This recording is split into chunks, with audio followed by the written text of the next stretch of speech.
overpowered undead summoner. In a realm where magic and destiny intertwine, students at the Shihai First Academy gather for a pivotal moment in their life. 3 years of rigorous study have culminated in the day they choose their professions. The esteemed Principal Lu Yun addresses the assembly, recounting the achievements of a senior Su Qiangxing, who became a pillar of the human race. The students are urged to aspire to the same greatness. The focus then shifts to Lin Mo Yu, who finds himself reborn in a world akin to a role-playing game. Here, dungeons teem with monsters, and quests abound. The profession one chooses is paramount, determining one's path in this mystical land. Combat classes reign supreme, followed by support and livelihood professions.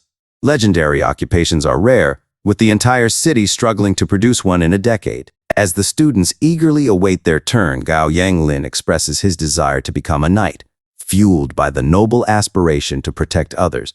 The transmutation circle opens, and the first professions are revealed: farmer and chef. Master Zhang remarks on the apparent averageness of this year's students, bemoaning the lack of rare professions for years.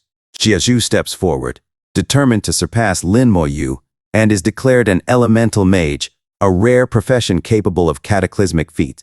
The spotlight then turns to Lin Mo Yu, with Master Zhang expecting nothing extraordinary. However, as Lin Mo Yu steps onto the circle, a storm brews, and darkness envelopes the surroundings. Undead creatures fill the sky, and the crowd witnesses an unprecedented event. Amidst the turmoil, Lin Mo Yu's profession is unveiled: Necromancer, a unique class. The crowd is incredulous. A profession rarer and more potent than legendary has emerged. Master Zhang, intrigued, requests a demonstration. Lin Mo Yu summons a black iron skeleton warrior, revealing his prowess as a mage and summoner. Despite being at level 1, Lin Mo Yu's potential hints at future greatness.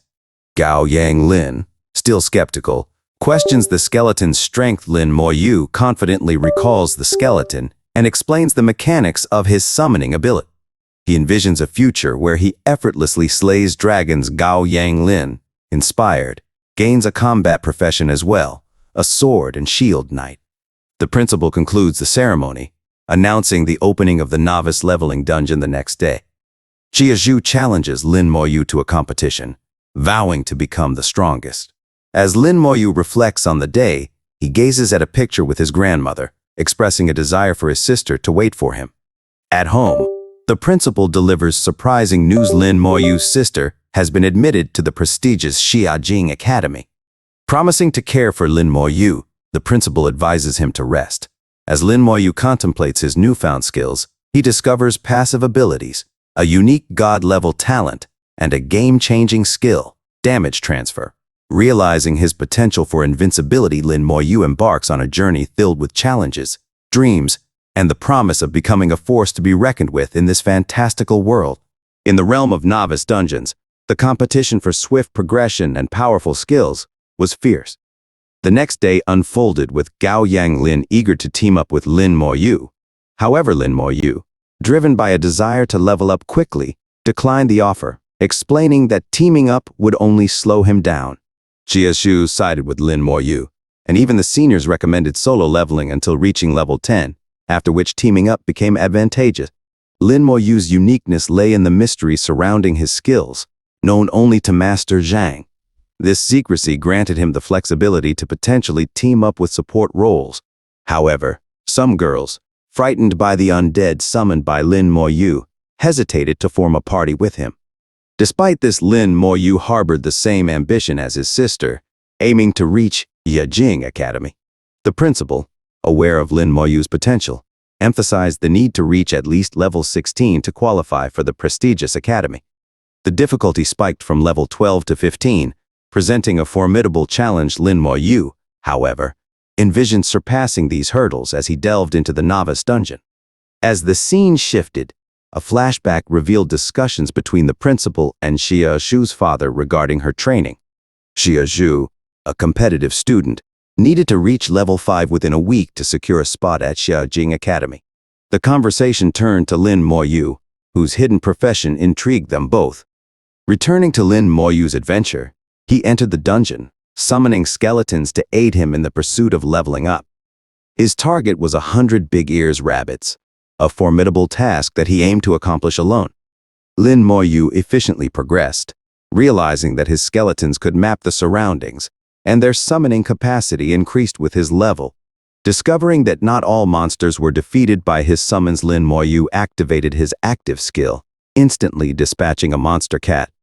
The overpowering skills led to rapid level-ups. After 4 hours, he stood at level 4, with the prospect of reaching level 8 and moving to Shihai suburbia. Meanwhile, Xiazhu remained focused on outpacing Lin Moyu in leveling. In a flash, 4 hours had passed, and Lin Moyu had reached level 7. He continued to slay monsters, and the principal, witnessing his unprecedented speed, marveled at the clearing efficiency. The news spread among the seniors, and Xiazhu's father expressed concern about her competitive nature. Lin Moyu's proficiency and superiority were evident, showcasing his potential to surpass legendary levels. With a summoning limit of 70 spots and 24 skeletons, Lin Moyu was a force to be reckoned with. Xiazhu, still determined to win, reached level 5 but was shocked to find Lin Moyu already at level 7.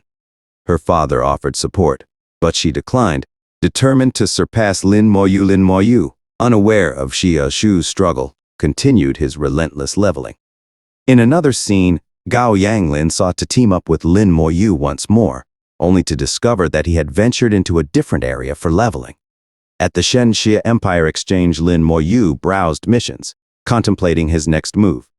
He analyzed the mission difficulties and, outside the safety of the city walls, detected the scent of blood and distant growls of beasts. Summoning his skeletons, Lin Moyu faced a level 10 goblin and a swarm of monsters. Recalling his sister's achievement of reaching level 16 before the final trial, Lin Moyu powered through, leveling up to 10 and strengthening his skeletons to bronze level. They gained the active skill of rage, enhancing their combat capabilities. As Lin Moyu overcame the challenges, a sudden arrow attack caught him off guard. A girl with a distinctive figure ran past him, pursued by aggressors. When asked about her whereabouts, Lin Moyu demanded an apology for the arrow that had struck him. The scene unfolded, highlighting Lin Moyu's extraordinary journey and the trials that lay ahead. After the archer apologized to Lin Moyu for the arrow incident, he warned against a repeat occurrence. Unpleasantly observant warriors, noticing the skeleton warrior beside Lin Moyu, engaged in conversation about the moral implications of summoning the undead. Suspecting a dark mentality and potential criminal intent, they distanced themselves, leaving Lin Moyu to ponder their assumption. As Lin Moyu progressed beyond level 10, he discerned a slowdown in experience gain. Calculating the need to slay at least 5,000 goblins for the next level, he resolved to put in extra effort, aspiring to reach level 16, akin to his sister's achievement. Contemplating whether his sister had teamed up for raids on nightmare difficulty dungeons, he was interrupted by the sudden arrival of a girl, the same one who had sought refuge from pursuers earlier. Expressing a need for food, Lin Moyu offered her a sweet potato. She devoured it swiftly, revealing her name as Ning Yi. Uninterested in conversation, she allowed a skill-based analysis, which Lin Moyu failed. Curiosity piqued, she explained her blocking badge, preventing analysis by those not 10 levels above her. Removing the badge, she asked Lin Moyu to analyze her, revealing herself as a level 19 shadow assassin. Their interaction was disrupted by the appearance of 3 blue-caped warriors. Ning Yi disclosed that she possessed a mid-level scripture, attracting pursuit. An arrow attack marked her, rendering her invisible only once the mark dissipated. The aggressors assumed Lin Moyu and Ning Yi were allies. She proposed returning the scripture and parting ways, but the attackers intended harm. Ning Yi, unwilling to involve Lin Moyu further, devised a plan. She distracted the aggressors while urging him to escape. The warrior mage employed an illumination skill, negating Ning Yi's invisibility. The Jeju warriors closed in, preparing their skills. Lin Moyu summoned skeletons, and the mage unleashed a level 20 blazing fireball. Attempting to flee, Ning Yi and Lin Moyu found themselves ensnared by spiritual strings. The archer aimed a triple strafe, prompting Ning Yi to shield Lin Moyu with her body. Unexpectedly, the skeletons absorbed the projectiles, leaving the mage shocked at the apparent resistance. Lin Moyu, seizing the opportunity, summoned more skeletons, overwhelming the assailants. The unexpected resilience of his undead minions left the aggressors in disarray. As the battlefield became a chaotic dance of blades, arrows, and spells, Lin Moyu and Ning Yi stood united against the encroaching threat, their destinies intertwined in the unforgiving realm of the dungeon. As the onslaught of skeletons ensued, the mage attempted to shield himself with a wall of flame, only to be swiftly overwhelmed. The archer, perplexed by the exceptional speed of the skeletons despite his high agility, found himself at a loss against their relentless assault. Meanwhile, the knight, relying on a shield skill designed to withstand a level 40 mage attack, began to question the gravity of the risks they were taking for a mere mid-level scroll. Lin Moyu, seizing control of the situation, ordered his skeletons to block the knight's escape. A moment of realization dawned upon him. It was a matter of survival in the wilderness, either kill or be killed. Ignoring any qualms, Lin Moyu commanded his skeletons to unleash a berserk strike on the knight, who, stunned, acknowledged the futility of his defense against such ferocious attacks. Remembering his sister's advice to never be soft-hearted in the wilderness, Lin Moyu demonstrated unwavering resolve. Ning Yi, witnessing the ruthless efficiency with which Lin Moyu dispatched adversaries twice his level, was both amazed and in awe. Lin Moyu, claiming the belongings of the defeated aggressors, discovered a beginner skill scroll among the spoils, potentially worth 10,000 gold. Contemplating whether to sell the scroll or use it, Ning Yi advised him to choose the latter, emphasizing the value of skills over monetary gain. Lin Moyu hesitated, but with encouragement from Ning Yi, he activated the scroll with a determined shout. To his astonishment, he acquired the skill of Corpse Burst, realizing the potential to amplify a seemingly weak skill by several magnitudes. Ning Yi expressed her delight in Lin Moyu's newfound ability and asked why he spoke so little. Lin Moyu, enchanted by her voice and personality, considered her to be wife material. In gratitude for saving her, Ning Yi gifted Lin Moyu an intermediate skill scroll worth 1 million gold. She then revealed the true story behind the confrontation. The aggressors had been pursuing her for days, aiming to rob her of the valuable scroll. Ning Yi assured Lin Moyu that she couldn't die permanently, as she would be automatically teleported away when fatally injured. Reflecting on the battle, she acknowledged Lin Moyu's near-death experience and expressed her gratitude for his assistance. Lin Moyu, recognizing her expensive skills, shared a sweet potato with Ning Yi. In conversation, she inquired about Lin Moyu's educational aspirations. He aspired to enter Shajing Academy, and Ning Yi, impressed by his strength, encouraged him to pursue any academy he desired. Ning Yi advised Lin Moyu on the benefits of challenging the Divine Summer Tower at Shajing Academy. The rewards doubled for the first challenge, and ascending to higher levels granted increasingly valuable rewards. She emphasized the significance of these points over gold and urged him to aim for entrance. As night fell, Ning Yi decided to rest beside Lin Moyu to recover her spiritual energy.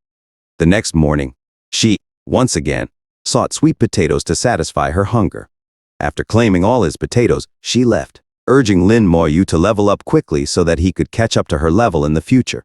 Eager to test his newly acquired skill, Lin Moyu turned his attention to the corpses of the defeated enemies, contemplating the immense power now at his disposal. The journey ahead seemed even more promising, with the echoes of battle still ringing in his ears. As Lin Moyu ventured into the Zhihai mine dungeon, the corpses of defeated monsters erupted in explosions, the area of effect amplified by his passive skill. Determined to maximize his summoning potential, he summoned an additional battalion of Lin Mohan skeletons, intending to fill the summoning space as he recovered his spirit energy. Arriving at the mine, Lin Moyu observed people at the entrance searching for a party. As he surveyed the dungeon's difficulty, a party approached him. Shielded by the badge, concealing his stats, he was asked to join them as a damage dealer. They expressed their intention to tackle the nightmare difficulty together, promising an equal share of the rewards. Opting to go solo, Lin Moyu entered the dungeon, shocking onlookers who anticipated either his triumphant clearance or a swift retreat. In the goblin-infested mine, Lin Moyu sensed the strong scent of blood in the air. Elite monsters patrolled the area, typically requiring a party to navigate safely. However, Lin Moyu, with his multitude of skeletons, embarked on a solo mission. Dispatching goblins with ease, he noticed that each kill equated to the experience of his previous grinding efforts. Determined to leave no monster alive, Lin Moyu rapidly reached level 11 within 5 minutes, witnessing a boost in attributes and the strength of his skeletons. Questioning why his newly acquired skill hadn't leveled up, he pondered the absence of Ning Yi, someone who might have had the answers. Encountering a Mind Wolf King, an elite leader, Lin Moyu unleashed his full force, forcing the Wolf King to flee. Astonished by the boss's retreat, he noticed a multitude of mining wolves with red eyes approaching. Recognizing the overwhelming numbers, Lin Moyu utilized his corpse explosion skill, decimating a significant portion of the pack and emerging victorious. Pressing forward, he encountered the Goblin King, awakening it from its slumber. The Goblin King retaliated, transferring damage to Lin Moyu's summons. Acknowledging his vulnerability compared to his skeletons, Lin Moyu resolved to strengthen himself.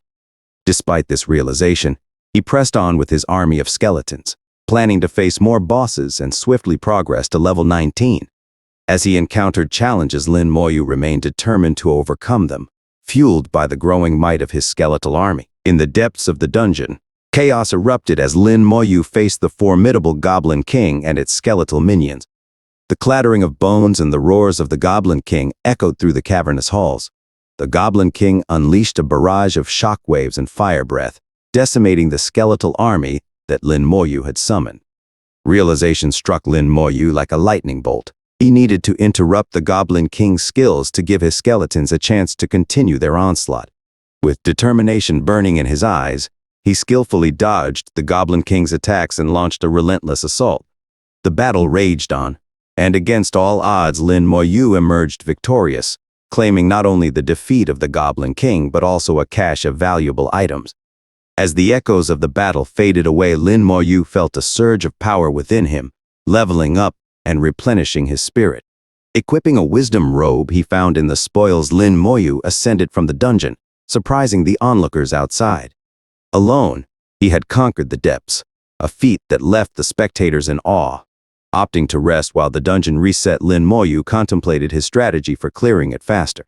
In the interim, he summoned Lin Mohan, a new battalion of skeletons, recalling the prowess of the sexy assassin who had once soloed level. Word spread, and a crowd gathered, forming parties to venture into the dungeon with Lin Moyu. However, the jubilation was short-lived as disputes arose over the dungeon's ownership. The Dynasty Guild asserted its claim, blocking access to others. Lin Moyu, witnessing the chaos, understood that the guild sought the Goblin King's core for a rare item, the Goblin Ring. Yet, he found their efforts absurd, considering the item's market price. Undeterred, Lin Moyu attempted to re-enter the dungeon, only to be confronted by the guild members. His menacing glare prompted an immediate attack, leading to a clash between Lin Moyu and the Dynasty Guild. Though the guild members boasted higher levels, they found themselves overwhelmed by the sheer number of skeletons. Desperation set in as the guild members tried to focus on Lin Moyu, hoping to dismantle the skeleton army. Yet, the skeletons fiercely defended their summoner, rendering the guild's efforts futile. Even a mage's powerful spell couldn't bring Lin Moyu down. The flames dissipated, leaving him standing amidst the chaos.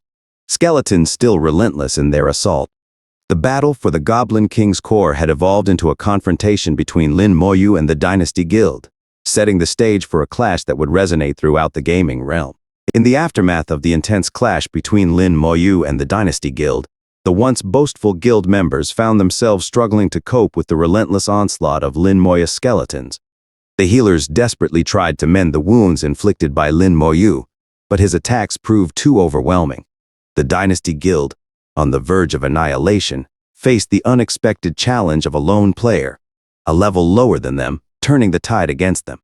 Panicked whispers spread among the guild members, and the formerly arrogant figure within the guild trembled at the unexpected turn of events.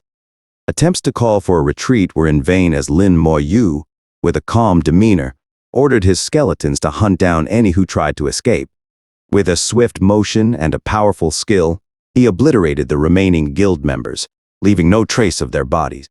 Onlookers were horrified, and fear spread like wildfire. The people feared the retaliation of the Dynasty Guild, prompting many to flee the scene.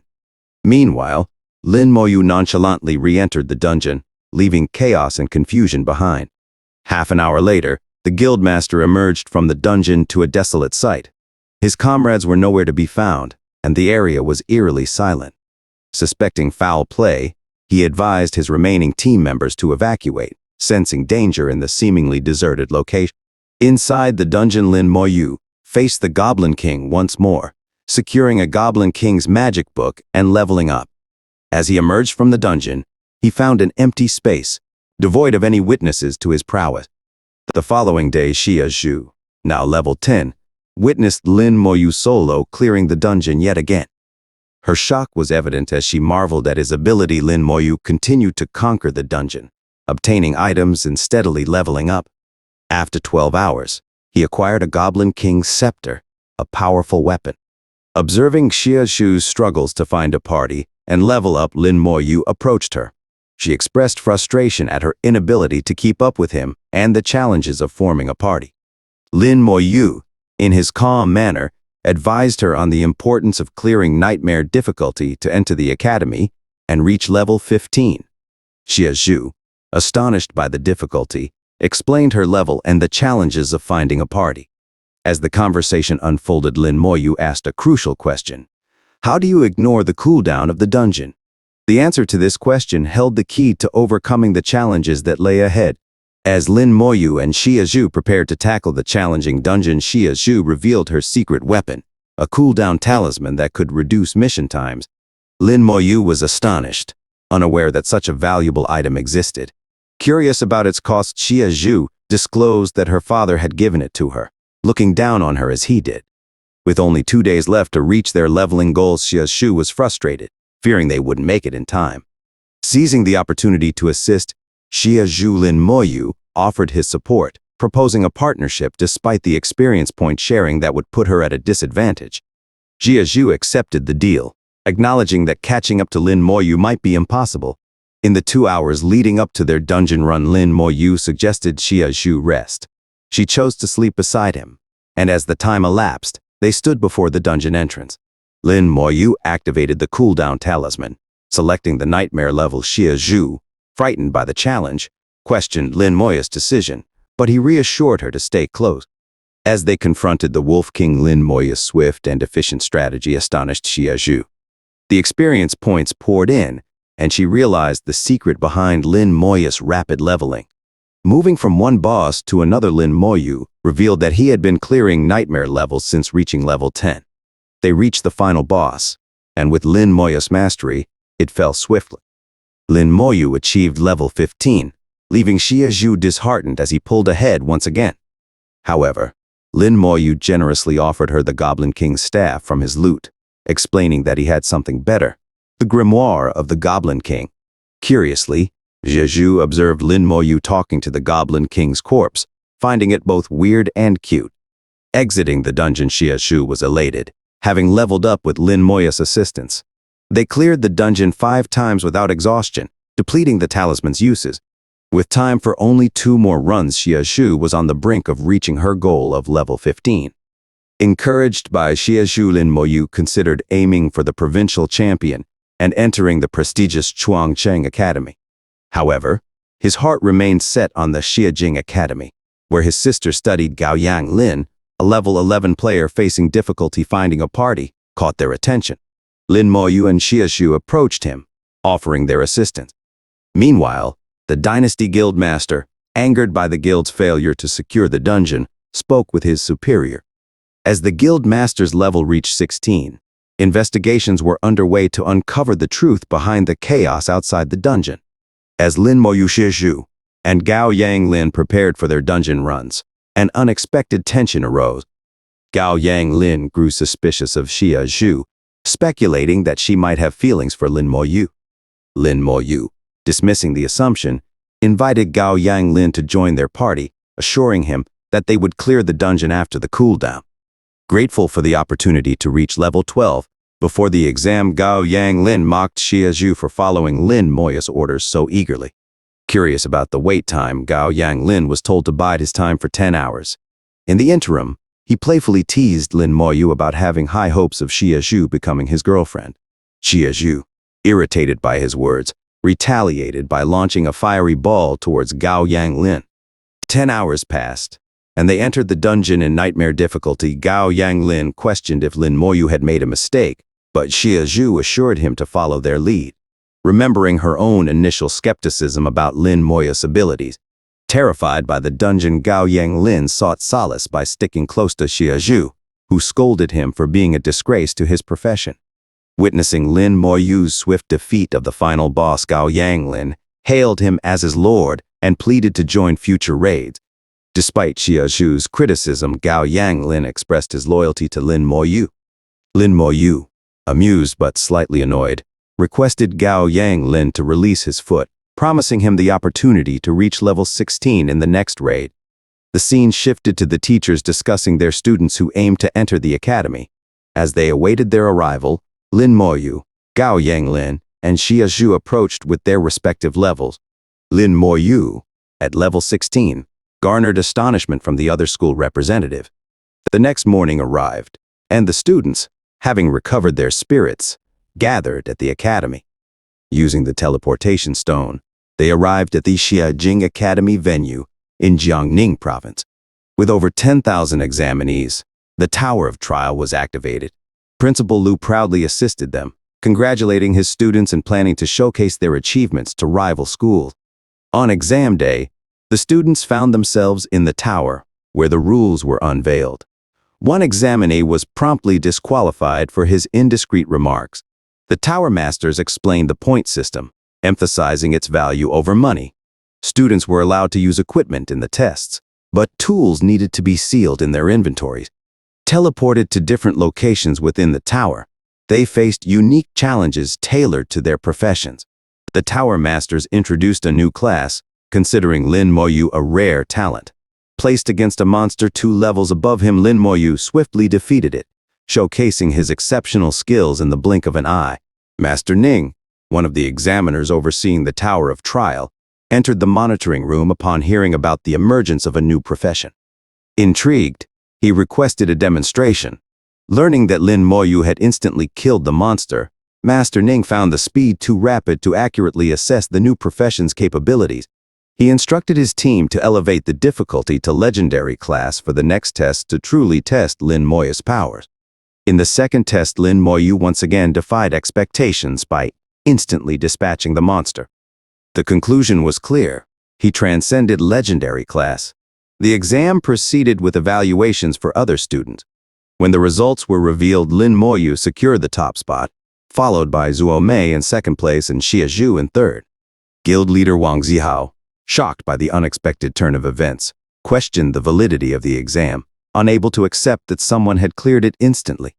As the second round commenced, students were tasked with killing monsters within half an hour, earning points based on the difficulty of each creature. Lin Moyu, strategically choosing hellish difficulty, effortlessly accumulated points. Meanwhile, the principals of various schools discussed Principal Lu's potential rise in status with 2 students in the top 3. The examinees were stunned as Lin Moyu effortlessly dispatched every monster, sitting calmly and eating a sweet potato when no enemies were left in his vicinity. The exam results were announced again, with Lin Moyu leading, followed by Zhuo Mei, Xia Zhu, and Wang Zihao lagging in 4th place. Moving on to the boss level, Lin Moyu continued to choose the hell level. Instantly defeating the boss monster, he left the other examinees unable to gauge his true level. The results echoed the previous standings. The next round came with a warning. It was significantly more challenging than the previous one. Examinees were given the option to forfeit, but Lin Moyu remained resolute. Facing multiple waves of monsters in a boss round, many anticipated that the sheer volume of enemies would shake Lin Moyu. However, Master Ning confidently asserted that Lin Moyu would easily clear this stage, leaving everyone curious about the unparalleled skills of the young player. Lin Moyu, confident in his abilities, summoned 3 skeletons, deeming them sufficient for the upcoming challenge. Utilizing the Soul Flame skill, he displayed his prowess, drawing reactions from the examiners. One examiner marveled at Lin Moya's sly strategy, suspecting that he deliberately revealed his summoning ability at this moment. Another simply yawned, finding the exam to be too easy. One examiner, already done observing Lin Moyu, shifted attention to other participants. Jia Shu unleashed the path of flames on her enemies. Demonstrating her own skills, Wang Zihao skillfully dispatched a swarm of smaller monsters, instilling fear in the crowd as they witnessed the increasing number of spawned creatures. Gao Yang, boasting about his big brother Lin Moyu, shared a tale of solo clearing a nightmare difficulty dungeon, met with skepticism from the disbelieving crowd. As the exam progressed, only 5 participants remained. Lin Moyu, seemingly unfazed, casually ate his sweet potato. Others showcased their skills during the final wave. Wang Zihao entered a berserk state, concluding the 4th round with Lin Moyu still at the top of the leaderboards and Wang Zihao at the bottom. The deciding round, the 5th round, lay ahead. Jia Shu secured her spot in the final round, and the examiner emphasized that passing the 4th round would be in vain if they failed in the 5th. The rules were unveiled for the expedition dimension. Participants would be teleported, and monster spawns, ranging from elite to boss monsters, wouldn't wait for them to finish. Lin Moyu found himself in the 5th stage, sensing the overwhelming killing intent. Engaging a lizardman warrior, his skeleton attacked without instantly killing the monster. Lin Moyu strategically employed his corpse explosion, taking down 10 monsters and gaining 500 points. Determined to maximize his score, he summoned 9 skeletons, corralling the monsters and employing corpse explosion once again. His points skyrocketed by nearly 5,000. The examiners, astounded, struggled to comprehend Lin Moya's capabilities. Facing a mage monster's rain of fire, Lin Moya's skeletons shielded the attacks, and he prepared to retaliate against the onslaught of monsters, leaving everyone in suspense about the true extent of his abilities. As the battle unfolded, Lin Moyu stood nonchalantly in the midst of the field. Employing his corpse explosion skill, he effortlessly accumulated over 6,000 points by instantly annihilating over 100 monsters. The examiners were dumbfounded, realizing that Lin Moyu possessed almost limitless spirit, utilizing skills and summoning simultaneously. They discerned that his level surpassed legendary class, though one examiner remained skeptical, considering the current adversaries as low-level monsters. The second wave approached, and Lin Moyu astutely analyzed the situation. An examiner remarked that, historically, only one class had managed to surpass the 3rd wave of the 5th stage. Recognizing Lin Moyu's potential, they speculated that his strength might be an awakened innate talent, an unprecedented blessing for mankind. Unlocking a single innate talent was rare, but the prospect of 2 was a 1 in a billion occurrence. Witnessing such an event was a once-in-a-lifetime opportunity. Observing the unfolding chaos from their room, the examiners and viewers were astonished as Lin Moyu effortlessly cleared the 2nd wave, eliminating 100 monsters. In the Xiajing capital city of the Xinxia Empire, the true form of the tower was revealed. A dark, powerful entity unleashed an attack on the tower, attempting to harm those inside the Tower of Trials. 3 entities soared over the sky, witnessing the malevolent entity targeting the students in the expedition dimension. The intrusion of the abyss brought chaos, corrupting the rules of the tower. Bai Yian, a top expert, appeared within the trial. Lin Moyu realized that the monsters had ceased spawning, and Jia Shu was transported to Lin Moyu's exam room. Bai Yian, also known as God Bai, introduced himself via hologram and revealed that a demon from the abyss had infiltrated the dimension, targeting the examiners. They sought to restore order, estimating an hour for the process. Jia Shu was petrified by the news, and Bai Yuan encouraged everyone to work together and hold their ground, emphasizing the battle cry, "Not be afraid to die fighting." As they prepared for an impending war, Lin Moyu recognized that the weakest abyssal enemy was around level 70, surpassing the tower's maximum level allowance. The examiners were perplexed as to why the abyss was targeting students. The blood moon of the abyss loomed, signaling the approaching forces. The demon mocked the students, expressing a desire to kill them all.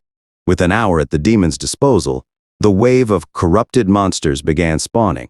Jia Shu clutched Lin Moyu's arm, fearing the overwhelming numbers. But Lin Moyu realized that these monsters resembled those from the nightmare dungeon they had conquered earlier. The demon reveled in taunting the students, sensing their fear. With a malevolent plan to summon an overwhelming number of monsters, it seemed as if the odds were against the students. Wang Zihao expressed his concern about the impending battle, fearing they might not emerge victorious. Warriors readied themselves for the confrontation. Despite Xia Shu's fearful plea, Lin Moyu, unfazed, approached the monster alone.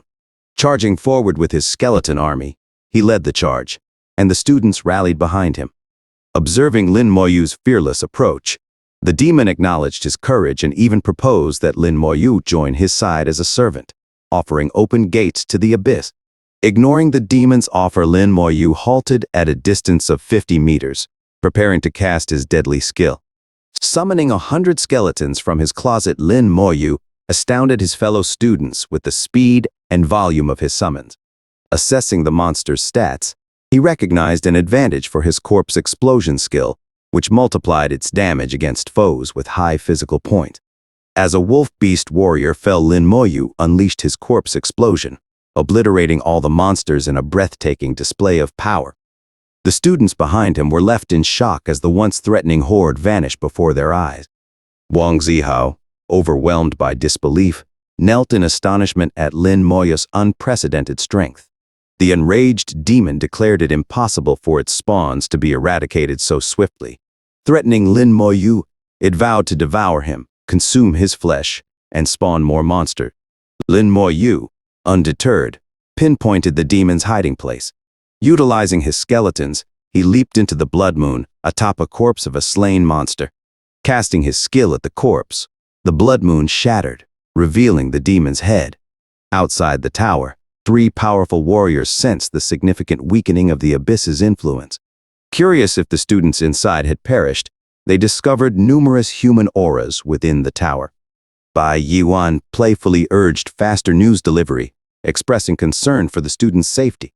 Inside the tower, Lin Moyu witnessed his innate power, corpse explosion, leveling up to 2, with increased attributes, a skill that ranked up through repeated use. The crowd was left in awe as Lin Moyu continued to level up within the tower. Some students recognized him and called out his name, and the vengeful demon also took note, swearing revenge. As the demon attempted to retrieve its monsters, Lin Moyu unleashed another round of corpse explosion on the flying creatures, aiming to overkill the retreating demon. Outside the tower, the 3 powerful warriors realized their uselessness. Unable to save the students or prevent the demon's eradication, they came to terms with their incompetence.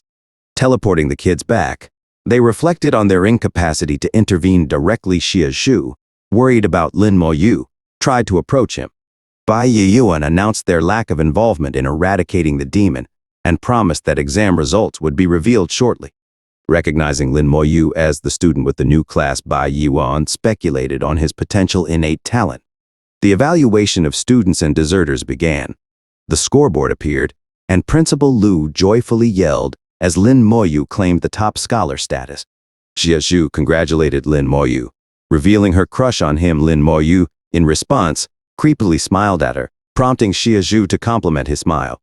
Xia Shu secured the second-place spot, bringing Principal Lu immense joy. Wang Zihao's poor performance was highlighted, and he was expelled for violating the rules. Gao Yang celebrated Lin Moyu's victory, and an imperial order declared Lin Moyu not only the champion of the province but the champion of the entire country. The crowd erupted in excitement, and Principal Yu, overcome with emotion, cried tears of joy. Girls cheered for Lin Moyu, and the school anticipated a flood of new enrollments.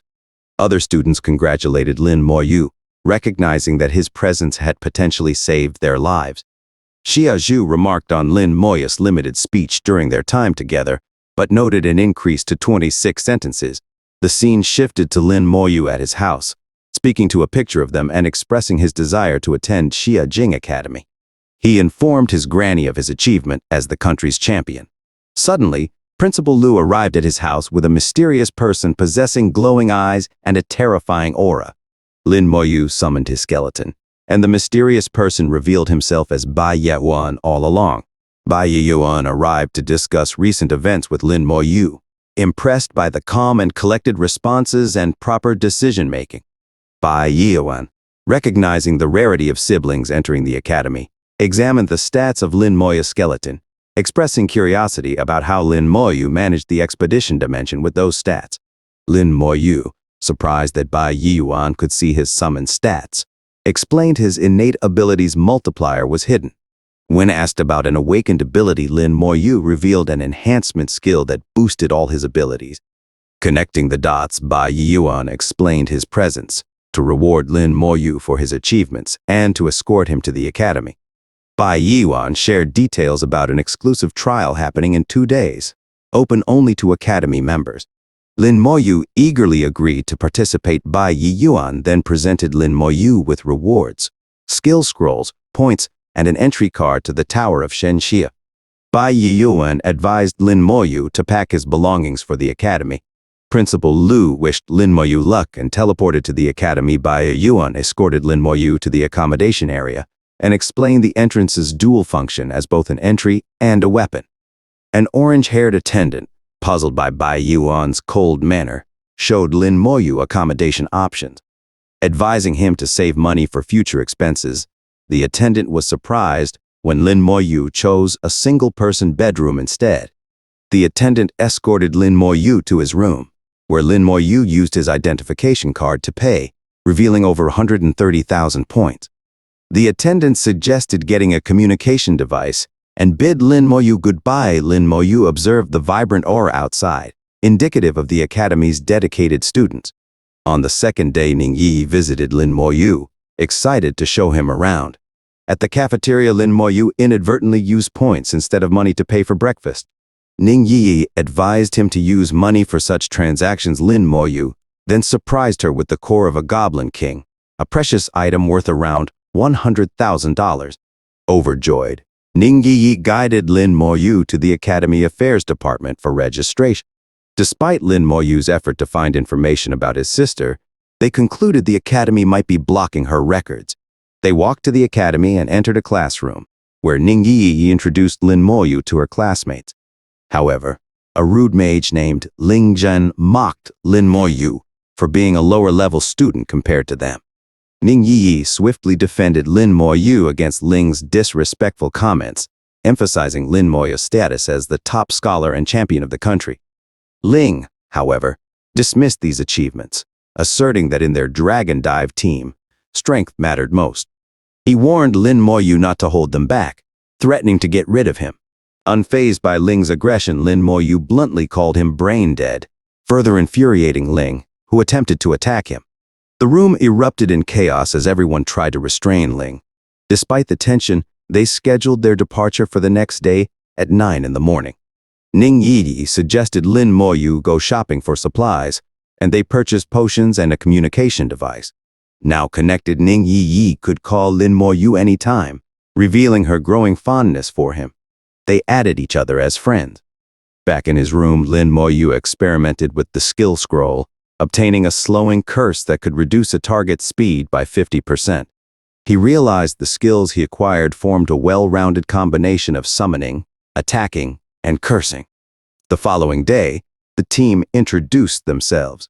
Ling Zhen, Warlock; Miao Yu, Spirit Sage; Duan Gao, Priest; Jiang Tao Tao, Spirit Knight; Lin Moyu, Necromancer; Ning Yi, Sexy Shadow Assassin. They embarked on the trial, teleporting to Mermaid Island. Discovering the mission stone, they learned about their task: defeat the final boss and obtain the mermaid tiers 3 times at the nightmare level. Only 6 members per team were allowed. Ning Yi explained the importance of mermaid tiers for forging special equipment and revealed they were competing not only with fellow students but teams worldwide. Tao Tao cautioned them about the potential dangers of the trial, emphasizing the risk of fatalities. Lin Moyu reassured Ning Yi, expressing confidence in protecting everyone. The group geared up for the trial, receiving blessings from the priest. Lin Moyu, realizing the buffs were ineffective for his summoner role, asked if they could be applied to his skeletons. Despite attempts, the priest couldn't buff the summons. Ling insulted Lin Moyu's summons as useless, prompting Lin Moyu to respond with a menacing glare. As the tension escalated, Ling made an attempt to fight Lin Moyu, fueled by his disdain for the necromancer. Tao Tao intervened, emphasizing the need to complete the trial before engaging in internal conflict. The team entered the trial, with Tao Tao advising them to avoid unnecessary fights with random monsters and focus on reaching the mermaid dungeon for their mission. Ning Yi's swift elimination of merman soldiers from the river demonstrated their strength. However, stronger monsters appeared, slowing their progress. Tao Tao, realizing the difficulty of moving forward, asked Miao Yu to use her skills to expedite their journey. Despite this, they fell behind, facing both powerful monsters and the challenge of navigating the island. Observing the obstacles ahead, Tao Tao sought Lin Moya's assistance. Ignoring Ling's insults, Lin Moyu offered a strategic solution. He would use his skeletons to lure away the monsters, clearing a path for the team. Executing his plan, the group swiftly moved forward, leaving the obstacles behind. Tao Tao expressed gratitude for Lin Moya's quick thinking, but Ling continued to belittle him, claiming he should have used his skeletons earlier to secure a lead. Undeterred, Lin Moyu announced that it would be the last time he kept silent. Suddenly, a horde of monsters appeared, forcing Tao Tao to shout a retreat. Players from countrywide summoned multiple monsters, blocking the team's progress. Shikigami summoners, renowned for their legendary level, aimed to complete the trial exclusively. Tao Tao asked Lin Moyu if he could handle the mermaids, knowing it would take hours to defeat them. Lin Moyu summoned 2 skeletons, downplaying his abilities and avoiding the use of corpse explosion. Grateful for Lin Moya's assistance, the team continued to advance. Meanwhile, Shikigami summoners noticed the pursuing team and prepared their defenses. Ning Yi expressed her happiness at having Lin Moyu and his powerful skeleton warriors by their side. Ling, feeling pressured by the situation, asked Tao Tao if she could leave the group, proposing a choice between him and Lin Moyu. Tao Tao, recognizing Lin Moya's consistent support, made the surprising decision to let Ling go. Ling was taken aback as Tao Tao sided with Lin Moyu, emphasizing her independence and personal beliefs. Ling chose to leave the party, and Tao Tao urged the remaining members to enter the dungeon. Ning Yi, expressing her trust in Lin Moyu, assured everyone to follow him. As they approached the dungeon portal, a chaotic scene unfolded, with people vying to be the first to enter. Lin Moyu summoned a multitude of skeletons, blocking attacks from countrywide. Warriors from another country attempted to impede their progress, but Lin Moyu, without hesitation, selected Nightmare difficulty and led the party into the dungeon. Tao Tao felt a bit uneasy about the decision, but Ning Yi reassured her to trust in Lin Moya's skeletons. Tao Tao efficiently organized the party, and as they conversed, experience notifications began flooding their status screen. It seemed as if they were annihilating hundreds of monsters per second. Elite monsters fell before the onslaught of Lin Moya's skeletons, and Ning Yi gleefully encouraged the party to catch up. Tao Tao marveled at the ease with which Lin Moyu cleared the nightmare-level dungeon, making it look like a stroll in the park. The priest pondered his role, feeling that they might be unnecessary for Lin Moya's capabilities. They reached a cliff where a mini-boss, a pet snake of the Mermaid Queen, appeared. Tao Tao volunteered to tank, but Lin Moyu confidently intervened. He utilized his new skill, Slow Curse, to immobilize the mini-boss with chains. The skeletons, showcasing their prowess, swiftly defeated the snake, resisting its attempts to poison them. The final blow was delivered by one of Lin Moya's skeletons, and the party reaped both experience and valuable items as rewards. As the party marveled at the experience gained in the dungeon, Ning Yi urged them to keep moving forward. Lin Moyu was already in motion, leading the way. Tao Tao couldn't help but feel like she contributed very little to the party compared to the wealth of experience Lin Moyu seemed to effortlessly accumulate. On reaching their destination, they encountered a multitude of elite monsters patrolling the area, numbering in the hundreds. Lin Moyu, undeterred, pressed forward. Tao Tao, concerned about alerting the elite monsters, asked him to stop. However, Lin Moyu unleashed his closet skeletons to engage the monsters. Charging toward them, more monsters approached, and in a strategic move, Lin Moyu warned Ning Yi to cover her ears before executing a powerful corpse explosion. Notifications flooded their vision as hundreds of monsters fell. The palace gates swung open, revealing the enchanting mermaid queen. Ning Yi, captivated by the queen's beauty, stopped in awe. Lin Moyu promptly used his awakened skill to break the enchantment, making them aware of the peril they narrowly avoided. The enraged mermaid queen unleashed screams of sorrow, prompting Tao Tao to realize that with Wang Zihao in their party, they could defeat the queen easily. However, the queen swiftly dispatched 11 skeletons. Preparing for battle, Tao Tao requested buffs from the priest, but Lin Moyu insisted there was no need. Using his slow curse on the mermaid queen, Lin Moyu faced the queen's tsunami waves, losing 12 skeletons in the process. Tao Tao recognized the limit of the skeletons and asked Lin Moyu to recall them. To her surprise, he summoned 87 skeletons, leaving everyone astounded at the sheer number. Witnessing Lin Moyu's strength, Ning Yi expressed her admiration, while Tao Tao acknowledged the wisdom of trusting him. The mermaid queen, overwhelmed by the relentless skeleton assault, employed her skill queen's lament. Miao Yu wanted to assist, but Lin Moyu confidently declined, assuring them that he didn't need help. The synchronized attack of the skeletons swiftly overwhelmed the mermaid queen, securing victory for the party. Ning Yi collected the tears of the mermaid queen, and Tao Tao excitedly anticipated the chance to enter Chuangshan Academy. The party realized the strength in teaming up with Lin Moyu, and acknowledged that Ling Jin's skepticism was unfounded. Lin Moyu then asked Ning Yi if she had a cooldown charm, leaving Tao Tao curious about his intentions. Outside the dungeon, the spectators were astounded by the speedy exit of Lin Moyu and Ning Yi only 30 minutes after they entered.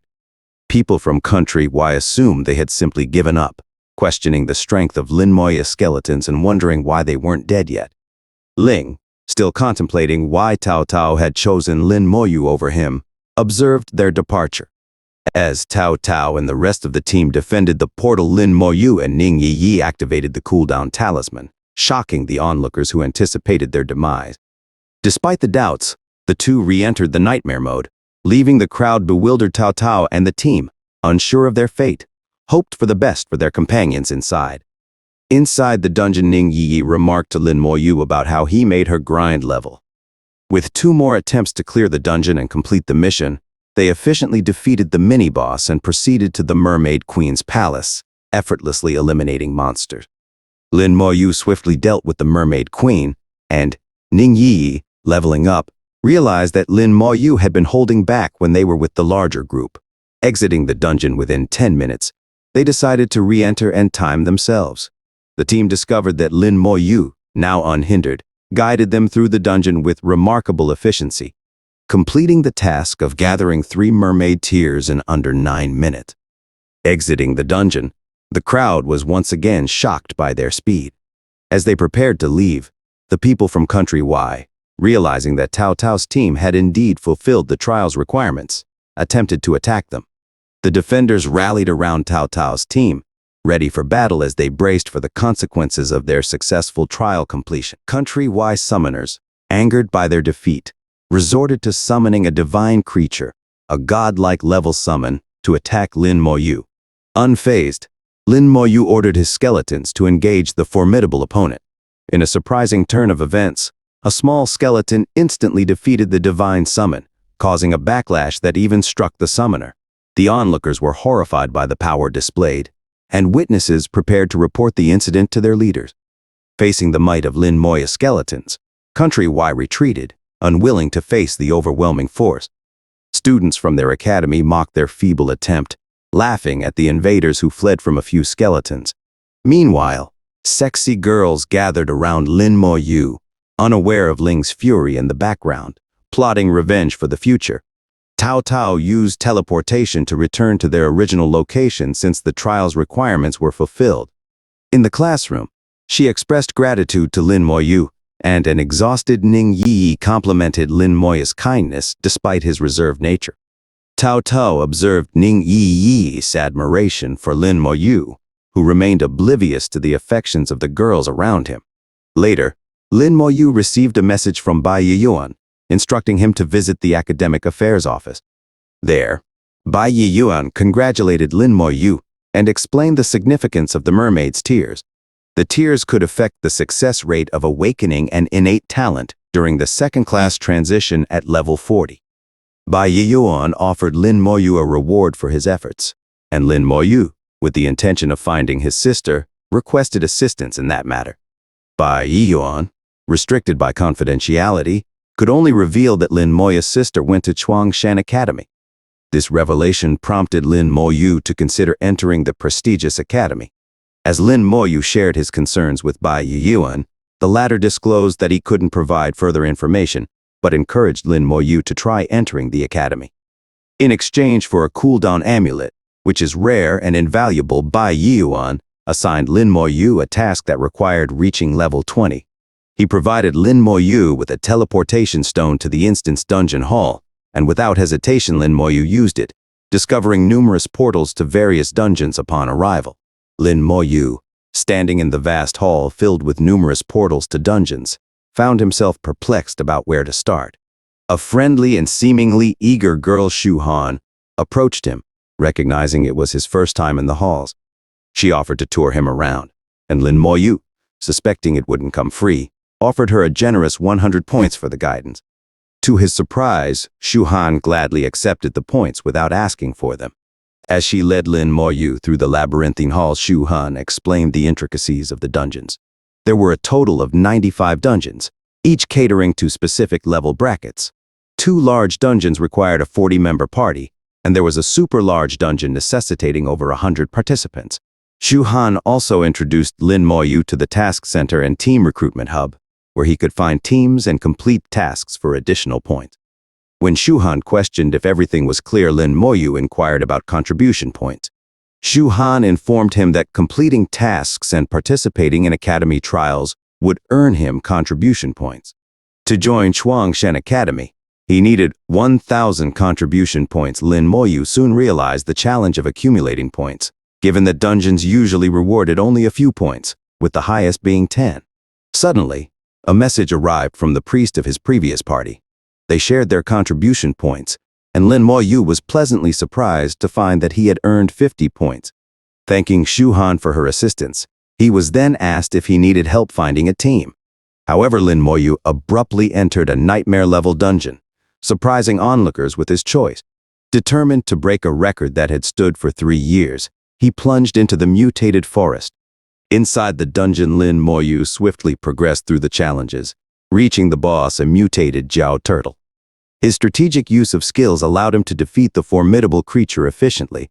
As he emerged from the dungeon, a loud bell rang, accompanied by a notification revealing that he had set a new record. The crowd was astonished, witnessing a solo run by a low-level student surpassing an elite team's record in half the time.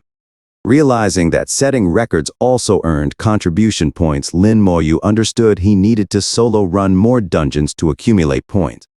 Outside, people hesitated to team up with him due to their higher levels. Lin Moyu sought another dungeon and broke his own record in the mutated forest once again, shocking observers. Now at level 18, he confidently entered the nightmare-level spider's nest, ready to face the challenges that awaited him. Lin Moyu, undeterred by the challenges of the spider's nest, entered the intricate maze-like dungeon. Sending his skeletons to scout, he encountered swarms of little spiders. To his surprise, these smaller creatures turned out to be valuable for leveling up quickly. As his skeletons were overwhelmed by the relentless horde, he used his corpse explosion skill to clear the area, unveiling a perfect grinding spot. Wasting no time, Lin Moyu unleashed his skeletons across the 100 caves, swiftly eliminating spiders and gaining experience rapidly. Discovering the boss, the Spider King, he confronted and defeated it, obtaining valuable items. Outside the dungeon, Shu Han anxiously awaited Lin Moyu's return, worrying about his solo run. As the clock ticked down, spectators outside realized Lin Moyu might not beat the record. However, much to everyone's surprise, he emerged unscathed, leaving Shu Han astonished. When she expressed concern, Lin Moyu casually informed her of his successful completion. Shocked at his stamina compared to a 5-man team, Shu Han explained the benefits of the spider's nest for leveling up under 25. Lin Moyu, however, sought even faster leveling and inquired about alternative dungeons. Shu Han suggested the Tyrant Desert, a large dungeon requiring a 40-man team and accessible to players at level 20. Determined, Lin Moyu re-entered the spider's nest to expedite his leveling process. Meanwhile, the elders discussed Lin Moyu's extraordinary achievements, acknowledging the potential of both siblings. Bai Yuan considered the possibility of Lin Moyu joining the elite ranks under Meng's guidance. Back in the crowd, Ling continued to slander Lin Moyu, attributing his success to luck and insinuating favoritism from Bai Yuan. Shu Han defended Lin Moyu, questioning Ling's academy superiority claims. The crowd, lacking evidence, challenged Ling's statements. As Lin Moyu emerged from the dungeon, breaking yet another record, Ling persisted in his baseless accusations, claiming Bai Yuan supported him with overpowered treasures. Lin Moyu, growing weary of Ling's taunts, gave him a menacing stare and a stern warning. Ignoring Ling's provocations, Lin Moyu focused on leveling up to 20 quickly, determined to prove his strength and silence the unwarranted criticism. After achieving level 20 in the spider's nest, Lin Moyu observed the advancements in his attributes, noting that his skeletons had now reached the Silver Warrior tier. Despite the increased power, he felt the need to upgrade his outdated equipment. Deciding to sell his loot, he visited the shop, where whispers about his limitless achievements circulated among the people. Merchants questioned him. Astounded by the silver items he was selling, Lin Moyu explained that such items held little value to him, as his strength lay in his skeleton army. He inquired about the point store, and, upon discovering its treasures, was amazed by the plethora of excellent items. As he browsed through the attributes, a notable item caught his attention: the Danmathus Scythe, a necromancer set item with the ability to summon a general for his skeletons and absorb souls to level up. Its cost was a staggering 50,000 points. Lin Moyu, surprising the merchant, confidently confirmed his purchase, using his card to pay for the coveted item. The merchant, taken aback, mentioned that the Danmathus Scythe had been in the store for a long time, and Lin Moyu was the first to acquire it. In addition to the scythe, he bought various scrolls, enhancing his skeletal armor and gaining a new summon, skeleton mages, adding range attacks and magic to his arsenal. The following day, having recovered his spirit power, Lin Moyu visited Bai Yuan to receive a new mission.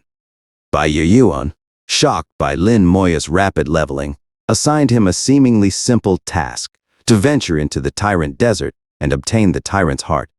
This mission typically required a 40-player team, making it exceptionally challenging. Bai Yuan granted him 3 days to complete the task, promising a coveted cooldown amulet as a reward. Intrigued by the amulet, Lin Moyu accepted, and Bai Yuan hinted at additional information on how to upgrade it. He reminded Lin Moyu that the academy's opening ceremony was in 3 days, urging him not to be late. Meanwhile, Old Man Meng, eavesdropping in another room, observed Lin Moyu with satisfaction, recalling Bai Yuan's previous ordeal in the Tyrant Desert at level 30. Under the bright sun in front of the portal to the Tyrant Desert, Lin Moyu stood, contemplating his solo run into the perilous dungeon. Xu Han approached him, expressing her concern about his continuous efforts and admiring his dedication. As they conversed, Xu Han shared her knowledge about the Tyrant's heart, revealing its rarity and its potential use in crafting an extremely rare necklace. The heart could only be obtained once a year, and the last time it was acquired was 2 years ago. Unbeknownst to Lin Moyu, the Bai Li team, consisting of 40 members with gold category equipment, also assembled, gearing up to beat the 4-year record of the Dragon Soaring Academy. As both parties entered the dungeon, Lin Moyu sensed the competition and realized the need to expedite his progress. Inside the vast desert, the scorching sun made visibility challenging. Lin Moyu summoned his skeletons, and they swiftly dispatched the monstrous creatures that roamed the terrain. Every regular monster defeated granted him experience points comparable to what the Mermaid Queen offered. Lin Moyu, ever strategic, activated his new skill, skeleton armor, anticipating danger at every turn. After 2 hours of relentless progress, they reached an oasis. A colossal oasis scorpion attacked, only to be swiftly vanquished by Lin Moyu's silver-tier skeleton. Nearby, he discovered a tree with fruits. Curiosity led him to command his skeletons to retrieve one. To his surprise, the fruit proved to be a potent spiritual power restorative, but it had to be consumed within 5 minutes after picking. With this newfound resource, and the abundance of monsters, Lin Moyu realized he could level up his skills and empower his mage army. His primary objective became leveling up the skeleton mages to 20, pushing them to silver tier. 3 hours later, the skeleton mages achieved the desired level, each acquiring elemental skills. Armed with these upgraded abilities, Lin Moyu was ready to turn the tables on the higher-level monsters that had previously given him trouble. As Lin Moyu and his formidable army of 130 warriors and 70 mages ventured deeper into the Tyrant Desert, they encountered a swarm of scorpions. The skeleton mages unleashed their elemental attacks, systematically dismantling each scorpion. Lin Moyu, ever strategic, utilized his corpse explosion skill to dispose of the fallen scorpion corpses, clearing the area of any lingering threats. In the distance, a legion of desert soldier ants approached Lin Moyu, anticipating the impending clash, activated his skeleton armor. A desert flying ant attacked him, but his armored defenses withstood the assault. In retaliation, the mage skeletons unleashed a powerful counterattack, incapacitating the flying ant. Amidst the skirmish, Lin Moyu spotted the queen ant and decided to face it head-on. To his surprise, the queen ant proved to be a formidable adversary, matching the strength of his skeleton soldiers. Recognizing the challenge, Lin Moyu strategically revived fallen skeletons to bolster his forces. Observing the queen ants summoning more ants, he decided to employ his trusty corpse explosion skill, engulfing the entire area in a fiery blast. The resulting carnage yielded multiple items, and among the spoils Lin Moyu acquired a desert queen's egg. Continuing his journey, Lin Moyu pressed forward in search of the elusive tyrant. After 2 hours of traversing the vast desert, he stumbled upon a grand palace. Seated upon a throne within the palace was the formidable lion tyrant, a world-level leader, awaiting their inevitable confrontation. After scouting the palace and identifying multiple lion warriors with different classes, all at level 28, Lin Moyu knew he needed a new strategy to face this more organized and powerful opposition. Employing his recently acquired item that allowed him to summon a hero general, he summoned all of his skeletons. The general, with his towering presence, utilized the skill military influence to boost the stats of the entire skeleton army. A fierce battle erupted outside the palace, arrows raining down upon the skeleton army. Lin Moyu's general, a giant wielding a massive mace, swung ferociously, while half of his skeleton mages focused on breaking down the main gate. Unable to rely solely on magic to destroy the gate, Lin Moyu ordered his skeletons to stack the bodies of fallen monsters against it, utilizing his corpse explosion skill. The gate crumbled, revealing the lion tyrant, a world-level leader, sitting arrogantly before them. Approaching the world boss, Lin Moyu, seemingly unfazed by the intimidating presence of the tyrant, casually informed it that he was in a hurry. The tyrant retaliated with its skill fury pounce, crushing 2 skeleton warriors immediately. The skeleton mages bombarded the tyrant with magic, but it responded with its devastating skill revolving storm, instantly killing 24 skeletons. Lin Moyu assessed the tyrant's immense power, realizing that no ordinary knight could withstand its attacks. The tyrant unleashed Hell Roar, and Lin Moyu cast a curse on it. However, unable to completely restrain the tyrant, 14 skeletons succumbed to its attack. Lin Moyu's skeleton armor was shattered, and the tyrant prepared for another fury pounce to escape the curse chains. Reacting quickly, Lin Moyu activated his soul blaze, causing the tyrant to fall during its pounce. Seizing the opportunity, a barrage of skills relentlessly assaulted the fallen tyrant. 20 minutes later, the tyrant met its demise. Lin Moyu, having faced the power of a world boss, earned a substantial amount of experience and obtained multiple gold items. The tyrant's heart, a coveted item, signified Lin Moyu's victory in this challenging encounter. Lin Moyu, now at level 21, checked his stats and skills, realizing that his skills also scaled with his level.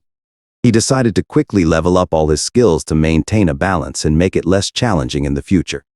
Meanwhile, in the hall, the bell rang 6 times, indicating that a large dungeon had a new record breaker.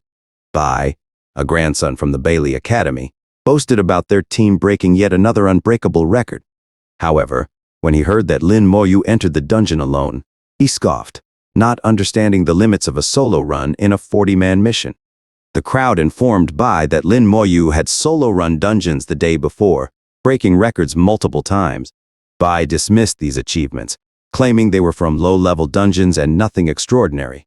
The system showed the cooldown for the tyrant's heart, and legends circulated that you needed to defeat the tyrant within an hour to obtain the heart. People were shocked that someone had already acquired it, realizing the difficulty of defeating a world boss, shouted proudly that his academy not only beat the record, but also obtained the tyrant's heart.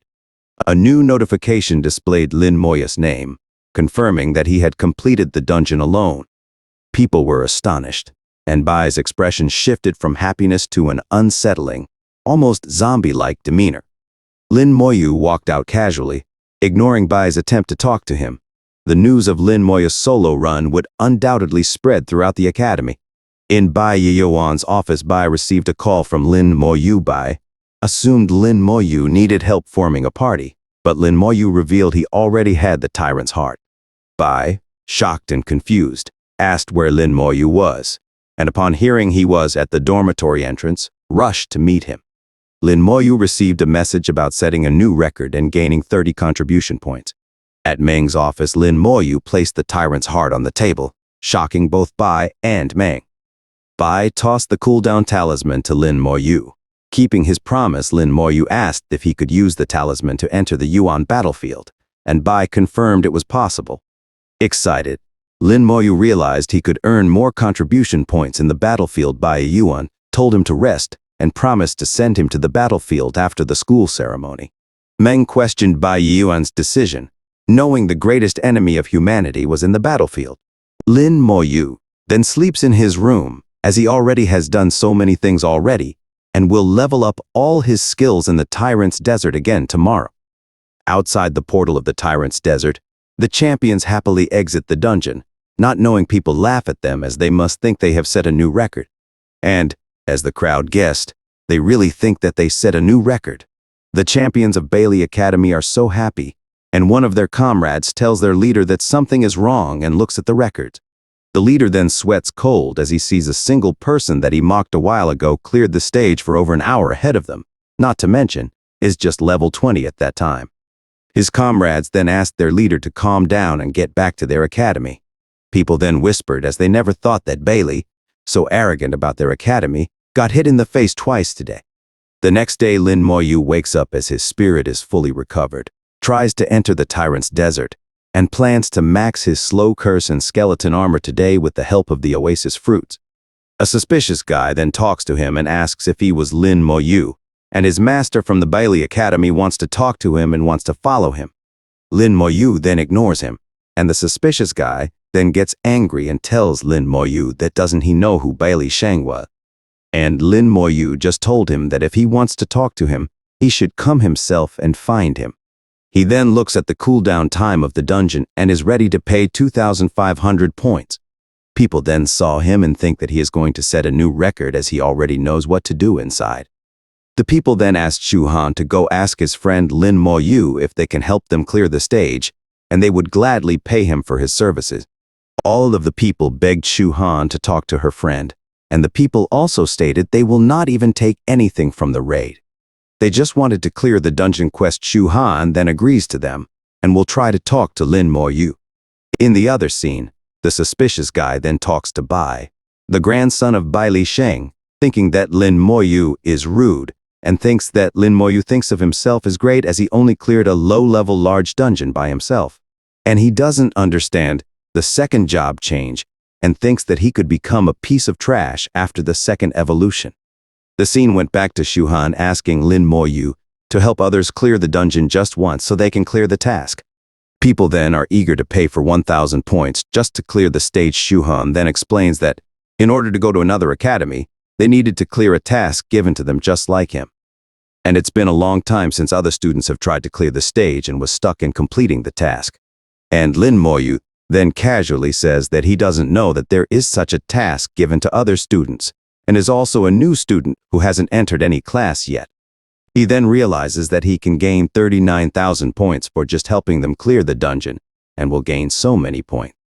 He then accepted the offer, but he has only one request for them to give him the oasis fruit no matter what, and the crowd gladly accepts his conditions. And the people got excited as everyone wants to go first, but only 39 people can go with him at a time. And Shu Han then shouts to queue up nicely, and scolded at them that if they don't do so, and Lin Moyu got irritated at them, he might change his mind, and what are they going to do by then? People then fall in line and paid accordingly. Lin Moyu then asked if Shu Han already did the task, and was already done with the dungeon. Lin Moyu then told Shu Han that if she needs his help in clearing a dungeon, he will gladly help, and Shu Han told him he can't reject her request if the time comes. They then entered the dungeon, as he instructed the party to just follow behind him and run ahead. Lin Moyu then summons his skeletons from his closet. The crowd then was amazed at how many skeletons he summoned, and now realized how strong he is. They then saw a single skeleton one-shotting a monster that is level 25. Some then realized how strong the skeletons are, as they fought the monster before and took their whole party 2 minutes just to kill one of those.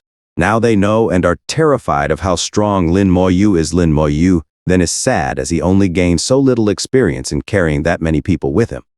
He is torn by the points he can gain and the experience he loses while helping others, but for now, he thinks only of leveling up his skills. He then realized that he was lucky in the first run of the dungeon, as the fruits in the oasis are rare to find. He then showcased his skill corpse explosion and wiped out all the monsters before them. People are shocked as it was so overpowered. He then asked the crowd to wait in the oasis, and he will look for the Ant Queen. 20 minutes have passed, and some of the crowd got bored and thinks that the monsters there might be not as hard as they think it is, as Lin Moyu kills them so easily. They then realize that their level is much higher also than Lin Moyu. 2 minutes later, they accidentally lured a scorpion. A sudden commotion erupted within a vast crowd as a menacing scorpion lunged at them. Chaos ensued as 39 brave souls engaged in a 5-minute struggle against the venomous creature. Amid the melee, Lin Moyu, a figure of mysterious power, effortlessly dispatched the scorpion with a single shot from his summoned ally. Word spread of Lin Moyu's prowess, and he gained experience points for his triumph. However, the crowd, still exhilarated from the battle, lured 2 more scorpions, only to realize they were too fatigued to fight. Regret swept through them as they acknowledged Lin Moyu's earlier advice. A skeleton arrived, swiftly eliminating the monsters. Grateful, the crowd discovered that Lin Moyu had left the skeleton for their protection. Some couldn't help but shed tears at the realization of the peril they had narrowly avoided. As time passed, impatience and quarrels erupted among the crowd. Lin Moyu seemed idle for 10 minutes, until one knowledgeable person explained that he was strategically gathering monsters. Suddenly, multiple notifications flooded their screens, signifying a massive experience gain. The discussion turned to the formidable Ant Queen, a boss known for its healing abilities. To their shock, notifications revealed its demise within seconds. Lin Moyu appeared, urging them to follow him to confront the mighty lion tyrant and reset the dungeon. At the palace gates, Lin Moyu used a combination of tactics, piling up corpses and unleashing a powerful corpse explosion. The monstrous world boss, the lion tyrant, loomed in the distance, striking fear into the hearts of the onlookers. They retreated, watching in awe as Lin Moyu swiftly defeated the colossal foe. The triumph brought tears of joy to the crowd, many of whom had struggled for years on the same stage. A spy infiltrated the dungeon to unravel Lin Moyu's secrets. The report revealed his dependence on summoning skeletons, a vulnerability Bai aimed to exploit. In another setting, Xia Zhu prepared for a ceremony, contemplating the value of points in the academy. She marveled at Lin Moyu's 30,000 points, wondering about his progress since arriving at the academy. As the stage was cleared in a record-breaking 7 hours, whispers of Lin Moyu's terrifying strength spread. The spy reported to Bai, who sought revenge for the heart of the tyrant stolen from their academy. Simultaneously, Bai contacted a spy to find Ling and convey a message. Lin Moyu, unaware of the brewing storm, focused on leveling up his skills in the oasis, planning for the upcoming ceremony.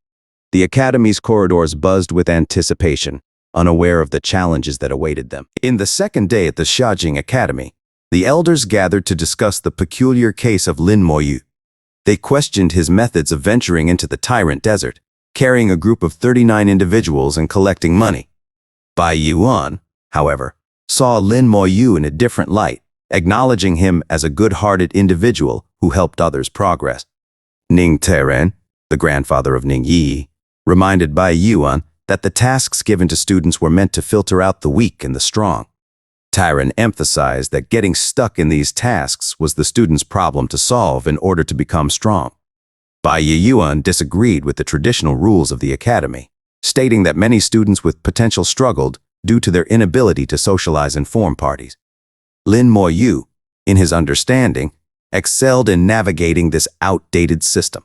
Tensions rose as Tyron expressed his displeasure with Lin Moya's actions, believing he was hindering other students. Bai Yuan and Meng discussed Tyron's anger issues as he walked away from the conversation. Meanwhile, in the Tyrant Desert, Lin Moyu continued leveling up his skills, consuming oasis fruit for sustenance. An hour before the ceremony, Xiazhu and her girlfriend strategized about sharing a room to conserve points. They observed Feng Shu, who garnered admiration for his looks. As they searched for Lin Moyu, Xiazhu and her friends noticed his strength and aura from a distance. At the ceremony, Xiazhu called out to Lin Moyu, questioning his sudden jump from level 17 to 2002. The conversation revealed the challenge of dungeon cooldowns and the need to save points to level up quickly. Unbeknownst to them, Lin Moyu earned a significant amount of points by carrying multiple people. The bell rang, signaling the beginning of the Xiajing Academy ceremony. The newcomers were informed about the 3 types of students: ordinary, academic, and top students, each with different resources and benefits. The tradition allowed freshmen to be challenged by seniors, giving them a chance to gain points. Bai Yuan wondered if someone would challenge Lin Moyu. Freshmen discussed the tradition, acknowledging the risk of challenging higher-level seniors.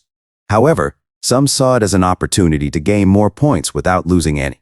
The instructor explained that fights would be conducted on a professional platform, suppressing skills above level 20 for equal strength battle. In the distance, Ling challenged Lin Moyu. Wagering a mere 5,000 points, Lin Moyu mocked the offer and countered with a challenge of 100,000 points, setting the stage for an intense confrontation. The atmosphere became charged with tension as Ling, seemingly unaware of the financial constraints of his fellow students, questioned Lin Moya's claim of having 100,000 points. Ling, undeterred, escalated the challenge, betting all the points he currently possessed. His eyes conveyed a lethal intent, prompting Lin Moyu to taunt him, daring him to accept the challenge without reservation. As Lin Moyu continued to provoke, Ling Xiaoshu was taken aback by the unexpected barrage of words from him. Ling, realizing that refusing the challenge would tarnish his name, reluctantly accepted, setting the stage for a high-stakes confrontation. Bai Yuan speculated on Lin Moya's potential point accumulation, suspecting it to be well over 300,000. As they entered the stage, the crowd recognized Lin Moyu as the record breaker in the dungeons just 2 days prior. Some among them had been beneficiaries of Lin Moya's assistance during the dungeon runs and now anticipated his potential windfall from challenging Senior Ling. On the stage, taunts and insults flew between Lin Moyu and Ling. Lin Moyu highlighted Ling's lower level, boasting about his superiority. Ling, in turn, disparaged Lin Moya's lack of respect for his seniors, triggering a deep-seated anger within Lin Moyu, who recalled memories of his grandmother and sister. The battle commenced, with Ling using a sealing talisman to nullify Lin Moya's summoned skeleton. Ling, reveling in his advantage, cast a rain of fire upon Lin Moyu. Bai Yuan, observing from a distance, waited for Lin Moyu to reveal his hidden strategies. Undeterred by Ling's dirty tactics, Lin Moyu utilized skeleton armor to withstand the onslaught without a scratch. Ling, confident in his powerful attacks, unleashed a barrage of magic, only to find Lin Moyu unscathed. Lin Moyu, calm and collected, taunted Ling, challenging him to finish the fight. In response, Lin Moyu cast a single soul blaze skill, causing Ling to bleed from his eyes, mouth, and other orifices. A healer rushed to Ling's aid, and the crowd was left in shock as Lin Moyu seemingly endured the onslaught without a scratch. Ling, angered by the outcome, threatened Lin Moyu, vowing to tarnish his reputation. The winner was declared as Lin Moyu, and Ling was obligated to pay a staggering 358,000 points. Ling, stunned and almost defeated, faced the consequences of underestimating the seemingly unassuming Lin Moyu. Ling, in disbelief over his defeat and the subsequent debt, questioned the legitimacy of Lin Moya's massive point accumulation in just 2 days at the academy. He pleaded with the judge, suggesting a mistake had occurred. However, the judge sternly asked Ling if he believed Lin Moyu was lying, and when Ling admitted he didn't have the required points, the judge ordered him to pay his debt to Lin Moyu within 6 months. Failure to comply would result in expulsion, even with Ling's background, and the judge threatened to personally involve Ling's family to settle the debt. With no choice, Ling begrudgingly paid the remaining points he possessed to Lin Moyu Xiezhu, concerned about their ability to continue dungeon runs, sought assurance from Lin Moyu, who confirmed they could still clear dungeons together. Bai Yuan then called Lin Moyu to prepare for their departure in an hour, leaving the group curious about their destination.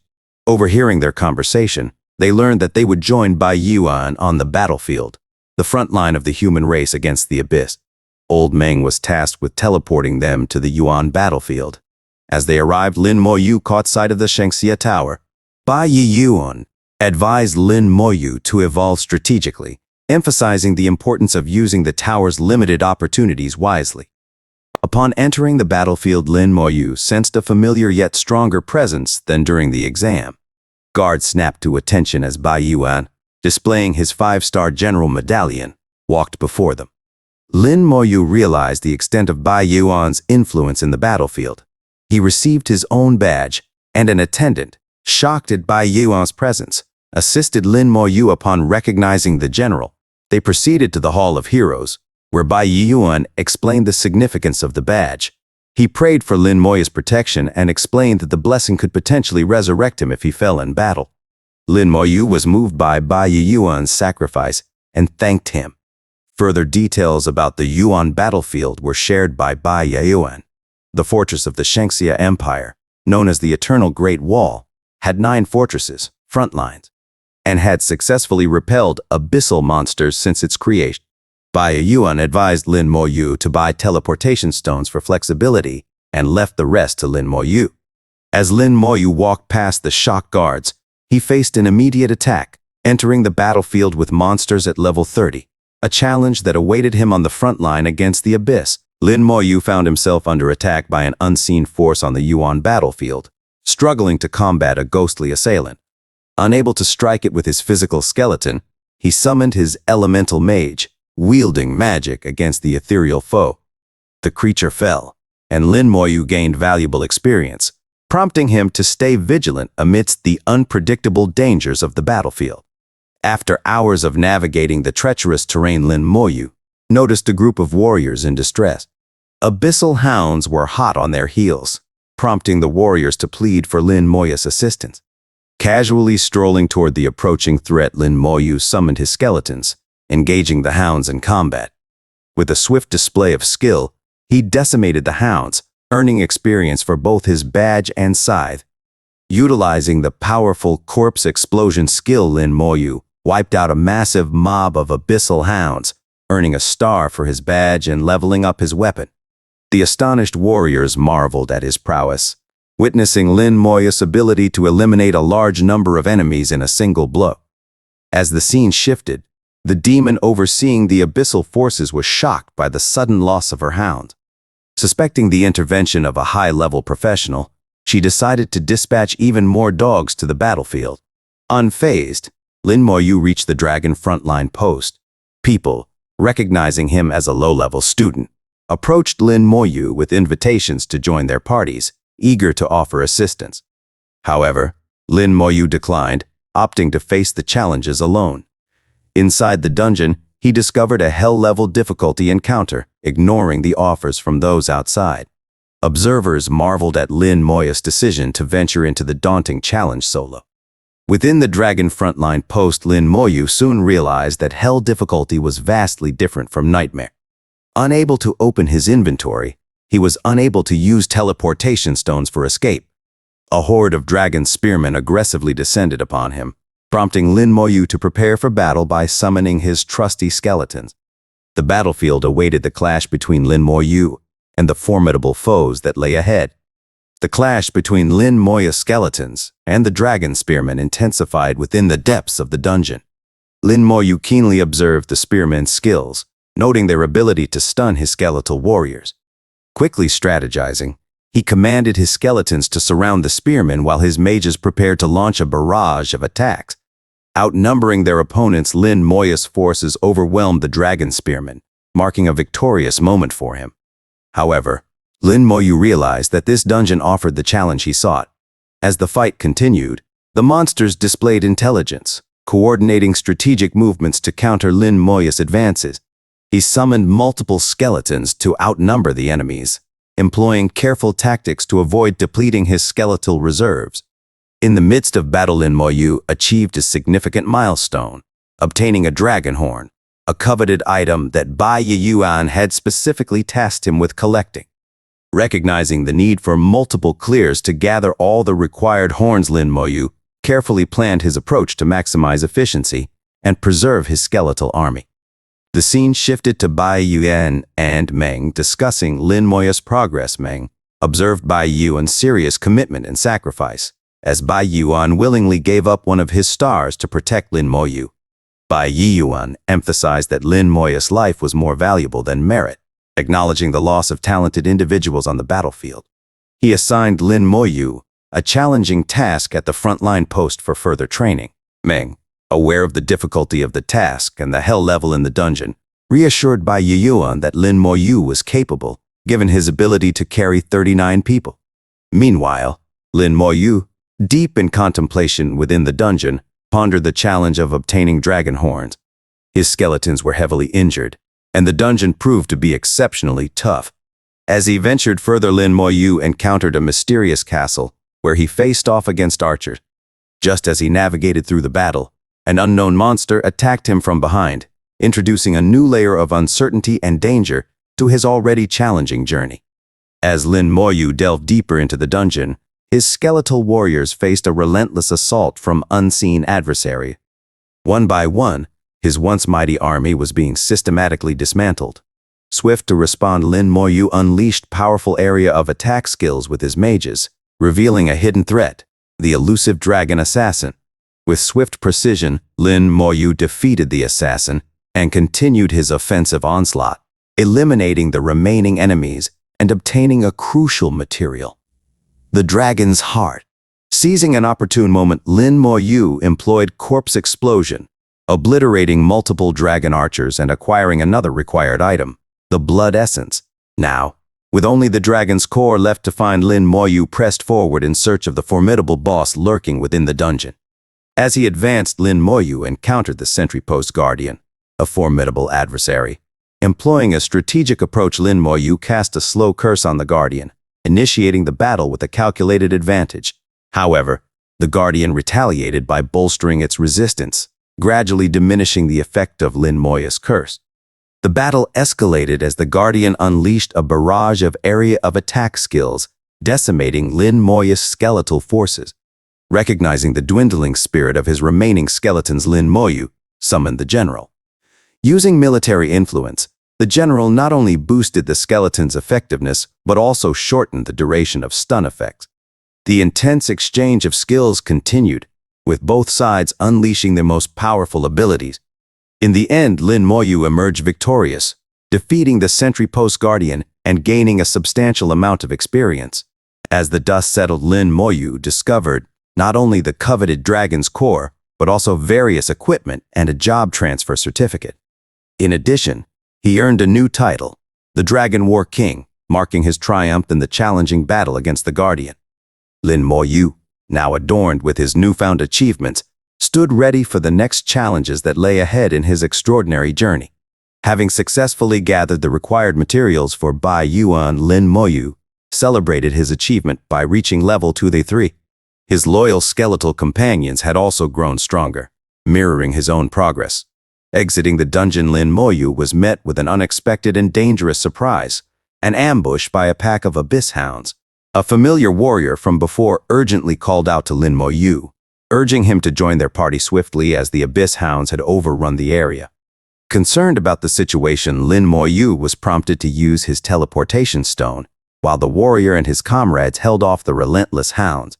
Inquiring about the events that transpired during his absence, Lin Moyu learned that the abyss had unleashed a massive number of hounds, encircling and trapping the warriors who chose to stay behind to protect others after completing the dungeon.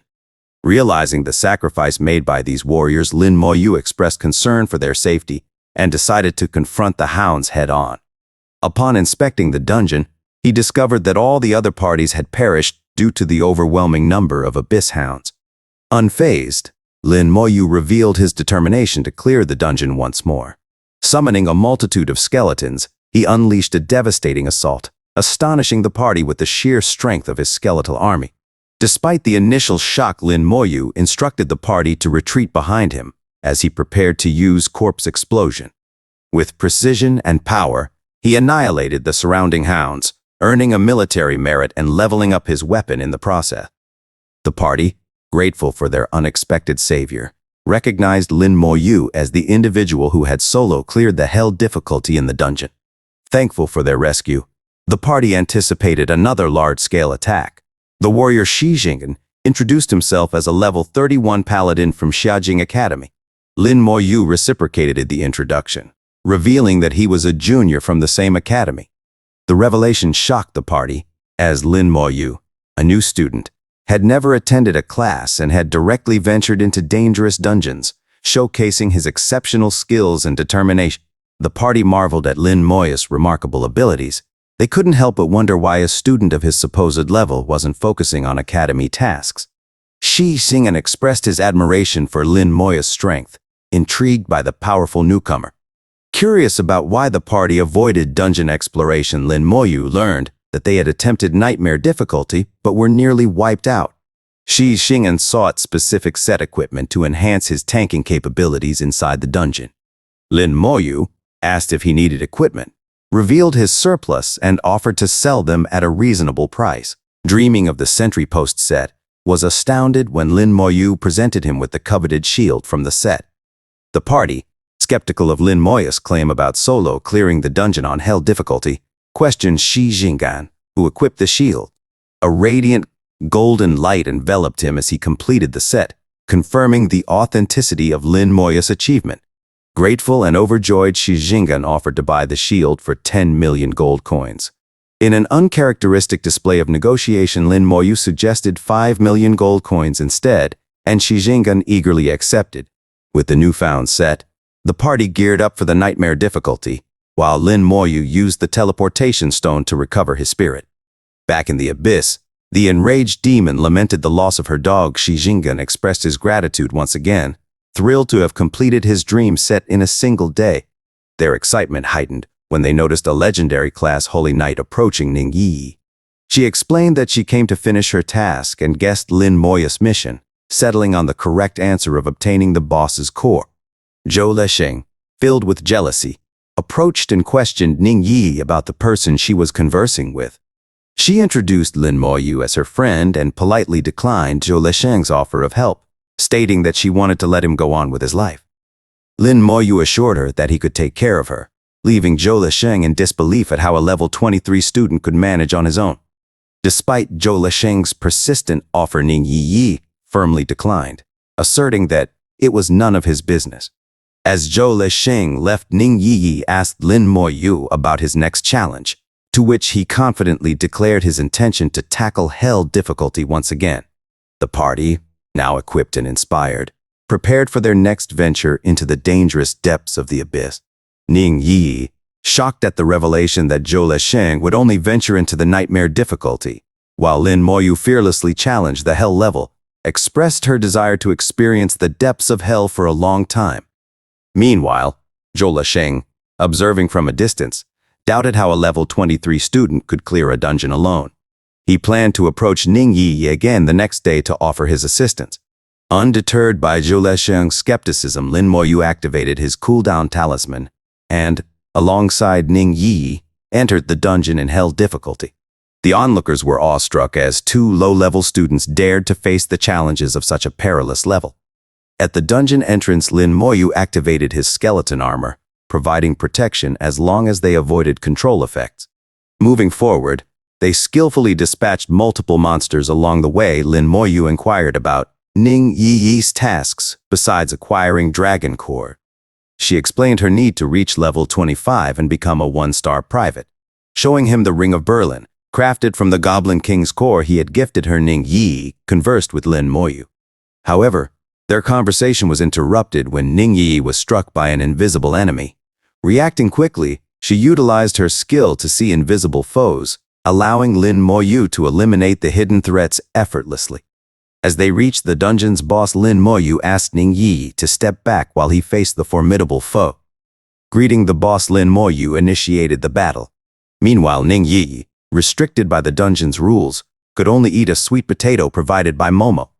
Lin Moyu employed multiple skills, but during the fierce battle, Ning Yi was struck by some attacks, causing her to drop the sweet potato. Lin Moyu summoned his general, recalled his skeletons to avoid the boss's onslaught, and then resummoned them to continue the fight. Eventually, the boss was defeated, resulting in Ning Yi leveling up and receiving a class change certificate. Overwhelmed with excitement, Ning Yi hugged Lin Moyu, expressing her joy obtaining the rare certificate. She shared the difficulty of acquiring it, mentioning that it only dropped one at a time in hell-level dungeons. Lin Moyu, thinking it was a common drop, promised another gift for Ning Yi outside the dungeon. Exiting the dungeon, Lin Moyu presented Ning Yi with a Hell Sentry headgear. Outside, Shi Jinggan and his party awaited Lin Moyu, grateful for his assistance in clearing the abyss hounds that plagued the area. As the demon sought vengeance for her fallen hounds, she commanded her abyss hounds to attack everyone at the entrance of the portal. Zhou Sheng arrived at the scene, witnessing the overwhelming number of abyss hounds.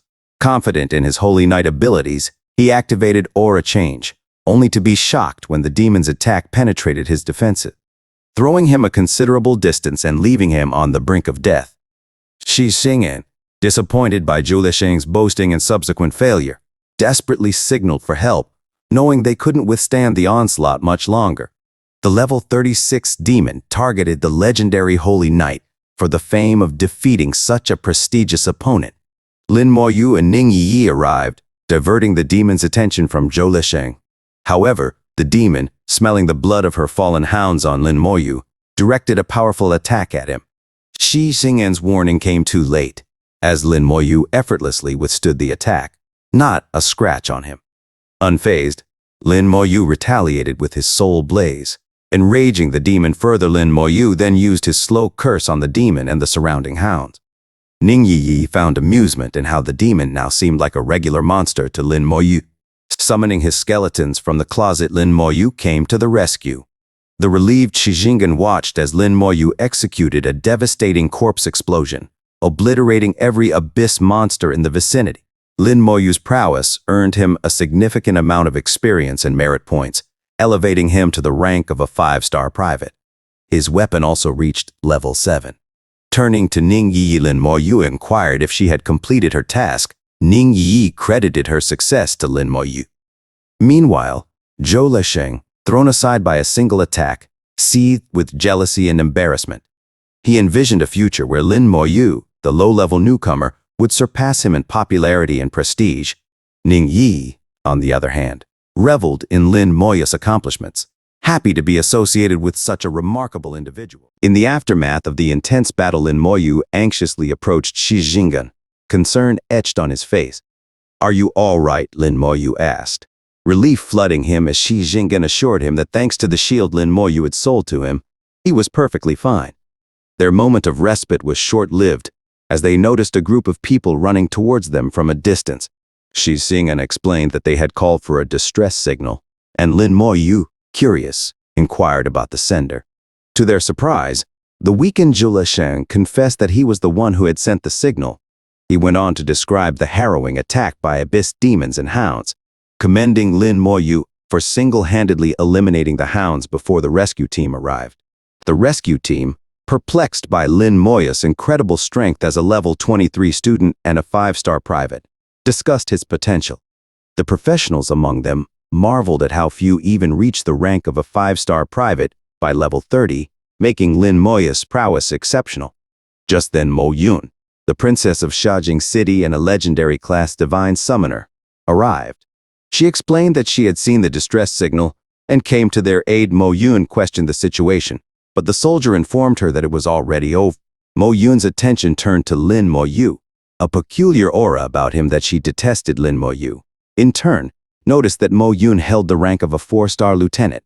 Conversations ensued as Lin Moyu and Ning Yi discussed Mo Yun's presence. Shi Jinggan explained the rarity of nirvana crystals, which could enhance the probability of class evolution. Mo Yun sought one despite already being a legendary class. leading Lin Moyu to ponder her motivations. As they continued to converse, the demon reappeared, puzzled by the repeated demise of her hounds. Determined to try again, meanwhile, in another scene, Bai Yuan and Meng engaged in conversation over tea. They communicated with the tower, learning that Lin Moyu was safe and had become a 5-star private, surprising Bai Yuan. Meng revealed that Lin Moyu had killed numerous abyss hounds sent by the flame demon king Bai Yuan, anticipated the upcoming tournament, eager to witness Lin Moyu's participation. Meng noticed Lin Moyu and Ning Yidi together and speculated on Ning's potential reaction. Unbeknownst to them, Lin Moyu and Ning Yi delved into the hell difficulty of the dungeon to continue leveling. Ning Yi, grateful for Lin Moyu's care, affectionately referred to him as my dear. After completing their dungeon run, they spotted a Shikigami with its summon in the distance, ready to challenge the hell difficulty as well. Little did they know Lin Moyu had already claimed the title of the Dragon War King. As their eyes met once again, tension filled the air. As the students from Country Y observed Lin Moyu, they couldn't help but perceive him as a weakling. The Shikigami, in particular, was astounded, recalling their last encounter when Lin Moyu was only at level 17. Now, he had ascended to level 24, and even his summoned skeletons appeared more formidable. The Shikigami, recognizing the potential threat Lin Moyu posed in the future, contemplated eliminating him. However, his fellow students cautioned against hasty actions, reminding him that they were in Shen Xia grounds. Acknowledging the advice, the Shikigami informed Lin Moyu that they would meet again in the upcoming competition before entering the dungeon. Ning Yi then enlightened Lin Moyu about the competition that occurred every 5 years, drawing participants from all over the world. Excitedly, she expressed her desire to sign up and compete. The competition required a 5-member team, promising enticing rewards for the victors, along with a solo competition. Suddenly, their badges illuminated, signaling a military order for all warriors. Professionals were urgently summoned to gather as a massive abyss monster attack loomed. Xing'an explained that the watchtower had detected a large horde of abyss monsters, and preparations were needed for the impending battle. All participants were required to accept the tower's deployment. Level 30 and below warriors were instructed to ascend the fortress walls, while those above level 30 would defend outside. Ni Xiong, an exclusive legendary class overlord from the Ni family, arrived on the scene. He announced that everyone would form a single party with equal rewards after the battle. A crucial rule was emphasized: skills could only harm monsters, not other players. Deserters would face punishment after the battle. Nai blessed the entire battleground, bestowing a buff on everyone. Despite the enhancement, Lin Moyu remained unimpressed, considering the buff more useful for his summoned skeletons. From a distance, Ning Yi pointed at Mo Yun, who levitated on her white horse unicorn. The crowd erupted in cheers as the monsters approached the wall. Another skill was employed, boosting the morale of the defenders. Mo Yun initiated her skill, drawing the attention of the dog demon. The battle commenced, and Lin Moyu summoned numerous skeletons from his closet. The skeleton mages proved immensely effective, swiftly reducing the abyss monster numbers. Onlookers marveled at the strength of Lin Moyu's skeletons. As the battle progressed, a demon dog killed a soldier too far for healing. Lin Moyu recognized the potential for casualties and requested permission from Ni to join the fray. Ni, understanding the gravity of the situation, granted Lin Moyu approval to enter the battlefield. As Lin Moyu prepared to join the battlefield, Ning Yi expressed her concern, urging him to be careful. However, Lin Moyu saw this as an opportunity to gain a substantial amount of merit and experience for his weapon. Xing'an questioned Lin Moyu's return to the field. Wondering why he came back, Lin Moyu simply replied that he intended to clean up all the monsters in the area. The demon dog, enraged by Lin Moyu's previous killings, located him and ordered her forces to attack. Mo Yun, confused by the sudden change in targets, found herself the focus of the monsters she had thought were enemies. Lin Moyu, undeterred, cast a slow curse on all the approaching monsters. Xing'an, astonished by Lin Moyu's skills, couldn't contain his excitement. Lin Moyu then unleashed the power of corpse explosion, annihilating every hound, dog demon, and even the demon dog attempting to escape. Mo Yun, witnessing Lin Moyu's incredible display of strength, felt a sense of terror. Onlookers were in awe, realizing that Lin Moyu hadn't even undergone his second job change yet possessed formidable power.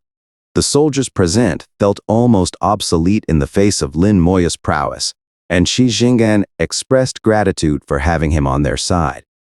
Lin Moyu made a vow to leave no monster alive on the field. Mo Yun, recognizing the feeling she experienced before, realized Lin Moyu was an undead summoner. She hadn't anticipated his strength and watched as a single skeleton dispatched the last hound in the field. Suddenly, a skeleton was swiftly obliterated, catching Lin Moyu's attention. The Abyss King, remembering Lin Moyu from a previous encounter, harbored a strong desire to kill him. Lin Moyu retorted defiantly, and the Abyss King unleashed a devastating attack, shooting lasers from his eyes. Lin Moyu's skeleton armor only endured for 2 seconds, and he quickly transferred the damage to his summoned skeletons. In an instant, 124 skeletons were obliterated. The Abyss King cursed Lin Moyu, vowing to be the one to end him. The Watchtower intervened, firing at the Abyss King and providing a momentary respite. Ning Yi, concerned for Lin Moyu's well-being, asked if he was all right. Lin Moyu, taken aback by the power of the Abyss King, expressed gratitude for his skills, acknowledging that without them, he might have perished. Ni declared victory and announced the commencement of the distribution of military merit. The battlefield, now subdued, bore witness to the overwhelming strength of Lin Moyu. After the intense battle, Ni addressed the crowd, declaring that there would be no deserters, and a total of 25,000 merits would be distributed. Mo Yun received 500 merits, while Lin Moyu earned a whopping 3,500. The crowd unanimously agreed that Lin Moyu deserved every bit of it. Envy and humiliation overcame Zhou Lisheng, who had only gained 20 points. Lin Moyu sensed a change in his Thanatos scythe as it absorbed numerous abyss souls. Meanwhile, Ning Yi had ascended to a 2-star private, and Lin Moyu, in just one battle, leaped from a 5-star private to a silver captain. Amused by the unexpected promotion, Ning Yi jokingly bowed before Lin Moyu, marveling at his achievement as the youngest captain in their history. Ni approached Lin Moyu, recognizing him as the youngest captain in the city. He decided to bestow a title upon him, the Star of Shangxia. However, Ni was astonished when he discovered Lin Moyu already possessed the title of the Dragon War King, a feat achieved by solo clearing the hell level of the frontline outpost dungeon. Mo Yun, who had attempted the same feat and barely survived, was shocked, and Ni suggested that Lin Moyu report his achievements to the Empire, emphasizing the need for documentation. Congratulating Lin Moyu, Ni considered him another genius for their country and granted him access to the military facility in the fortress, provided he earned enough military merits. Lin Moyu examined Ni's 3-star general badge, learning that the facility was exclusive to 3-star captains and above. As the Legion was dismissed, Lin Moyu observed his nearly completed weapon.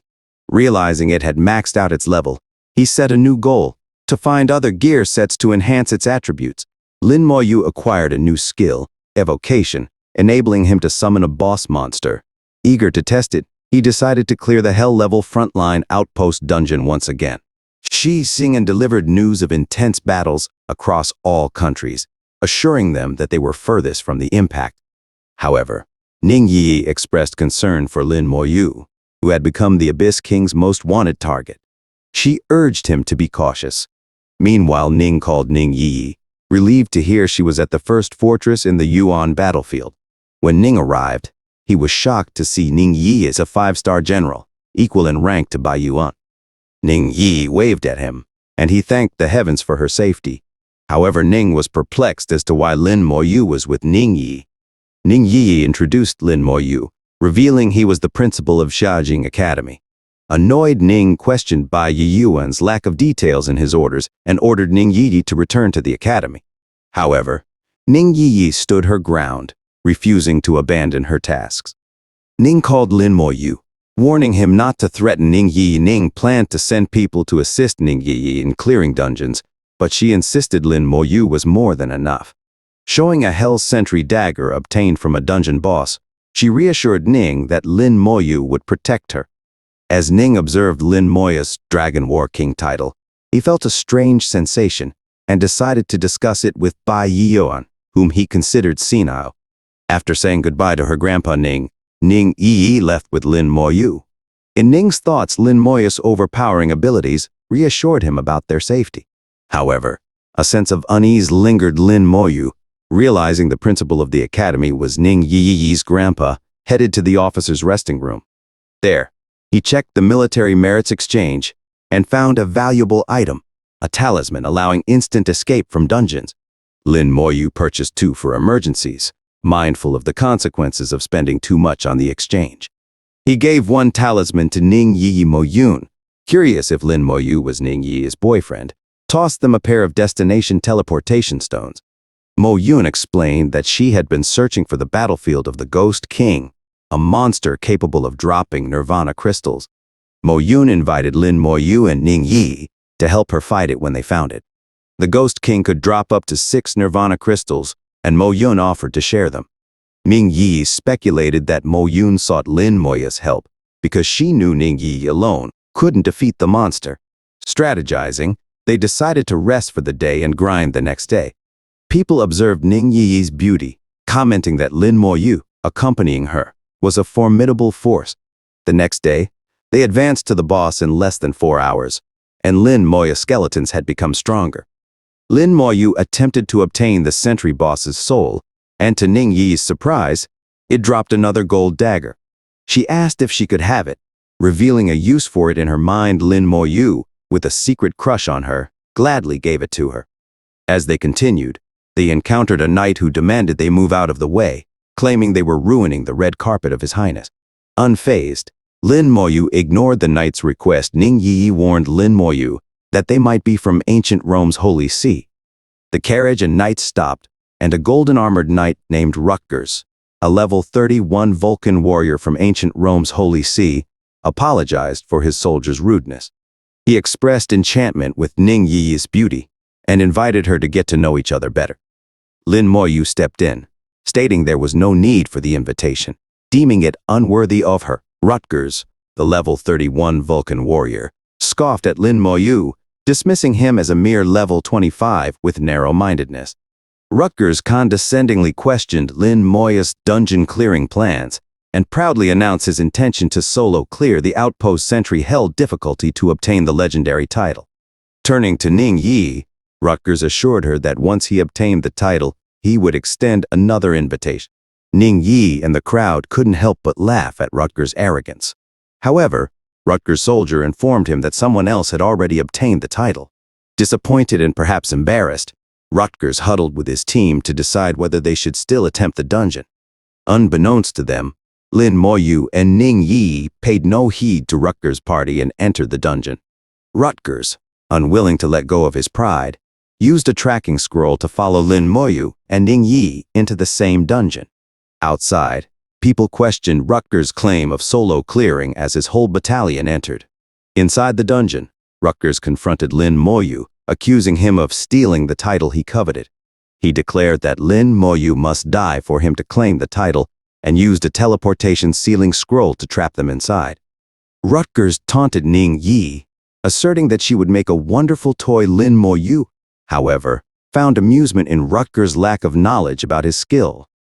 Lin Moyu summoned hundreds of skeletons from his closet, and Rutgers, in his arrogance, boasted about his legendary profession and used Vulcan body skill to buff his party.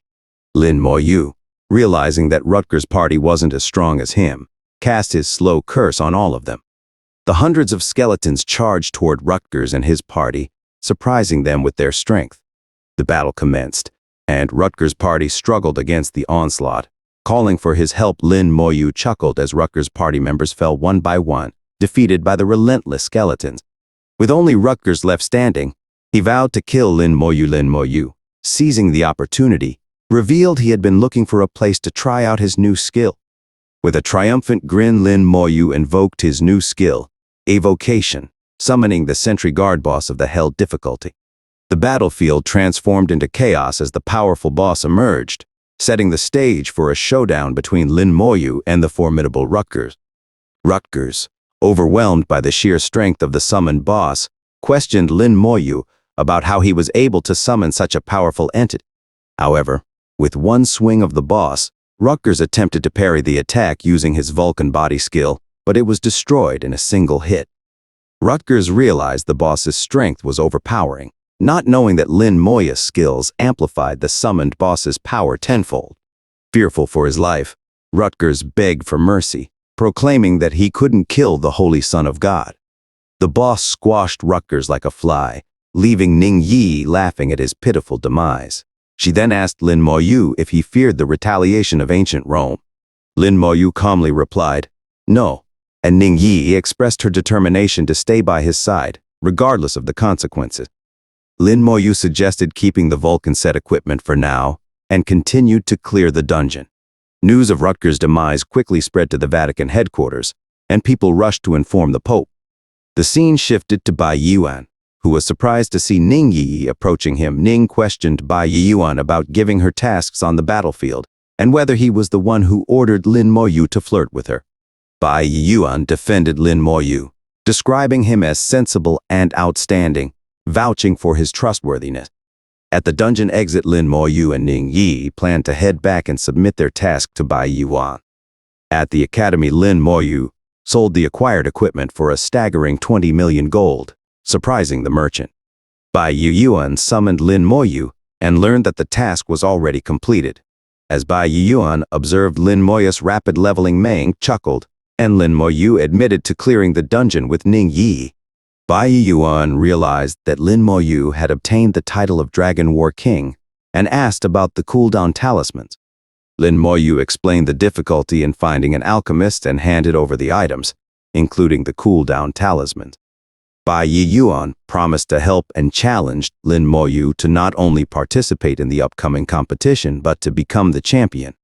Lin Moyu handed over the Vulcan set and equipment, prompting Bai Yuan to inquire about their origin.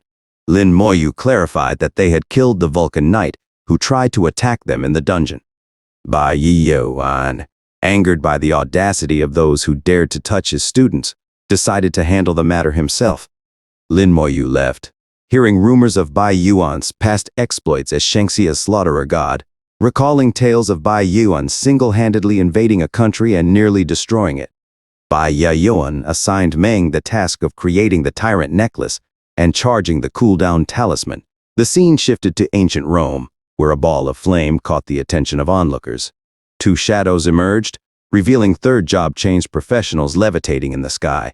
As they descended, Ning shouted for someone named Gubat, calling out the Pope and cursing him to come out.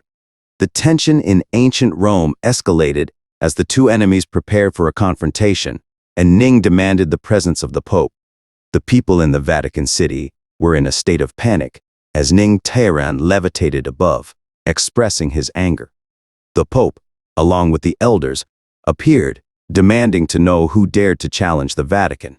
When Ning's identity as the divine-level professional from Shangxia, accompanied by the renowned Bai Yuan, was revealed, the Pope's demeanor shifted from arrogance to fear.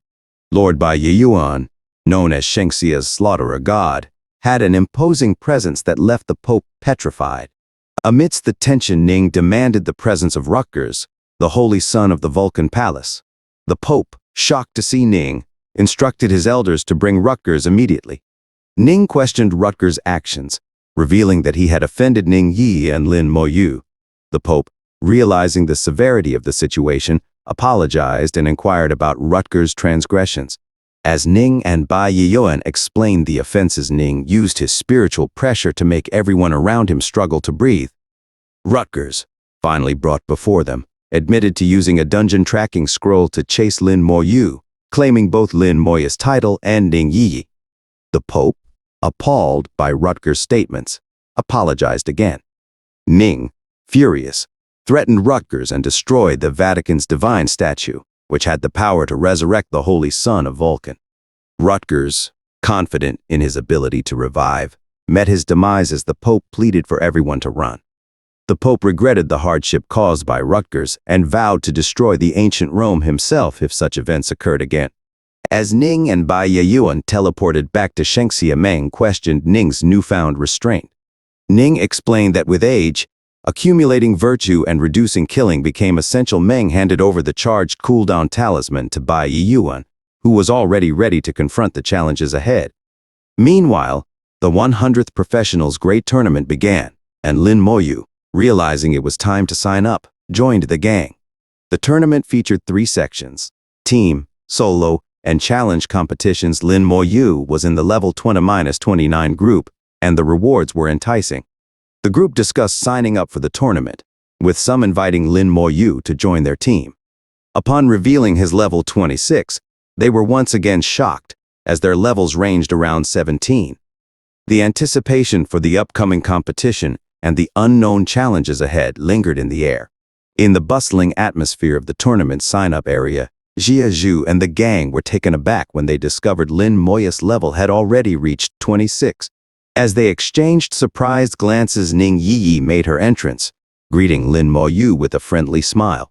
Jia Zhu, unable to contain her curiosity, inquired about the new acquaintance.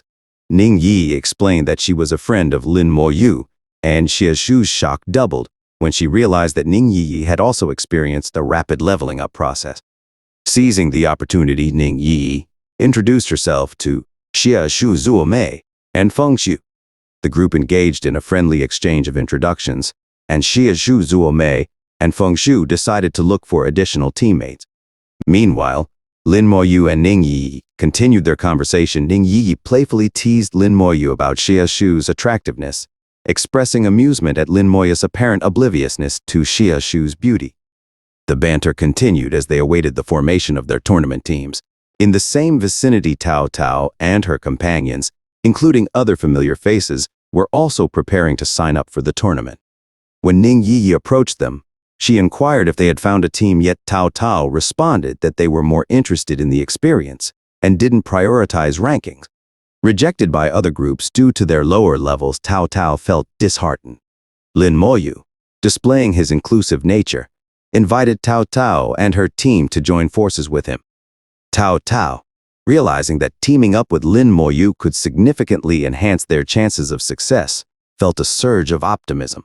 The diverse group of individuals, each with their unique strengths and levels, began to form a formidable team, ready to face the challenges of the upcoming tournament.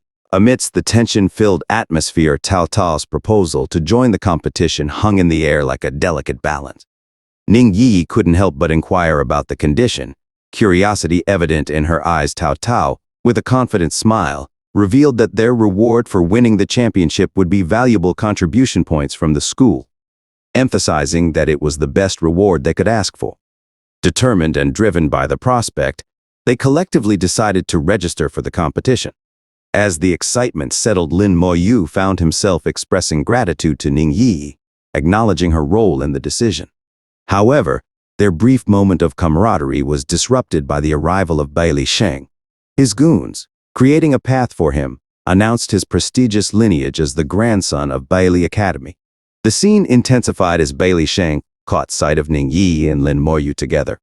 Bai Li Sheng, fueled by jealousy and possessiveness, couldn't contain his anger. He shouted at them, demanding to know why Ning Yi was with Lin Moyu.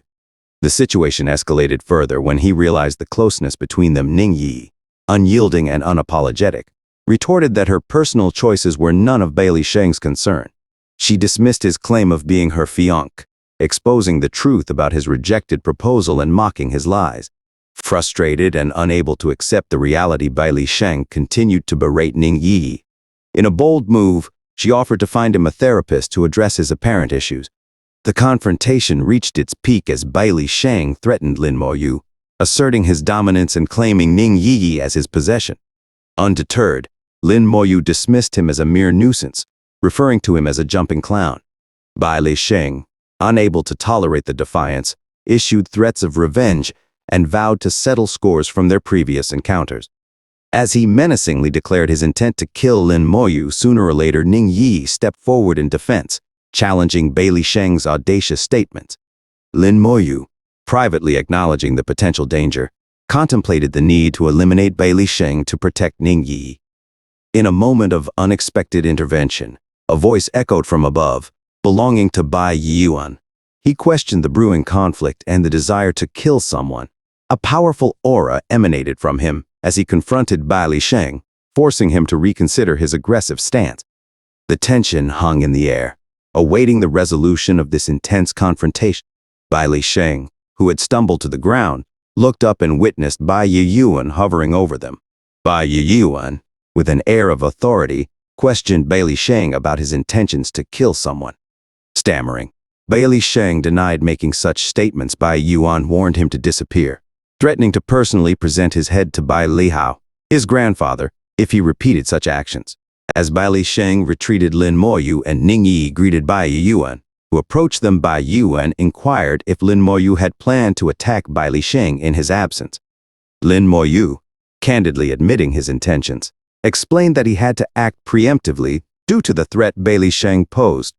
Bai Yuan questioned Lin Moyu's lack of fear regarding potential retaliation, considering Bai Li Sheng's influential grandparents and their formidable strength. Lin Moyu, displaying determination, acknowledged that he might not be able to defeat Bai Li Hao currently, but he was ready to face challenges on the battlefield. Bai Yuan commended Lin Moyu's resolve, drawing parallels with his younger self. He shared insights about decisiveness and strength, emphasizing that a tough fist was the hard truth, achieving both fairness and fear through personal strength. Bai Yuan revealed his plan to help Lin Moyu raise his level once he gathered enough materials. He assigned Lin Moyu a new task to quickly accomplish. Tao informed Lin Moyu and Ning Yi about the upcoming tournament in Nanhong City and their busy schedule. They bid farewell, planning to meet at the tournament. Later, at the Third Fortress teleportation platform, Lin Moyu and Ning Yi received a task from Bai Yuan to kill abyss demons and increase Lin Moyu's rank to at least 2 stars lieutenant. Additionally, they were to retrieve elemental crystals from an elemental dungeon outside the fortress, known as the Elemental Plane.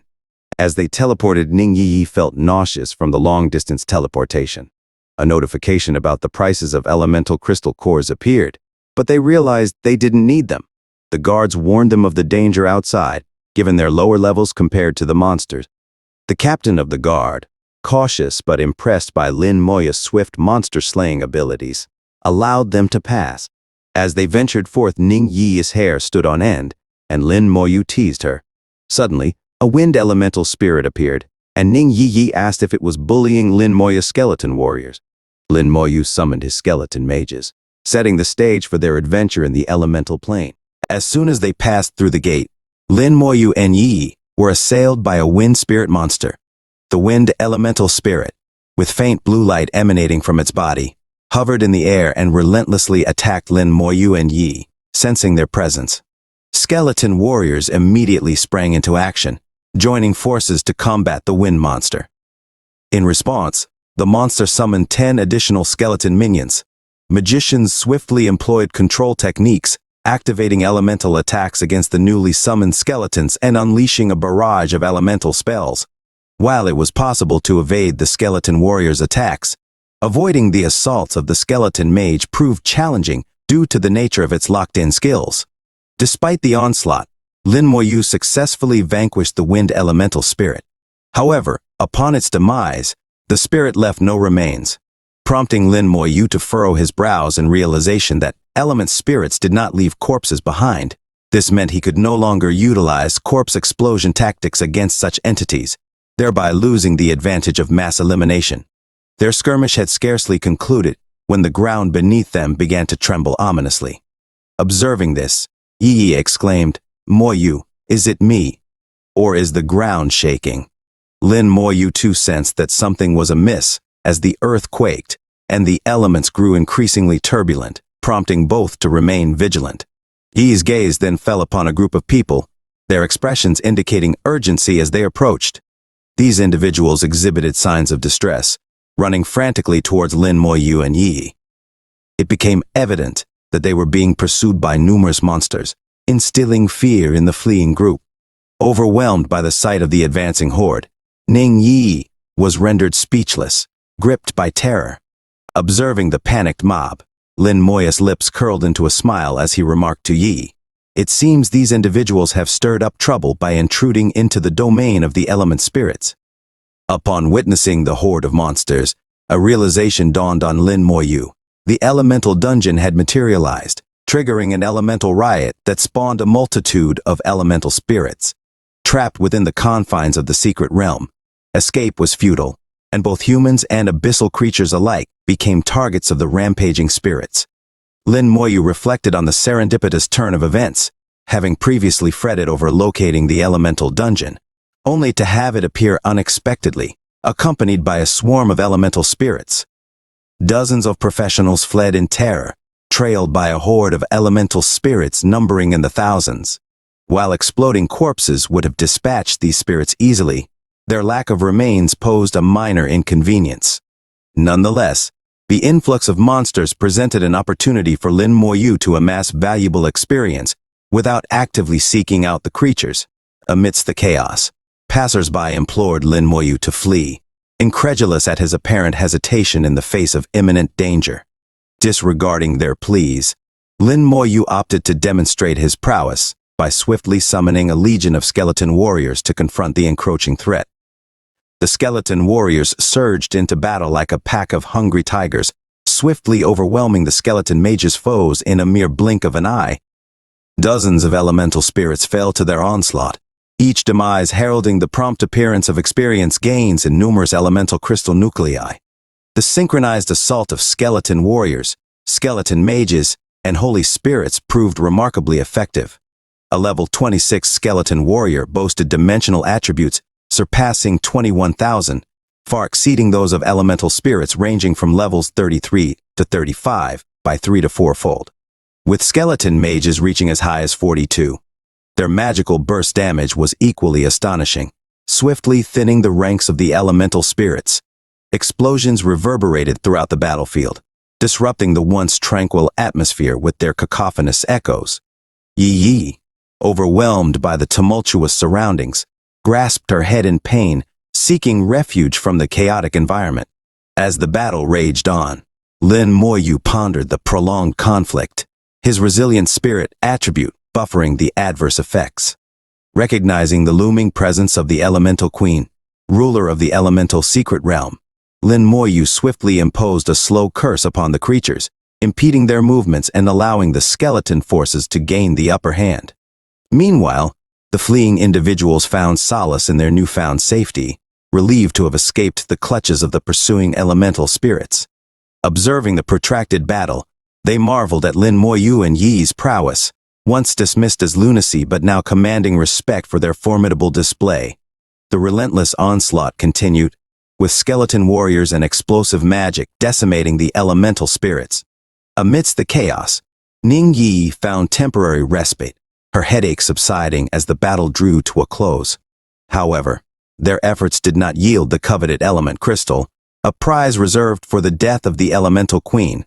Undeterred, Yi suggested another attempt, prompting Lin Moyu to notice an unusual portal beckoning them forth.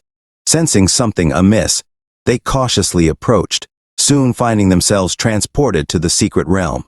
Here, they encountered the Ice Palace, its pristine surfaces reflecting light in a dazzling display. The maze-like structure filled Yi with apprehension, prompting Lin Moyu to dispatch his skeleton warriors to scout the area.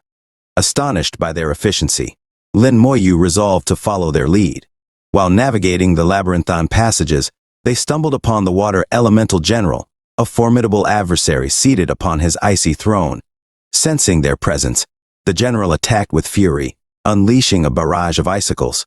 Though narrowly evading the onslaught, Lin Moyu recognized the general's fusion with the Ice Palace, rendering it immobile. Pressing their advantage, the skeleton warriors assailed the general, their relentless assault chipping away at its defenses. However, the general retaliated with a devastating ice whirlwind, forcing a temporary retreat. Seeking shelter behind a rock, Lin Moyu observed the battle unfolding. To his astonishment, the general's injuries miraculously healed, a testament to its regenerative abilities. Realizing its Achilles' heel lay in its agility, Lin Moyu summoned the outpost guardian boss, a formidable undead entity, to challenge the general. With a grin, Lin Moyu anticipated the clash between the two formidable foes, bolstered by the reinforcements of his skeleton forces. Unfazed by the general's ice whirlwind technique, the Hell Boss stands unyielding, impervious to the onslaught. The water elemental general's subsequent attacks fail to harm the Hell Boss, much to Lin Moya's satisfaction. As the skeleton warriors launch a coordinated assault, the general's injuries begin to heal at an unprecedented rate, but their relentless barrage persists. Suddenly, a torrent of water erupts from the general, engulfing the battlefield in a devastating flood. Despite their astonishment, Lin Moyu and Ning Yi seek refuge atop a higher rock to evade the deluge. Recognizing the effectiveness of the general's wide-ranging attacks, Lin Moyu acknowledges their potency in restraining his skeletons. Observing the general's fury, Lin Moyu realizes that the Hell Boss's resilience has incurred the general's wrath. With the water receding, the Hell Boss and skeleton warriors launch a swift and coordinated counterattack. The Hell Boss, emitting a crimson aura, swiftly closes the distance and delivers a devastating blow, shattering the water elemental general into ice shards. With the general vanquished, Lin Moyu collects the water elemental crystal nucleus, pondering the absence of a soul within pure elemental life forms. As Ning Yi departs with a smile, Lin Moyu contemplates the implications of his newfound understanding while gathering elemental crystals, seizing the opportunity provided by the boss monster's temporary summoning. Witnessing the remarkable transformation of their environment, Ning Yi remarks on the decreased chaos in the elements, a sentiment Lin Moyu echoes, noting a newfound sense of comfort. With this observation, Lin Moyu suggests they depart from the fiery landscape, and together they navigate through the sea of flames within the flame world. Both clad in skeleton armor, they withstand the intense heat, acknowledging the fortunate protection it affords them compared to other professionals who might suffer harm. As they traverse the fiery expanse, Lin Moyu can't shake the feeling of apprehension, wondering if they'll encounter a world of wind or thunder and lightning next. However, their journey continues without encountering any fire elemental spirits. Suddenly, they come across a towering mass of flame, which Lin Moyu identifies as not a mountain but a colossal ball of fire. Before they can react, the flame mountain animates, revealing itself as the fire elemental general, a formidable boss of the secret realm.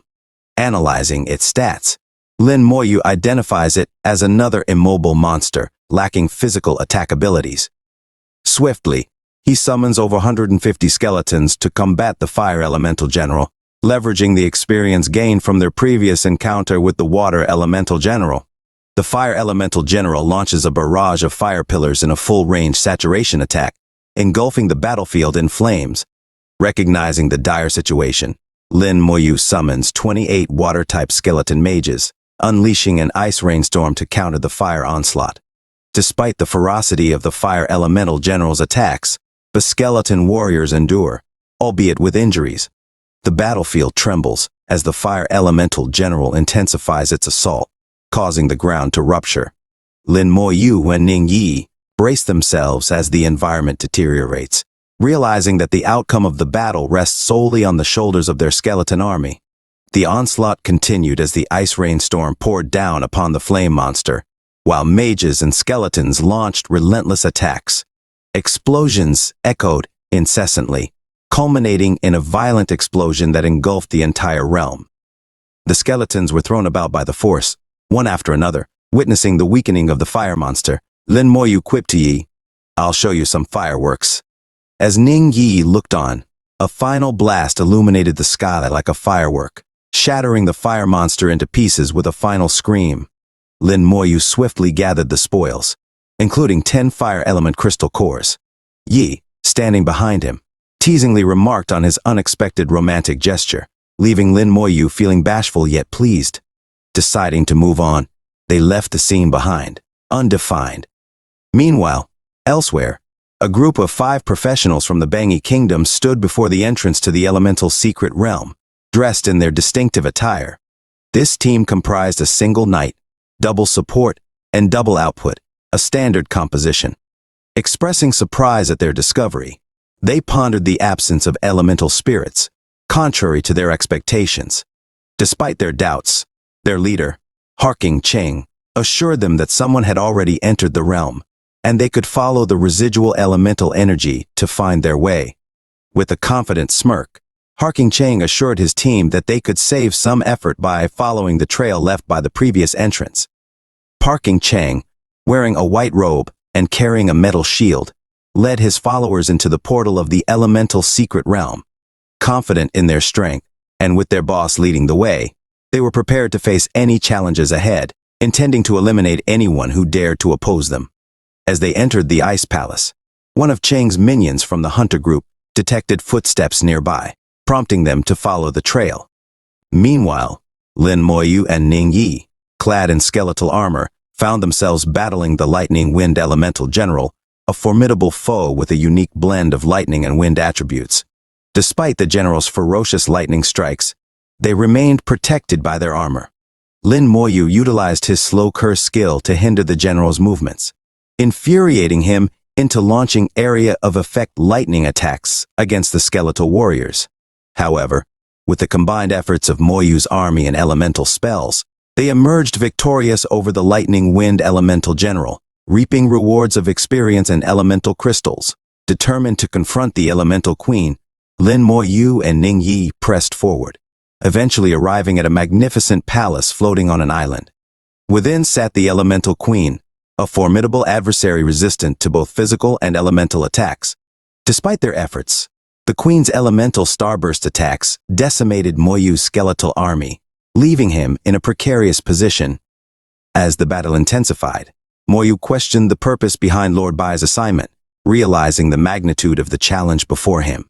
Lin Moyu found himself in a challenging predicament, realizing that his usual killing moves were ineffective against the elemental creatures devoid of souls or corpses. Determined to devise a new strategy, he resolved to summon the Undead General and the Undead Outpost Guardian once more. Despite his initial recklessness in rushing to face the Elemental Queen head-on, he acknowledged the need for tactics to defeat such a formidable foe. Meanwhile, the Hunter Group, arriving at the scene where Lin Moyu and Ning Yi were battling the Elemental Queen, contemplated their approach.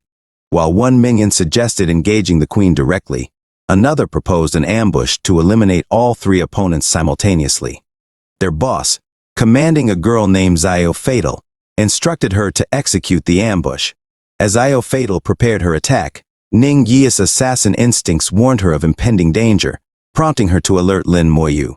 Amidst the onslaught of elemental attacks, Lin Moyu recognized the opportune timing of the ambush. Observing Zio Fatal's Armageddon attack, he awaited its consequences with a knowing smile, prepared for the unfolding events in the spiritual realm. Moyu faced a monster of wind and lightning elements, which he defeated with relative ease. However, the battle with the Elemental Queen proved to be much more perilous, highlighting the difficulty of defeating such a formidable opponent. Suddenly, the same 5 warriors who had arrived late to the portal launched an attack on Moyu and Yi. Zio Falsar, leading the assault, unleashed a powerful attack that caused a massive explosion. Yet, to their surprise, Moyu and Ning Yi emerged unscathed, thanks to the protection provided by their skeleton armor. With the Elemental Queen and the attacking warriors creating an atmosphere of war, Moyu retaliated by sending his skeleton warriors to confront the assailants. Overwhelmed by the sheer number of skeletons advancing towards them, the boss and his team were filled with fear and confusion.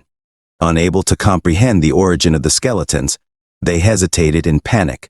Despite reassurances from their boss, they found themselves ensnared by Moyu's slow curse, rendering them immobile and vulnerable. Recognizing the healer as a primary target, Moyu swiftly directed his skeleton mages to unleash a barrage of elemental spells upon him. The healer, unable to react in time, succumbed to the onslaught of magic attacks, leaving him severely wounded. In a fit of rage, the boss utilized his group provocation ability to divert attention away from his incapacitated ally, momentarily halting Moyu's assault. As the boss and his team regrouped and administered healing potions, Moyu prepared for another round of attacks. However, their efforts were thwarted by the team leader's activation of a group protection ability, creating an energy shield that nullified the impact of the skeleton magician's attacks. Despite the onslaught, the energy shield provided a formidable defense against Moyu's forces. Upon realizing that their adversaries possessed level 40 skills and equipment, Ning Yi voiced her concern, noting the formidable abilities such as the Knight's group protection, the chain from the group protection, and the maid's sneak attack with meteorite fire. Lin Moyu, on the other hand, remained calm, acknowledging the potency of these adversaries while also recognizing the advantage provided by their skeleton armor. With a determined grin, Lin Moyu understood that relenting was not an option. He directed more skeleton warriors towards the attackers, surrounding them with an overwhelming force. Panic spread among the attackers as they struggled to fend off the relentless assault of the skeletons. Realizing their precarious situation, they sought guidance from their leader, who, now regretful of his underestimation of Lin Moya's strength, ordered a retreat. However, as they attempted to escape, Lin Moyu intercepted them, wielding a blue soul flame in his hand. The healer among them suffered excruciating pain from the flames, while the leader was incapacitated by successive lightning, ice, and fire attacks. Despite their attempts to flee, they found themselves under constant assault, forcing them to prioritize survival. As the attackers fled for their lives, Lin Moyu chose not to pursue them, recognizing the difficulty in dealing with heavily defended opponents and prioritizing their current objective. With unwavering determination, Lin Moyu and his undead army turned their attention to the Elemental Queen, launching a coordinated assault. Despite the Queen's desperate attempts to defend herself, she was overwhelmed by the onslaught, ultimately succumbing to the combined forces of the skeletons and maids. As the Elemental Queen lay defeated, Lin Moyu reflected on the effectiveness of their strategy, pleased with the outcome. With a smile on his face and the flicker of a soul flame in his hand, he commanded his undead army to finish off the fallen queen, ensuring their victory and claiming the valuable elemental crystals as their reward. As the Elemental Queen faded away along with her palace and the elemental secret place, Ningyi expressed relief, acknowledging their success in eliminating the queen. Lin Moyu, having obtained her crystals, felt a sense of accomplishment as their task was fulfilled. However, he couldn't ignore the injuries sustained by many of his skeleton warriors during the battle. Concern crept onto Lin Moya's face as he gathered his injured warriors into the summoning space for recovery. Despite their victory, Lin Moyu couldn't shake off the slight sense of loss incurred in the fight alongside the prophet. With the secret place vanished, Lin Moyu and Ning Yi found themselves near the third battlefield, a perfect opportunity for Lin Moyu to advance his military rank as per Lord Bai's instructions. Eager to seize this chance, Lin Moyu led them into the third battlefield. Noticing the stark change in atmosphere, darkness shrouded the area, tainted with the scent of blood and dirt. Abyss monsters lurked everywhere, their eyes gleaming red in the darkness. As the monsters approached, Lin Moya's skeleton warriors swiftly dispatched them with ease. Though these were lower-level abyss monsters, Lin Moyu expressed disappointment at their minimal military merit. Suddenly, an attack caught them off guard from behind, prompting Ning Yi to defend herself and remark on the cunning nature of these creatures. The sky erupted in a red explosion, signaling disaster ahead. Sensing danger, Lin Moyu and Ning Yi abandoned their current task, hastening towards the signal area. Upon arrival, they found the monsters had vanished, replaced by an eerie laughter echoing in the air. Recognizing the demonic presence, Ming Yi and Lin Moyu realized that whoever had sent the distress signal was now under siege by the summoned creatures, instilling a sense of urgency in their actions. As Lin Moyu and Ning Yi rushed towards the signal area, they discovered over 100 monsters encircling a trap team. The trapped team, however, showed resolve, rallying together to confront the demons and break free. Despite the daunting odds, their collective strength gave them hope against the horde of monsters. Suddenly, a level 38 abyss wolf demon emerged, launching a ferocious assault with its claws. The team leader barely evaded the attack, shocked by the demon's appearance. The demon, known for its strength and agility, toyed with the trapped team, attacking relentlessly. These wolf demons were plentiful in the abyss, often found alongside their flying wolf counterparts, forming a symbiotic relationship. Observing the chaos from above, Lin Moyu and Ning Yi devised a plan to ground the flying monsters. Realizing the demon's intent to lure more victims with the distress signal, Lin Moyu and Yi's arrival dampened its satisfaction. However, the demon's amusement faded upon seeing Lin Moya's lower level, questioning why such a young individual dared to enter the third battlefield. Despite the odds, Yi's presence brought a grin to the demon's face, relishing the prospect of feasting on her. As the wolf demon advanced towards them, Lin Moyu shielded Yi, prompting the demon's taunts about their inevitable demise. Yet, Lin Moya's skeleton armor thwarted the demon's initial attack, followed by the chains of Lin Moya's curse binding the demon, much to its dismay. Struggling to break free, the demon realized it was ensnared by Lin Moya's potent abilities, unable to escape the curse's grasp. As many skeletons converged and attacked the wolf demon and its mount, the once intimidating duo found themselves overpowered and brought crashing down to the ground. The skeleton warriors swiftly dispatched the other smaller monsters in the area, swiftly turning the tide of battle.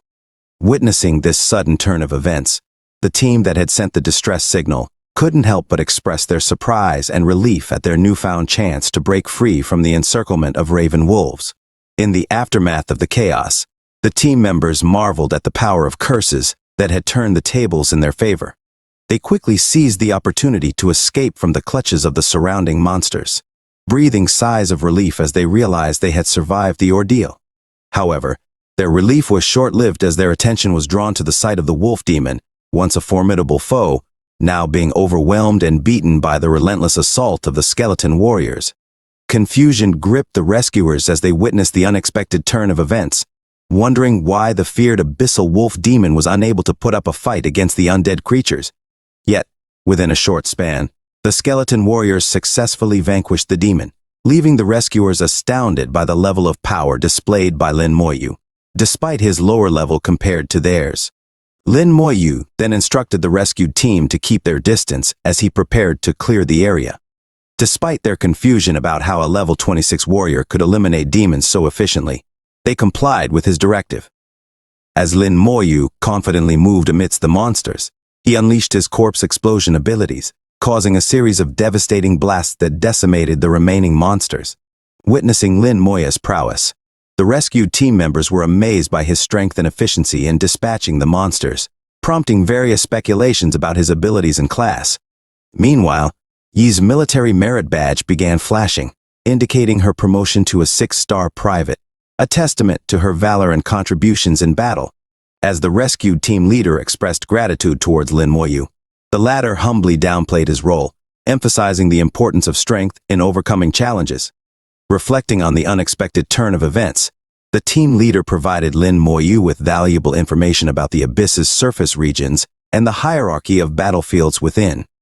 With the ordeal behind them, the rescue team departed, leaving Lin Moyu and Ning Yi to contemplate their next steps in the ever-dangerous abyss.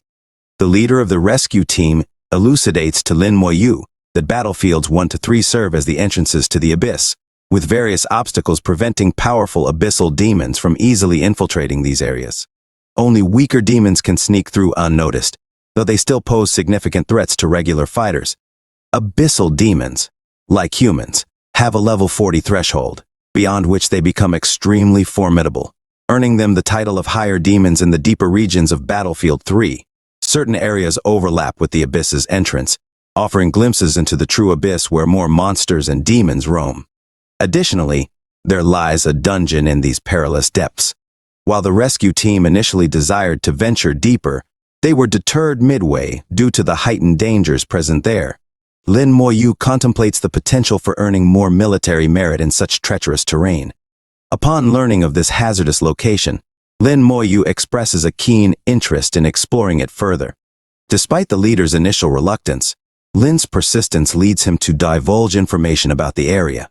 Bid farewell to the rescue team, Lin Moyu and Ning Yi embark on their journey, intent on reaching the ominous depths of the abyss.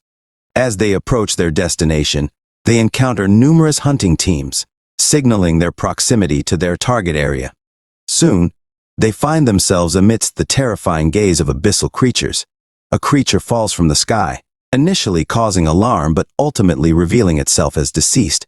However, their attention is drawn to a silver-ranked hunter engaged in combat with a monster, a sight that astonishes Yi, particularly noting the hunter's assassin class and level exceeding 40.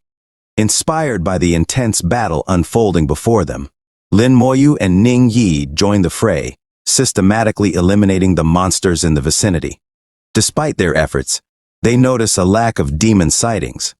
Suddenly, they observe a monstrous entity approaching, prompting them to ready themselves for a confrontation.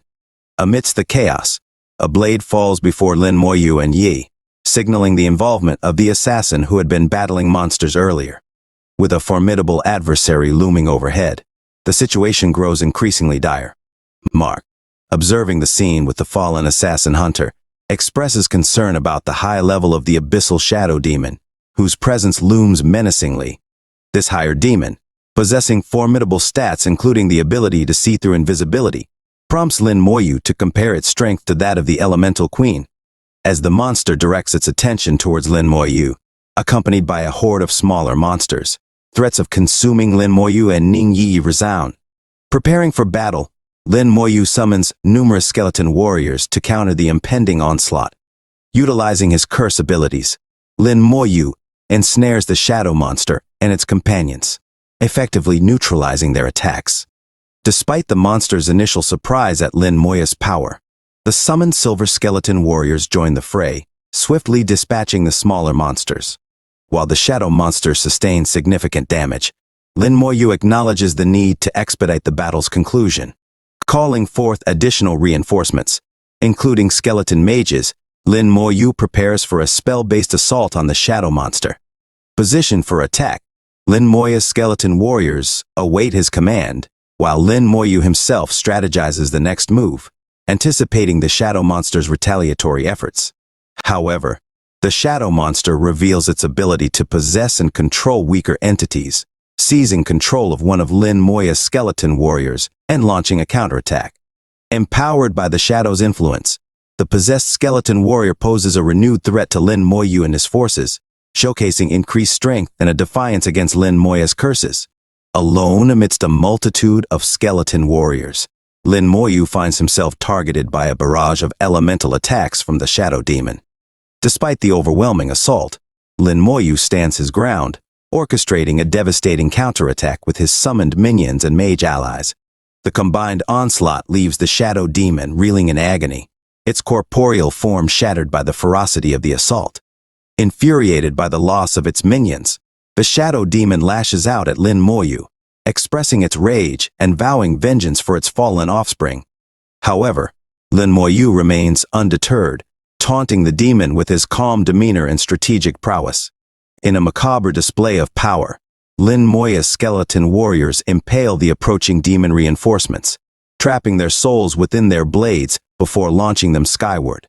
With precise timing, Lin Moyu unleashes a devastating corpse explosion, obliterating the trapped demons in a spectacular display of destruction. As the dust settles, the defeated shadow demon crumbles to the ground, its crystal essence ripe for the taking. Lin Moyu and Ning Yi celebrate their victory, reveling in their newfound military merits and promotions. Eager to explore further opportunities for advancement, they set their sights on a nearby dungeon. Meanwhile, at Zijing Academy's Bayesian courtyard, Meng Anwen questions Lord Bai's decision to send Lin Moyu into the elemental secret realm, expressing concern for the young warrior's safety. Lord Bai, however, sees it as a test of Lin Moyu's limits, eager to witness the extent of the prodigious youth's potential. Lin Moyu's reputation for conquering formidable dungeons like Tyrant Desert precedes him, showcasing his ability to overcome even the most treacherous challenges and emerge victorious. His unparalleled skill extends to facing hellish difficulties alone, effortlessly annihilating hordes of demons with tens of thousands of hellhound foes falling before him at his command. Considering his track record, it's clear that the elemental secret realm presents no insurmountable obstacle for him. Meng Anwen's solemn demeanor reflects his understanding of Lin Moyu's unparalleled capabilities. He highlights the comparable danger posed by the elemental secret realm and the formidable Queen of Elements, cautioning against underestimating the realm's level of challenge. While Lin Moyu's army of skeletons is formidable, Meng Anwen underscores the Queen's resilience against group assaults, emphasizing the need for caution and strategic planning. Despite Meng Anwen's concerns, Lord Bai maintains a pragmatic outlook, acknowledging the possibility of setbacks and losses while emphasizing the importance of pushing Lin Moyu to his limits. With safeguards like the Hall of Heroes and divine protection in place, Lord Bai reassures Meng Anwen that Lin Moyu's safety is prioritized, even amidst perilous missions. However, Meng Anwen's unease intensifies when he mentions a significant oversight regarding the safety of a precious granddaughter. Ning's arrival adds tension to the conversation, with his stern warning underscoring the gravity of any potential harm befalling the girl. Despite Ning's threats, Lord Bai remains confident in the protective spells safeguarding her. As the discussion unfolds, the scene shifts to battlefield near the Abyss border, where Lin Moyu finds himself amidst a menacing atmosphere permeated by the energy of the Abyss. Demons and cannibalistic monsters emerge, their malevolent presence heralding chaos and carnage across the battlefield. Despite facing formidable adversaries, Lin Moyu presses forward, undeterred by the dangers that lie ahead, determined to continue his quest for greater challenges and rewards. As Lin Moyu arrives at the battlefield, he observes a steady stream of demons pouring through the gate, seemingly intent on wreaking havoc in the human world. Rather than being daunted by the onslaught, Lin Moyu sees an opportunity to bolster his rank by engaging in combat with these infernal beings. Employing his curse, he slows down the advancing demons, leaving them vulnerable to attack. The arrival of numerous skeleton warriors catches the demons off guard, further complicating their predicament. As the skeletons relentlessly assault the demons, chaos ensues, with blood and gore saturating the battlefield. In a scene reminiscent of hell itself, the once pristine boundary of the third battlefield becomes a nightmarish tableau of carnage, a testament to Lin Moyu's unparalleled prowess in combat. With each detonation of his explosion ability, the bodies of fallen demons are obliterated, leaving no trace of their existence. Lin Moyu's relentless onslaught yields substantial rewards in the form of experience points and military merit, much to his satisfaction. Despite the overwhelming odds, Lin Moyu's resolve remains unshaken, as he single-handedly thwarts the demonic incursion.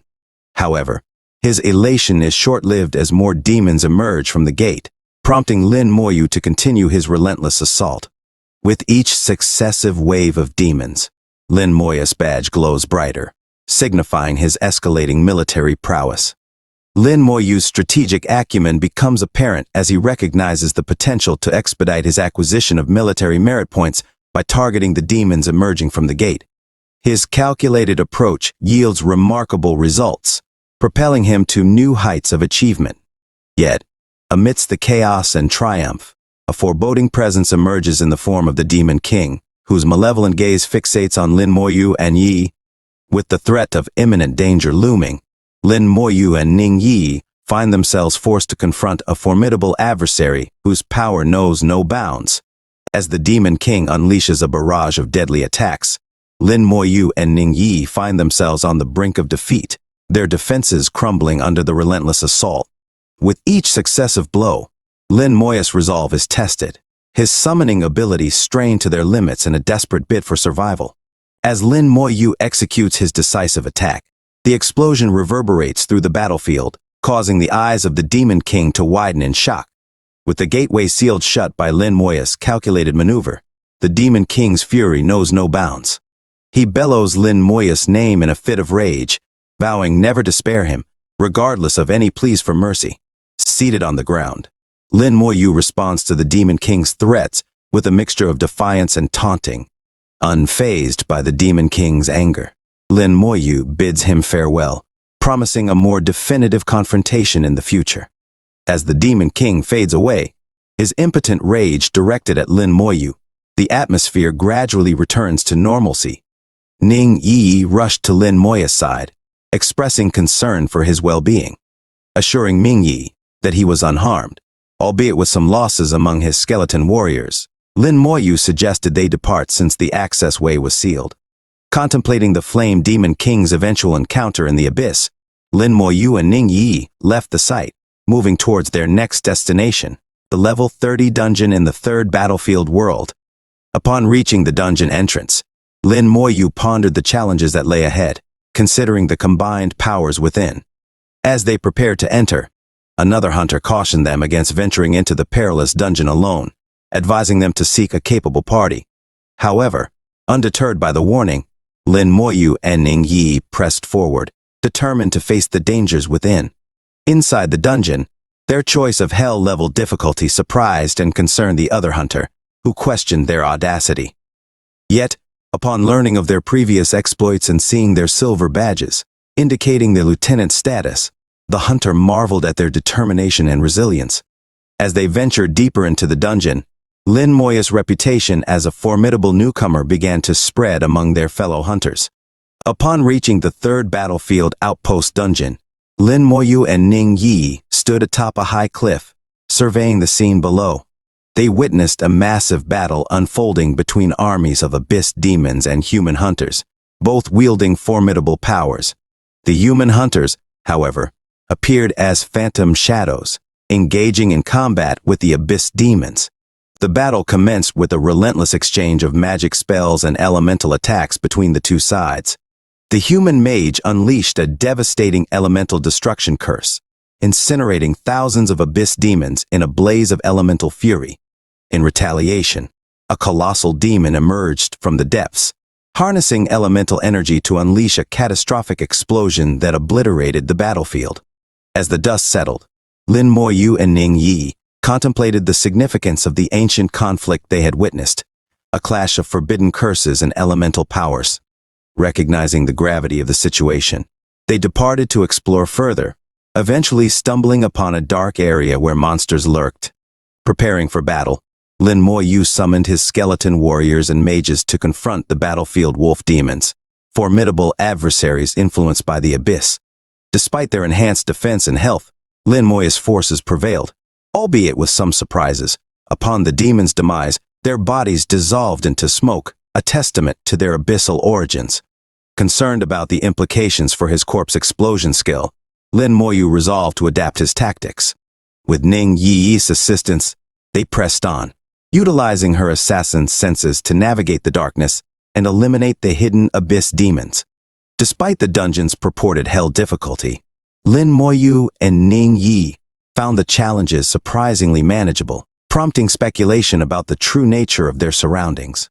Their relentless battles culminated in a simultaneous level up, further bolstering their strength and abilities. However, their attention was soon drawn to the mysterious dark purple energy emanating from the bodies of slain abyss demons. Investigating further, they discovered a statue absorbing the energy, a harbinger of the impending appearance of a formidable boss. Determined to confront this new challenge, they prepared for the inevitable encounter, continuing their hunt with heightened vigilance. Ning Yi swiftly located the monsters for Lin Moyu, who utilized his soul blaze skill to eliminate them. As time passed, the stone statue absorbed all the energy it needed, causing it to tremble before cracking open, emitting a faint yellow light along with abyss energy. Recognizing the emergence of the anticipated boss, Lin Moyu identified it as a level 36 elemental leopard king, possessing extreme speed, enhanced health, and defense, akin to the outpost guardian encountered before. The elemental leopard king wasted no time in launching an attack, utilizing thunder element power to swiftly strike Lin Moyu and Ning Yi. However, Lin Moya's skeleton armor provided vital protection against the onslaught. In response, Lin Moyu summoned the Thanatos Scythe and unleashed the evocation skill, summoning a level 34 undead outpost guardian to join the fray. As the two boss-level monsters prepared to clash, Lin Moyu employed the slow curse skill to immobilize the elemental leopard king, enabling the outpost guardian to land a devastating blow. The resulting release of abyss energy from the elemental leopard king's wounds confirmed Lin Moya's suspicions. Ordering his skeleton warriors to attack, Lin Moyu observed as the creature weakened with each strike. Unexpectedly, the elemental leopard king retaliated with an elemental explosion, causing devastation and temporarily overpowering Lin Moya's forces.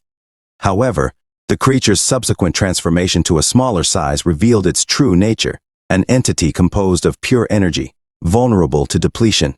Lin Moyu's skeleton mages unleashed a barrage of magical attacks, prompting a fierce counter from the elemental leopard king. Seizing the opportunity, the outpost guardian delivered a fatal blow, ending the creature's life. Lin Moyu obtained valuable rewards for his victory, including the elemental scepter and experience points. Despite his triumph, Lin Moyu felt a sense of unease, questioning the dungeon's purported hell difficulty given the ease of their battles. Suddenly, Ning Yi noticed a figure radiating golden light in the distance. As Lin Moyu approached, the mysterious figure, with a sorrowful expression, beseeched him to end his life, revealing his ability to communicate telepathically. Realizing the danger, Lin Moyu instructed Ning Yi to remain cautious as he ventured forth to confront the enigmatic figure, bracing himself for the unknown encounter. This spectral being, with eyes ablaze with an unusual mix of pain and anger, implored Lin Moyu to end its existence. The entity revealed itself to be none other than the elemental mage, the master of this hellish domain, boasting a level of 39, with formidable attributes of 10,000 in strength, agility, and physique, and a staggering 40,000 in spirit. Among its arsenal of skills were wind shackles, flame bursts, meteorite fire, silence, and magic shield. Uniquely, it possessed the ability to greatly enhance its health.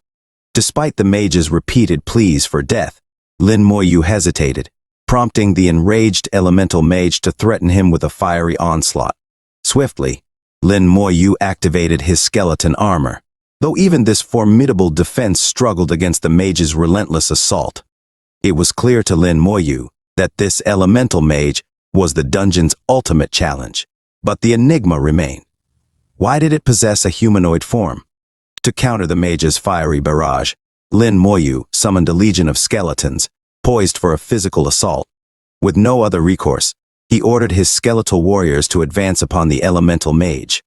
Armed with massive knives, the skeletons descended upon their target, only to find their strikes repelled by the mage's impenetrable magic shield. Lin Moyu marveled at the strength of this magical barrier, surpassing even the knight's defenses. Determined to breach it, Lin Moyu unleashed Soul Blaze, a skill capable of ignoring all forms of defense. The fiery attack pierced the mage's shield, eliciting a mixture of pain and excitement from its eyes. Undeterred, the elemental mage challenged Lin Moyu once more, subjecting him to a barrage of magical assaults, flame bursts, ice storms, tornadoes, and bolts, all converging upon the beleaguered adventurer. The air crackled with explosive energy as the dungeon's atmosphere became a maelstrom of magical fury. The relentless onslaught continued, with Lin Moyu's skeleton warriors joining the fray, their physical strikes combining with the mage's magical barrage. However, with each physical blow from the skeleton warriors, a strange energy pulsed forth, striking the mage directly, a silent attack capable of crippling any mage. Helplessly, Lin Moyu watched as his skeletal magicians fell silent, their magical abilities nullified. Recognizing the mage's tactic, Lin Moyu understood that this silence attack was designed to neutralize spellcasters. Frustrated by the mage's cunning, Lin Moyu pressed forward, only to be ensnared by the mage's wind shackles. His skeletal warriors were tossed about, some destroyed in the tumultuous winds. Despite this setback, Lin Moyu knew he had to confront the mage directly. Ignoring the wind shackles' effects on his mental state, Lin Moyu charged toward the mage, determined to end the battle himself. Brandishing the glowing soul blaze, Lin Moyu declared his intent to face the mage alone for the first time. With a mighty throw, the soul blaze sailed toward the mage, bypassing its shield with ease. Agony contorted the mage's features as it struggled against the relentless assault. In a desperate bid, the mage began a complex magical incantation, summoning a meteorite shower upon Lin Moyu. This devastating attack, a hallmark of a level 40 magician, threatened to engulf Lin Moyu in fiery destruction. Yet, bolstered by his newfound resolve, Lin Moyu stood firm, refusing to retreat. Instead, he fortified his skeleton armor with the treasures gathered within the dungeon, enhancing its protective capabilities to withstand the meteorite onslaught. As the meteorites rained down upon him, Lin Moyu stood unyielding, his spirit unwavering. With a defiant roar, he proclaimed his immunity to the mage's control skills, empowered by the strengthened skeleton armor. The relentless assault of the meteorites seemed futile against his fortified defense. Seeing an opportunity, Lin Moyu seized the moment and unleashed the full power of his soul blaze upon the mage. The ethereal flames engulfed the mage, its screams of agony echoing through the chamber. Finally, after a protracted battle of wills and powers, the elemental mage fell, defeated by the indomitable spirit of Lin Moyu. Breathless and battered, Lin Moyu stood triumphant amidst the remnants of the battle. The dungeon boss had been vanquished, its once formidable form now reduced to ashes. Yet, as the echoes of victory resounded through the chamber, Lin Moyu knew that his journey was far from over. The mage, unable to withstand the relentless assault, knelt in pain as its body began to disintegrate, surrounded by a swirling blue aura. Within moments, the mage exploded into a shower of blue light, its form shattered like glass. As the mage fell, its hold over Lin Moya's skeletal warriors was broken, freeing them from their silence. With a single skill, Soul Blaze, Lin Moyu had vanquished the powerful dungeon boss. The experience gained from this victory was immense, granting Lin Moyu 3,900 experience points. Additionally, he acquired valuable equipment, a damaged divine flame staff, a space crystal, a talent stone, and an intermediate flash skill scroll. These were no ordinary items. Each possessed exceptional quality and potential. Meanwhile, from a distance, a figure approached with a look of concern etched upon her face. It was Ning Yi, who had been anxiously waiting for Lin Moya's return. Upon seeing the remarkable treasures he had acquired, even she was taken aback. The sight of the divine flash staff elicited a mixture of surprise and excitement from her. She could hardly believe that such a rare and legendary item had been found. Amidst their astonishment, Lin Moyu inquired about the staff's significance, prompting Ning Yi to share its incredible history.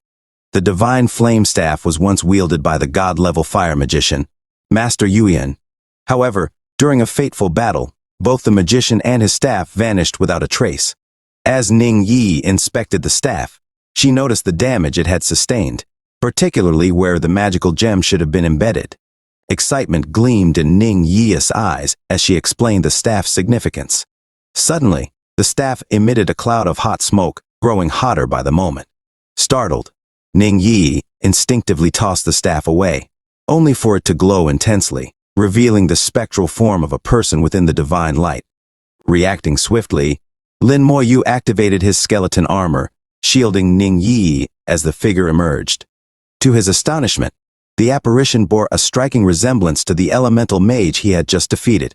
This figure revealed himself as none other than the god-level fire magician, Yuyan. With a deep, majestic voice, Yuyan reassured Lin Moyu and Ning Yi, urging them not to fear. Ning Yi, recognizing the legendary figure, exclaimed in surprise, "Your Master Yan?" Acknowledging her recognition, Yuyan expressed his gratitude at being remembered after so many years. Both Lin Moyu and Ning Yi bowed respectfully to the revered magician, honoring his legacy. Yuyan, aware of his depleted energy after the battle with Lin Moyu, began to speak urgently, sharing vital information with the attentive duo. As they listened intently, Yuyan revealed the existence of a space rift that had appeared on the third battlefield, hinting at new challenges and mysteries awaiting discovery. With his time limited, Yuyan imparted his wisdom and guidance to Lin Moyu and Ning Yi, urging them to continue their journey with courage and determination.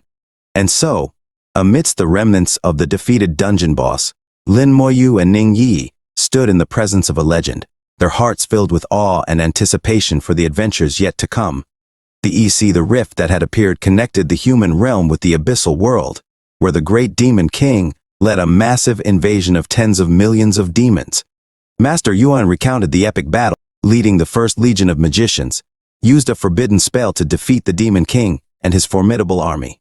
After the recounting of this historic battle, Yuan revealed the space crystal he had obtained during the conflict. Inside this crystal was recorded a location within the abyssal world. He advised Lin Moyu to seek out an alchemist to refine the crystal, for it held the key to accessing the abyss. Lin Moyu's eyes widened in astonishment at the crystal's potential, realizing it could be the means to launch an attack on the abyss. However, Master Yuan cautioned against handing over the crystal to anyone else, as both the space crystal and the talent stone were soul-bound to Lin Moyu. Only he could wield their powers effectively. In another's hands, they would be wasted. Observing Lin Moya's power, Yuan remarked on his awakened talent, suggesting that he should strive for a second awakening to unlock another talent. This would require dedication and effort, but the rewards would be immense. Lin Moyu recalled his awakening ceremony, the moment when he had been detected by the system and granted his job. With a smile, Master Yuan encouraged Lin Moyu to pursue this path of growth, mentioning that only one other individual in history had wielded 3 talents, reaching an unparalleled level of strength. Seeing the potential in Lin Moyu, Yuan urged him to become the second such powerhouse in history. Despite the praise, Lin Moyu remained solemn, expressing his determination to excel. He questioned why he had been chosen for such a task, to which Yuan replied with the wisdom of a god-level magician. He explained that he did not believe in wasting talents, preferring to see them used to their fullest potential. Additionally, Master Yuan revealed that a young woman had visited the abyssal world some time ago, showing impressive strength but lacking in some areas. Intriguingly, she bore a striking resemblance to Lin Moyu. As Lin Moyu showed an image of his sister in the crystal, Yuan confirmed that she was indeed the one he spoke of. Her talent had impressed him, but he lamented that she had left too soon. This revelation stunned Lin Moyu, learning that his sister had advanced rapidly to level 35.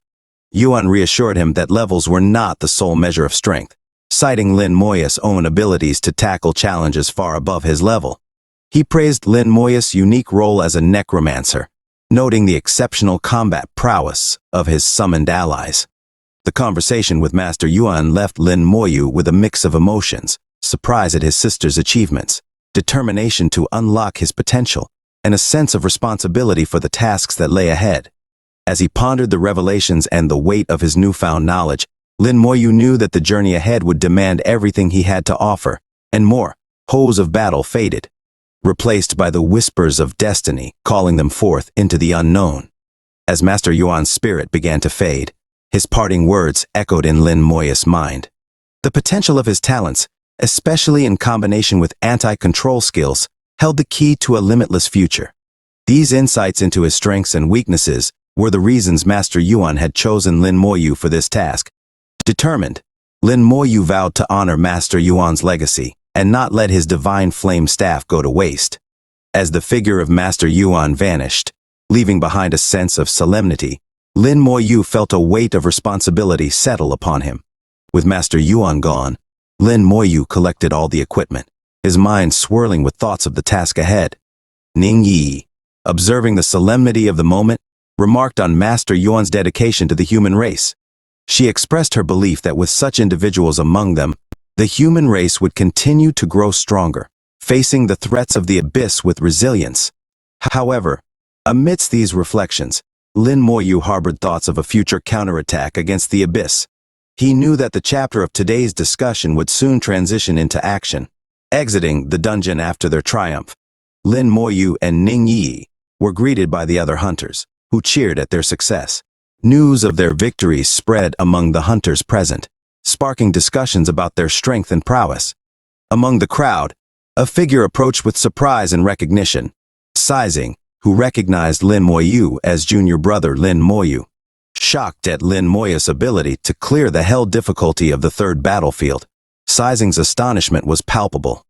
Lin Moyu, amidst the chatter of the onlookers, urged Yi to move quickly, sensing an impending danger lurking within the dungeon. Ning Yi, with a lighthearted tone, laughed off Lin Moyu's premonitions. However, their fears were soon realized as experts among the group issued warnings. Demons were approaching, and the hunters needed to prepare for battle. The air filled with urgency as the warnings spread among the hunters. The approaching demons, a horde of wolf demons and smaller fiends, hungered for human flesh. Their eerie cries echoed through the air, promising a gruesome confrontation. Be ready for fight. The warnings echoed among the hunters as they braced themselves for the impending clash. The demons' chants of craving for human flesh served as a chilling reminder of the peril that lay ahead. With tension mounting and the sounds of battle drawing near, Lin Moyu and the other hunters stood ready to defend against the abyssal onslaught. The air crackled with anticipation as the clash between human and demon forces seemed inevitable. The stage was set for a fierce battle for survival, where each hunter's skills and courage would be put to the ultimate test against the ravenous hordes from the abyssal world. A horde of demons was on the move, eager to enter the human world and feast on its inhabitants. The third battlefield reverberated with the echoing laughter of these malevolent creatures. But before the demons could make their way fully into the human realm, a barrage of red glowing broadswords descended upon them. Giant knives pierced through demon skulls one after another, swiftly dispatching the creatures. Confusion and chaos erupted among the demons as they were cut down mercilessly, their screams filling the air. Lin Moyu's skeleton warriors moved with such speed and precision that the demons barely had a chance to react. Their demise was swift and relentless, leaving no room for the demons to comprehend what was happening before meeting their end. As the demons fell to the relentless assault of the skeleton warriors, Lin Moyu racked up an impressive tally of kills. Each abyss wolf demon and abyss snake demon that fell added to his experience and military merit. The battlefield became a scene of carnage, with the demons being overwhelmed by the onslaught. Witnessing this display of prowess, Ning Yi couldn't help but smile. She remarked to Lin Moyu that she had foreseen another encounter with the space tunnel. Meanwhile, the other hunters also braced themselves for the incoming demonic onslaught, warning each other to be prepared for battle. However, amidst the chaos, a piercing scream cut through the air, sending a shiver of fear down Shi Zingen's spine. Realizing that Lin Moyu had ventured in that direction, Shi Zingen and his team sprinted towards the source of the scream. Shi Zingen expressed his concern to his teammates, but also the peril posed by advanced demons. His companion tried to reassure him, hoping that Lin Moyu had not yet encountered the more powerful creatures.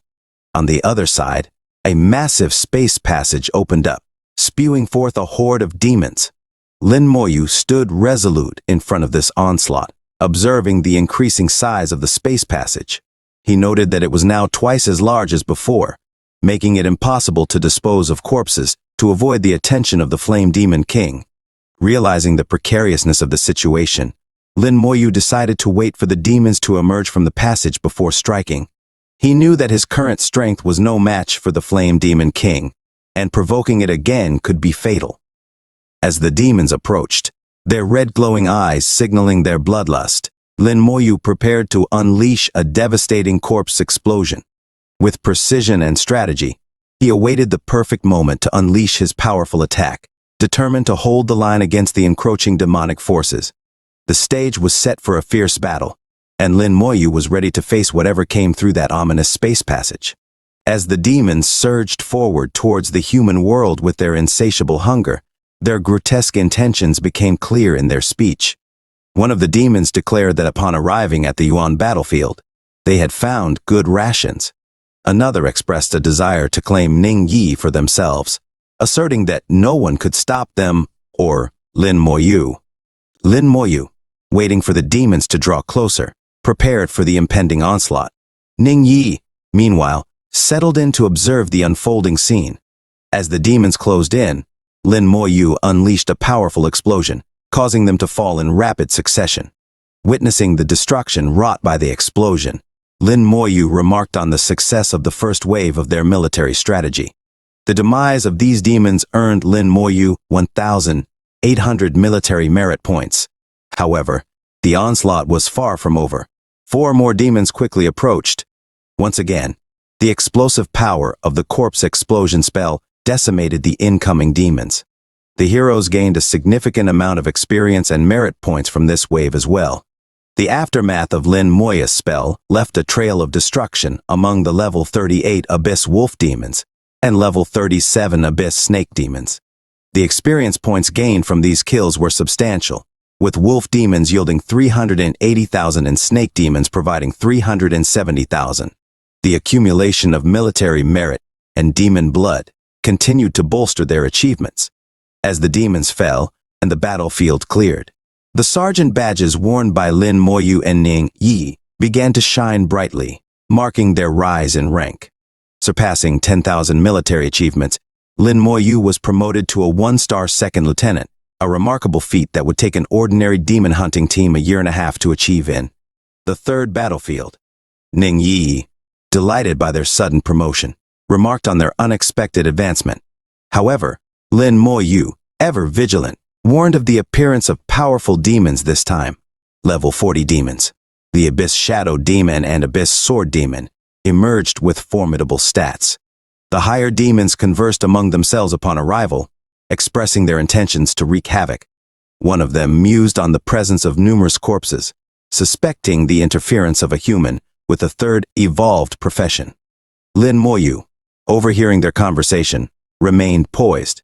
A challenge was issued by one of the demons, taunting Lin Moyu to become their slave and demanding submission on bended knee. Before further words could be spoken, an explosion rocked the area, surprising the demons. Lin Moyu, observing the chaos, couldn't help but remark on the apparent foolishness of the demons. However, even he acknowledged the improbability of a level 27 individual taking down so many powerful demons. Recognizing that the tunnel was on the brink of collapse due to the repeated explosions, seized the opportunity. With a strategic move, he directed his skeletons to hurl the corpses of the fallen demons towards the tunnel, hastening its inevitable collapse. The battlefield became a whirlwind of destruction, as Lin Moyu utilized every advantage at his disposal to thwart the demonic invasion. As the skeleton hurled the demon corpses towards a tunnel, a massive explosion ensued, resulting in an immediate gain of 7,000 military merit points. The sergeant badge on Lin Moyu's uniform flashed once more, this time revealing a second star. Observing the emblem of his newfound rank, Lin Moyu marveled at the sudden promotion to a 2-star second lieutenant. Amidst the chaos of the explosion, Lin Moyu couldn't help but contemplate the number of demons packed within that tunnel. One explosion had catapulted him to a higher rank, leaving him momentarily awestruck. However, his thoughts were interrupted as his destination teleportation stone began to glow. Ning Yi recognized the glowing stone, identifying it as the destination teleportation stone given to Lin Moyu by senior sister Moyun during their previous encounter. Remembering Moyun's words upon gifting him the stone, Lin Moyu recalled its purpose, a means to reach Moyun's location when the time was right.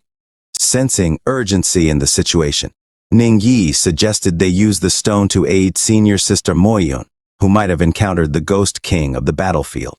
Determined to lend their assistance, Lin Moyu and Ning Yi wasted no time activating the teleportation stone, vanishing from the scene. Meanwhile, Shi Zingen and his entire team arrived at the area where the demons were invading. Upon seeing the scene before them, they were utterly astonished. Countless demon corpses littered the ground, evidence of relentless assault. Even the bodies of the higher demons lay still, a testament to formidable power. Amidst their shock, Shi Zingen and his team marveled at the carnage before them, realizing the extent of the devastation. They discussed among themselves, recognizing the work of a masterful hand. The fact that the demons had fallen so easily left them in awe, prompting admiration and praise for Lin Moyu. Observing the scene, Shi Zingen and a team member exchanged knowing glances, acknowledging the prowess behind this onslaught.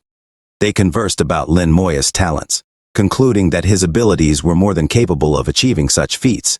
Any prior concerns for Lin Moyu's safety now seemed unwarranted, as it was evident he had the skill and confidence to face the demons head-on. The scene shifts to Moyun on the second battlefield, gazing at the teleportation stone in her hand. A sense of seriousness and anticipation lingers as she waits for Lin Moyu's arrival, knowing that he will join her when the time is right.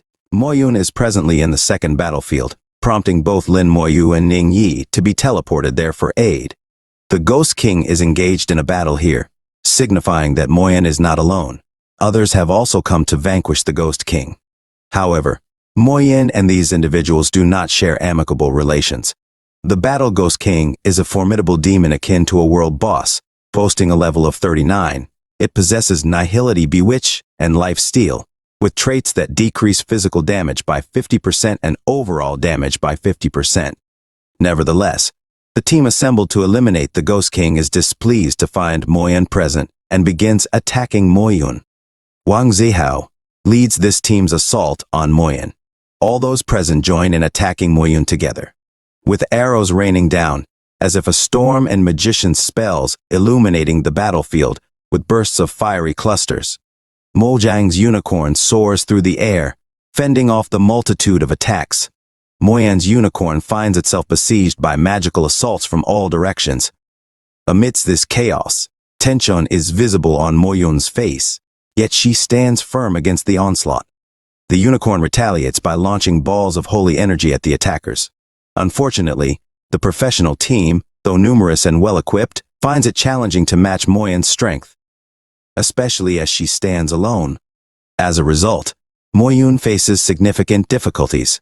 The attackers have split into two teams, one engaging Moyun, the other confronting the Ghost King.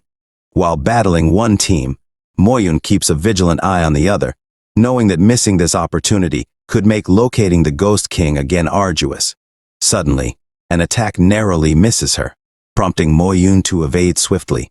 In this tense moment of dodging magical assaults, she mutters, "I can't seem to shake off these pesky members of the Wang Kao Guild." Worries mount as she wonders why Lin Moyu has not yet arrived. As this thought crosses her mind, the space around her distorts, and Lin Moyu and Ning Yi teleport in. The opposing team's leader observes this, but continues the assault unabated. Spells rain down from the team below, while archers unleash a barrage of arrows. Faced with this onslaught, Moyun swiftly erects an energy shield to protect herself, Ning Yi, and Lin Moyu. However, the sheer volume of attacks proves overwhelming, shattering the shield. Arrows and magical spells hurtle towards Moyun and Lin Moyu. But before impact, a radiant light envelops them. In an instant, their skeleton armor activates, shielding them from harm. Stunned by this display, Moyun ponders. She realizes that Lin Moyu's abilities have been safeguarding them all along. The leader of the attacking team is also taken aback to see a familiar face before him, Lin Moyu. Memories of their previous encounter flood his mind, fueling his anger. After the onslaught subsides, Ning Yi inquires about the situation. Moyun replies, "I found the battlefield Ghost King, but coincidentally, the members of the Wang Kao Guild were nearby." Lin Moyu recognizes the figure below and adds, "Here come those bullies again, afraid of the strong but preying on the weak." Moyun, intrigued, asks, "Have you crossed paths with them before?" Lin Moyu chuckles. "There was a minor clash between us, however." As Lin Moyu stood amidst the chaos, he couldn't help but feel surprise at encountering Wang Zuhao's and his team once again. The mention of his name echoed loudly in the tumultuous atmosphere, accompanied by Wang Zuhao's visibly enraged expression. Curious as to why Wang Zuhao's had appeared, Lin Moyu questioned Moyun, who revealed that Wang Zuhao's was the young president of the Wang Kao Guild. Their presence was tied to the search for the Nirvana crystal, but Lin Moyu suspected they had ulterior motives, aiming to impede their progress and allow another team to gain an advantage in eliminating the Ghost King swiftly.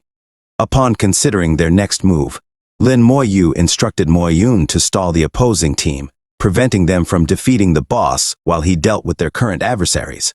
With a parting wish of good luck from Ning Yi, Moyun departed, resolved to carry out the task. Lin Moyu and Ning Yi then descended into the fray. Meanwhile, the members of Wang Zuhao's team debated whether to confront Moyun or prioritize dealing with Lin Moyu. Wang Zuhao's, his anger palpable, launched into a tirade against Lin Moyu, blaming him for past failures and lamenting lost opportunities. In a fit of rage, Wang Zuhao's entered a berserk state, his control slipping as he directed his fury towards Lin Moyu.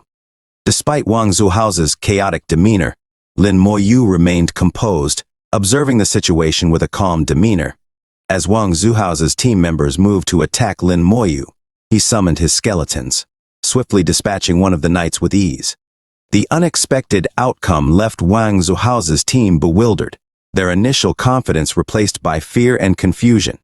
With the healer tending to the fallen knight, and Wang Zuhao's urging his team to retaliate, Lin Moyu remained unfazed, summoning his mage to bolster their offensive efforts. As the mages unleashed their attacks, including explosive flames, flame bursts, thunderbolts, and blizzard storms, the battlefield erupted into chaos once more. The skeleton mages waste no time in launching simultaneous magical assaults, causing chaos with ice, flames, and electricity swirling around the battleground. Hundreds of magical attacks rain down on the members of the Wang Zihao group, resulting in swift destruction and no chance of survival. Some fall to fiery blasts, others to crackling lightning, and more still to icy shards. The sheer force and speed of these magical barrages leave the opposing team in utter terror, contemplating fleeing for their lives in panic. The mage's protective shield shatters under the onslaught, the archer's evasion skills prove futile, and the knight's defenses are pierced. Every attempt to withstand the onslaught fails, as Lin Moyu's relentless assault drives fear into the hearts of the Wang Zihao team. They scramble to escape, their panicked retreat marked by cries of dismay. What is this? I never saw him summon undead mages during the exam, Wang Zihao mutters to himself, his mind seemingly unhinged by the chaos. The entire team, except for Wang Zihao, flees in desperation, yet even in flight, they are not spared. Some are incinerated, others frozen solid, and the healers find their abilities useless against the onslaught. The team members despair, realizing they cannot win this battle. Amidst the chaos, they acknowledge that even with 10 or 20 more healers, they would still be unable to keep pace with the relentless assault of the skeleton's spells. Fear grips the hearts of those present as they flee for their lives. Yet even in flight, they continue to fall to the unyielding magic. Wang Zihao, gripped by terror himself, confronts his fleeing team, angrily demanding to know their intentions. Escape is not an option. He bellows, though his own fear is palpable. Wang Zihao, seemingly paralyzed by fear, urges his fleeing teammates to turn back and deal with the insignificant level 27 Lin Moyu. Wang Zihao's face betrays his fear, sweat glistening with terror as he watches his team scatter in fear. Anger overtakes him, and he roars his desire to see Lin Moyu dead, refusing to allow him to steal his glory once more. Yet, in the midst of this chaos, Lin Moyu calmly raises his hand, preparing his favorite attack. A smirk plays on his lips as he addresses Wang Zihao mockingly. Thinking of fleeing at the sight of me, Wang Zihao, observing from a distance, is taken aback before fear consumes him entirely. As he recalls Lin Moyu's devastating skill, fear grips his heart. Before he can utter a word, the explosions begin. Lin Moyu's corpse explosion ability rips through the battlefield, claiming the remaining few lives in a storm of devastation. Wang Zihao watches in horror as his comrades fall to the explosions, his own life now in imminent danger. The battlefield becomes a scene of utter chaos, resembling a war zone as the survivors attempting to flee are consumed by the explosions. None are left standing. The aftermath of the explosions leaves only silence, shattered remnants of armor, and echoes of pain in the air. Knights, healers, mages, all have been consumed by the blasts.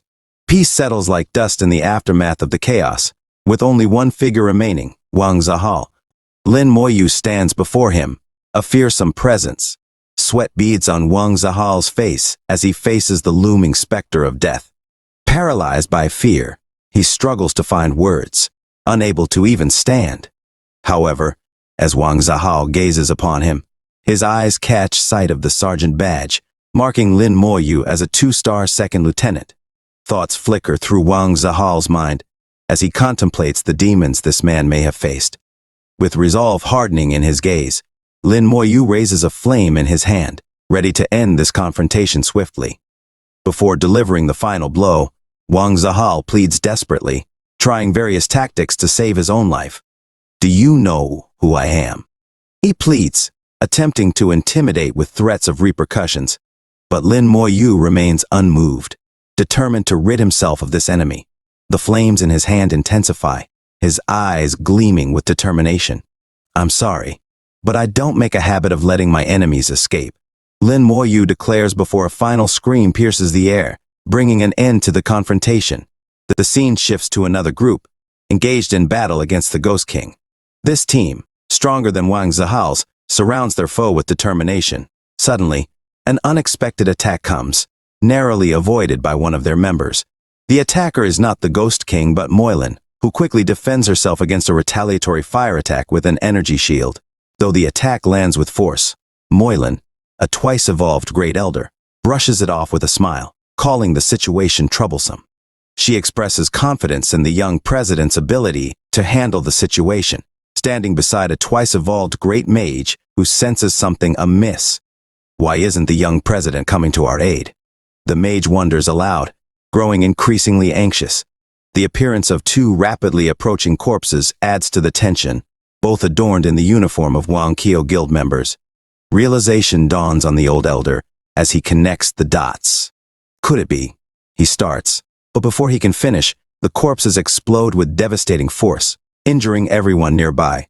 Shielding themselves with energy barriers, the survivors brace for impact. Meanwhile, Lin Moyu and Ning Yi arrive, accompanied by a group of skeletons carrying corpses. Moylin is astonished, having never expected Lin Moyu to clear the opposing side so swiftly. Observing the corpses of Wang Kyo guild members in the skeleton's grasp, Moylin is taken aback. All these, they're from the Wang Kyo guild, she remarks, bewildered by the turn of events. The swift defeat of their former allies leaves her reeling in shock. Lin Moyu then commands the skeletons to hurl the corpses towards the other team members, a grim message delivered by their master's order. As the skeletons begin to hurl the corpses, Lin Moyu wastes no time in unleashing his corpse explosion skill. The resulting explosions wreak havoc, sending destruction rippling through the battlefield with immense pressure. Moyun, riding high in the air, manages to escape the blasts, observing the chaos from a safe distance. Impressed by what she sees, so this is his true potential. No wonder he cleared the Hell difficulty dungeon single-handedly. Moyun, understanding now why she followed him willingly into this battle, watches on. Down on the battlefield, none of the opposing team's strategies seem to work against the relentless onslaught of corpse explosions. Even their energy shields shatter under the force of the blasts. Panic sets in among the survivors, with the most senior among them urging, "Where's the support team? Quickly, heal the injured." They hastily gather to use group defense, hoping to create a united front against the explosions. With very few left standing, those within the protective barrier breathe a sigh of relief, feeling momentarily safe. A knight then calls out to the remaining survivors, "Come to me, quickly." Joy spreads across their faces as they believe they've found refuge. However, their relief is short-lived as they suddenly sense the presence of skeleton warriors behind them. Fear replaces their joy, and in a swift and brutal assault, the remaining members of the opposing team are obliterated by the relentless skeleton warriors. With the carnage finished, Lin Moyu turns to Moyun and simply states, "That's that. Let's deal with the battlefield Ghost King." Hearing his words, Moyun agrees with an okay, yet her expression betrays surprise at the strength displayed by Lin Moyu. Now, the trio stands before the formidable battle Ghost King. Lin Moyu then proceeds to summon his guardian boss, a formidable entity in its own right. As the guardian boss materializes before them, both it and the battle Ghost King lock eyes, ready for the impending clash. The battle Ghost King is a world boss level demon, boasting impressive stats, level 39, strength 25,000, agility 20,000, spirit 20,000, and constitution 25,000. It possesses the skill of nihility, granting it life steal, along with traits that reduce physical damage by 50% while increasing holy damage by 50%. Lin Moyu turns to Moyun and casually remarks, "I'm not skilled in holy damage. I'll leave that to you." Moyun nods in understanding, her eyes determined. Without a word, she mounts her unicorn, taking to the air and preparing for battle. The unicorn charges up a holy attack, poised to strike at the battle Ghost King from above. Meanwhile, down on the ground, Lin Moyu stands ready with his guardian boss by his side. Despite the difference in levels, Lin Moyu's confidence remains unshaken. The battle Ghost King is about to face a foe capable of single-handedly defeating entire armies. Its survival seems doubtful against such overwhelming force. Moyun's holy beam strikes the battle Ghost King squarely in the face, causing some damage. Yet, instead of subduing him, the attack merely incites his fury, drawing his focus towards Moyun. Enraged, the Ghost King employs a life-stealing skill on her, the menacing assault hurtling towards Moyun at full tilt. Startled, Moyun barely evades the impending strike, deftly maneuvering the unicorn to dodge the attack. The Ghost King relentlessly unleashes a barrage of skills on Moyun, prompting Lin Moyu to discern the need for intervention. Consequently, he casts a slowing curse on the Ghost King, crimson chains of curse snaring the enraged entity. Roaring in frustration, the Ghost King's outburst creates a powerful gust of air, temporarily halting his movements. Seizing the opportunity, Lin Moyu commands the Guardian Boss to restrict the Ghost King's actions. The Guardian Boss swiftly closes the distance, pummeling the ensnared Ghost King with a flurry of punches. Hindered by the curse, the Ghost King struggles to retaliate effectively against the Guardian Boss's onslaught. Observing the one-sided confrontation from above, Moyun remarks, How many tricks has Lin Moyu yet to reveal in this relentless assault? Infuriated by the relentless barrage, the Ghost King strikes back at the Guardian Boss with a vengeance, dealing substantial damage. Recognizing the Guardian Boss's waning ability to withstand the battle, Lin Moyu realizes it is time to seek a new ally, a new soul. Moyun steps forward, urging Lin Moyu to focus on containment while she takes charge of the attack. With determination, Moyun positions herself before the Ghost King, prompting the unicorn to unleash another holy beam. This time, the Ghost King anticipates the attack, deflecting it with a swift motion of his hands, minimizing the impact. Perplexed by the Ghost King's resilience, Moyun expresses her astonishment, questioning why her holy attack isn't as effective as expected. Unperturbed, the Ghost King retaliates by casting an enchantment on Moyun, unleashing a blood-curdling scream that resonates through the battlefield, ensnaring her soul. Entranced by the bewitching spell, Moyun's consciousness falters, her mind falling into disarray. With blurred vision and a sense of disorientation, Moyun begins to plummet from the sky, her consciousness slipping away. Witnessing Moyun succumb to the bewitching skill, Lin Moyu swiftly dispatches some skeletons to her aid, his expression grave as he mutters, Lin Moyu forgot to protect her with skeleton armor. She is not immune to mental controls. A skeleton swiftly catches Moyun as she falls and promptly brings her to safety. Lin Moyu then turns to Yi and entrusts Moyun's care to her, as Moyun is currently indisposed, leaving Lin to confront the formidable foe alone. Upon hearing this, Yi nods in agreement, expressing her concern and urging Lin to be cautious. The Ghost King finds himself surrounded by skeletons on all sides, with the Guardian Boss standing firm before him. Lin Moyu steps forward, acknowledging the Ghost King's formidable power. An air of excitement fills Lin Moyu's eyes as he summons the mighty scythe into his grasp, setting his sights on the Ghost King as his next target. With resolve, Lin Moyu channels the power of the scythe through the Guardian Boss, now focused solely on this intense battle.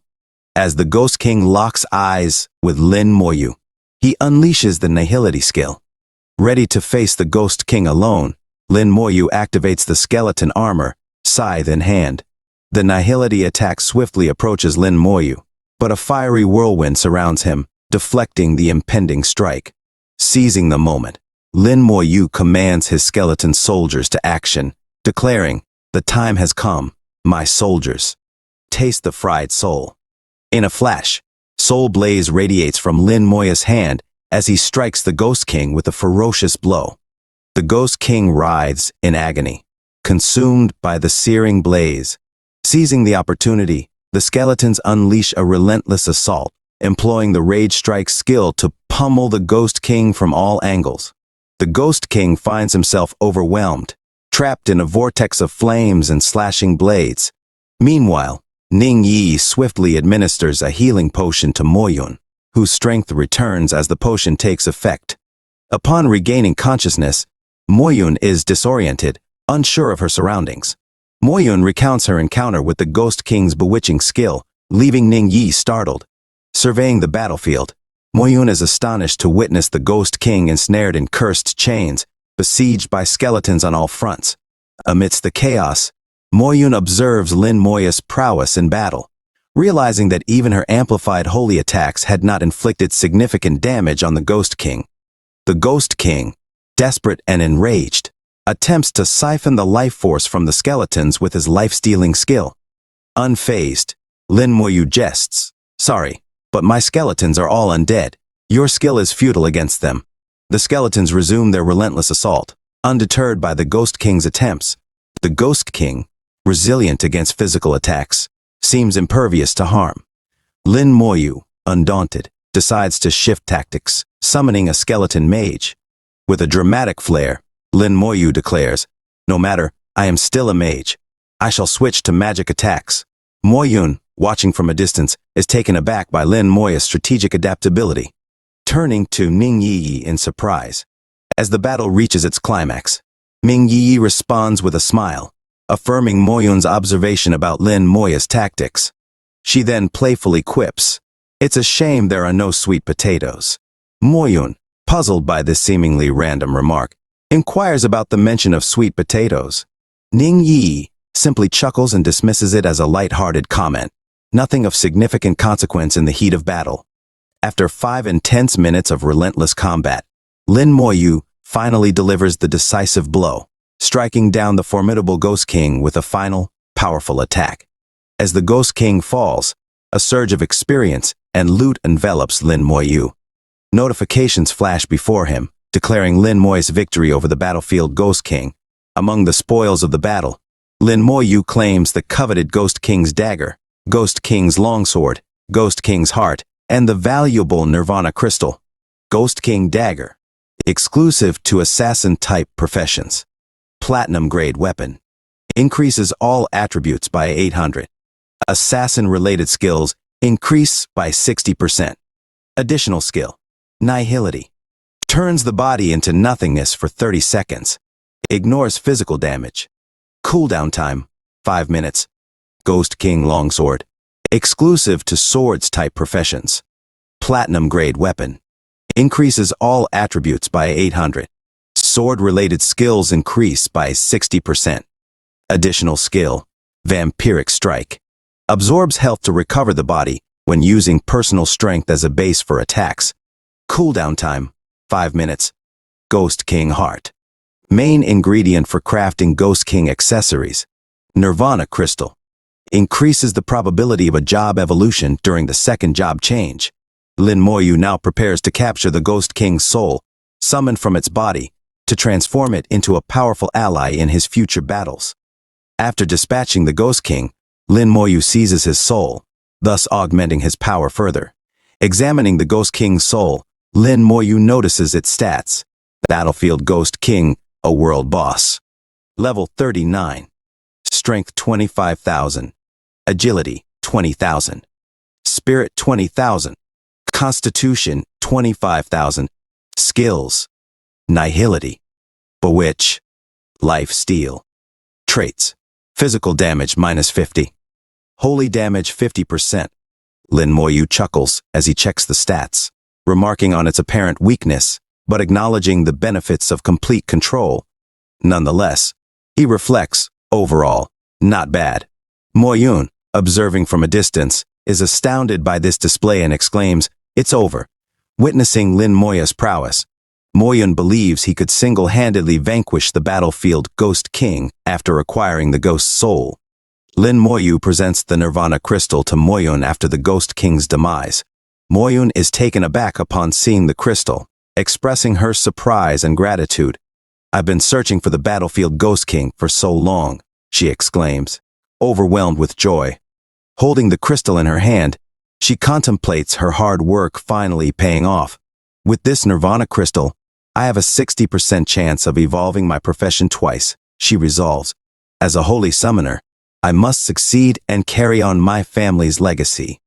Gratefully, Moyun thanks Lin Moyu, emphasizing the importance of the Nirvana crystal to her.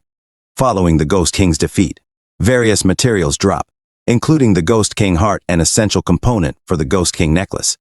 Delighted with the crystal and materials, Moyun laughs, telling Lin Moyu that she only needs the Nirvana crystal. He can keep the rest. Upon the Ghost King's demise, a necklace also drops. Moyun informs Lin Moyu that the Ghost King necklace is a valuable boss accessory, suggesting its exceptional worth. Moyun further adds that if they can't find a suitable alchemist, Ning Yi will assist in the search. Upon hearing this, Ning Yi smiles, mentioning, "I had plans, but Lin Moyu is Grandpa Lord Bai Shen half-disciple. He hardly needs my help." Upon hearing Grandpa Bai Shen's name mentioned by Ning Yi, Moyun is immediately surprised. "Master Shen, I didn't expect him to hold such a status," she muses. "I haven't heard of Master Bai Shen taking on a disciple before, but given his abilities, it's fitting." Observing the fallen members of the Wang Kyo group, Moyun remarks to Lin Moyu, "You've slain the members of the Wang Kyo Guild, especially their youthful president. This time, they won't let it slide." She warns of the guild president's formidable strength as a thrice-evolved top professional with Lord Bai Shen's protection. They might not act openly, but in the shadows, who knows, she cautions. In response, Lin Moyu reassures her, "Don't worry, I'm prepared for this. Though he ponders the necessity for summoning the Ghost King's spirit, realizing it could evoke fear, he quickly becomes serious. I must ensure no one witnesses this. He resolves. Lin Moyu firmly decides that unless a living person witnesses the event, it will remain a secret. Perhaps he contemplates completely eradicating these fallen bodies as well. As the Ghost King falls on the battlefield, nearby individuals receive a sudden reminder of the event.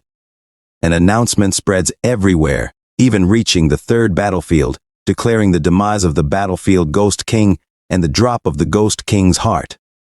Shock ripples through everyone present in the third battlefield. Confused murmurs fill the air as they process the news, exclaiming, "Oh God!" The battlefield Ghost King has truly been slain. The Ghost King possessed the formidable ability to life-steal, making his actual defeat even more astounding. Amidst this, the focus shifts to the Wang Cow Guild, where the guild president receives the news with apparent joy. Believing his team to be responsible for the Ghost King's demise, he expresses satisfaction, remarking on the potential for his son, Zhao. Intrigued by the possibilities, the guild president muses that once Zhao obtains the Nirvana crystal, he can evolve into a legendary profession after his second evolution. He envisions Zhao gaining valuable experience on the battlefield, transforming into a more capable individual. Determined to equip Zhao with the best, the guild president instructs one of his confidants to seek out an alchemist for crafting the Ghost King necklace. Meanwhile, the focus returns to Lin Moyu, who employs corpse explosions to obliterate the remaining bodies, ensuring no traces are left behind. Reflecting on their actions, Ningyi and Moyun agree to safeguard their secrets. With all the tasks completed, the trio destroys the teleportation stone and departs from the scene. The narrative then transitions to the small courtyard, where Bai Shen and Meng enjoy their tea. Bai Shen mentions the upcoming competition of professions, anticipating the return of the brat Lin Moyu soon. Meng teases Bai Shen about his concern for the mission's completion. Bai Shen, feeling a bit embarrassed, brushes off the topic, claiming familiarity with such situations. Meng then informs Bai Shen of the battlefield Ghost King's demise, speculating if Lin Moyu was responsible. Bai Shen, maintaining a serious demeanor, does not respond immediately. However, their conversation is interrupted as Lin Moyu suddenly teleports before them.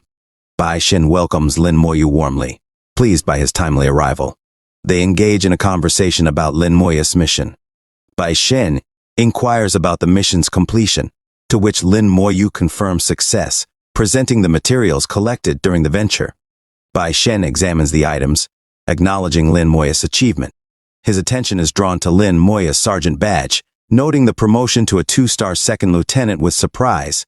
Bai Shen is astonished by Lin Moyu's rapid promotion and inquires about his exploits. Lin Moyu reveals that he cleared the entire demon home and even confronted high demons during the mission. Bai Shen and Meng are shocked to hear this, especially learning of the ease with which Lin Moyu dispatched the high demons. Bai Shen, amused by the situation, remarks humorously about the repercussions, speculating on Lei Yan's potential reaction. As Lin Moyu recounts the details of his mission, Bai Shen bursts into laughter, impressed by Lin Moyu's accomplishments. Meng, too, becomes intrigued by Lin Moyu's progress, recognizing his potential. The conversation turns to future improvements, with Bai Shen and Meng suggesting ways to enhance Lin Moyu's skills. Suddenly, Lin Moyu's expression becomes serious, signaling a shift in the conversation. In a grave tone, Lin Moyu begins, "Lord Bai Shen, Lord Meng," this time in the third battlefield. The story continues, leaving anticipation for what unfolds next. Lin Moyu recounts to Bai Shen and Meng the encounter with the divine magician Yu Yan during the battle. Upon hearing the hero mention the name of divine Yu Yan, both Bai Shen and Meng are visibly stunned, expressing their surprise. They couldn't believe what Lin Moyu had just revealed, so they asked once more, "Lin Moyu, did you truly meet the divine flame magician?" After receiving a detailed account of the battlefield events from Lin Moyu, both Bai Shen and Meng are left astonished. In response, Meng recalls, "I remember someone attempted to clear this dungeon before, but for some reason, the divine flame mage didn't favor him." The individual Lord Meng is referring to turns out to be Bai Shen. Upon hearing this, Bai Shen comments, "Back then, my profession wasn't as developed. It's understandable to be overlooked." Then, Bai Shen asks Lin Moyu to retrieve the space crystal, stating that the ideal person to activate it is present. Upon hearing this, Lin Moyu affirms, prompting the man seated to rise abruptly. Just as Meng extends his hand, the Shengxi Tower materializes in his palm. A beam of light emits from the tower, absorbed into the space crystal. Mysterious runes appear on the crystal's surface before sinking into it.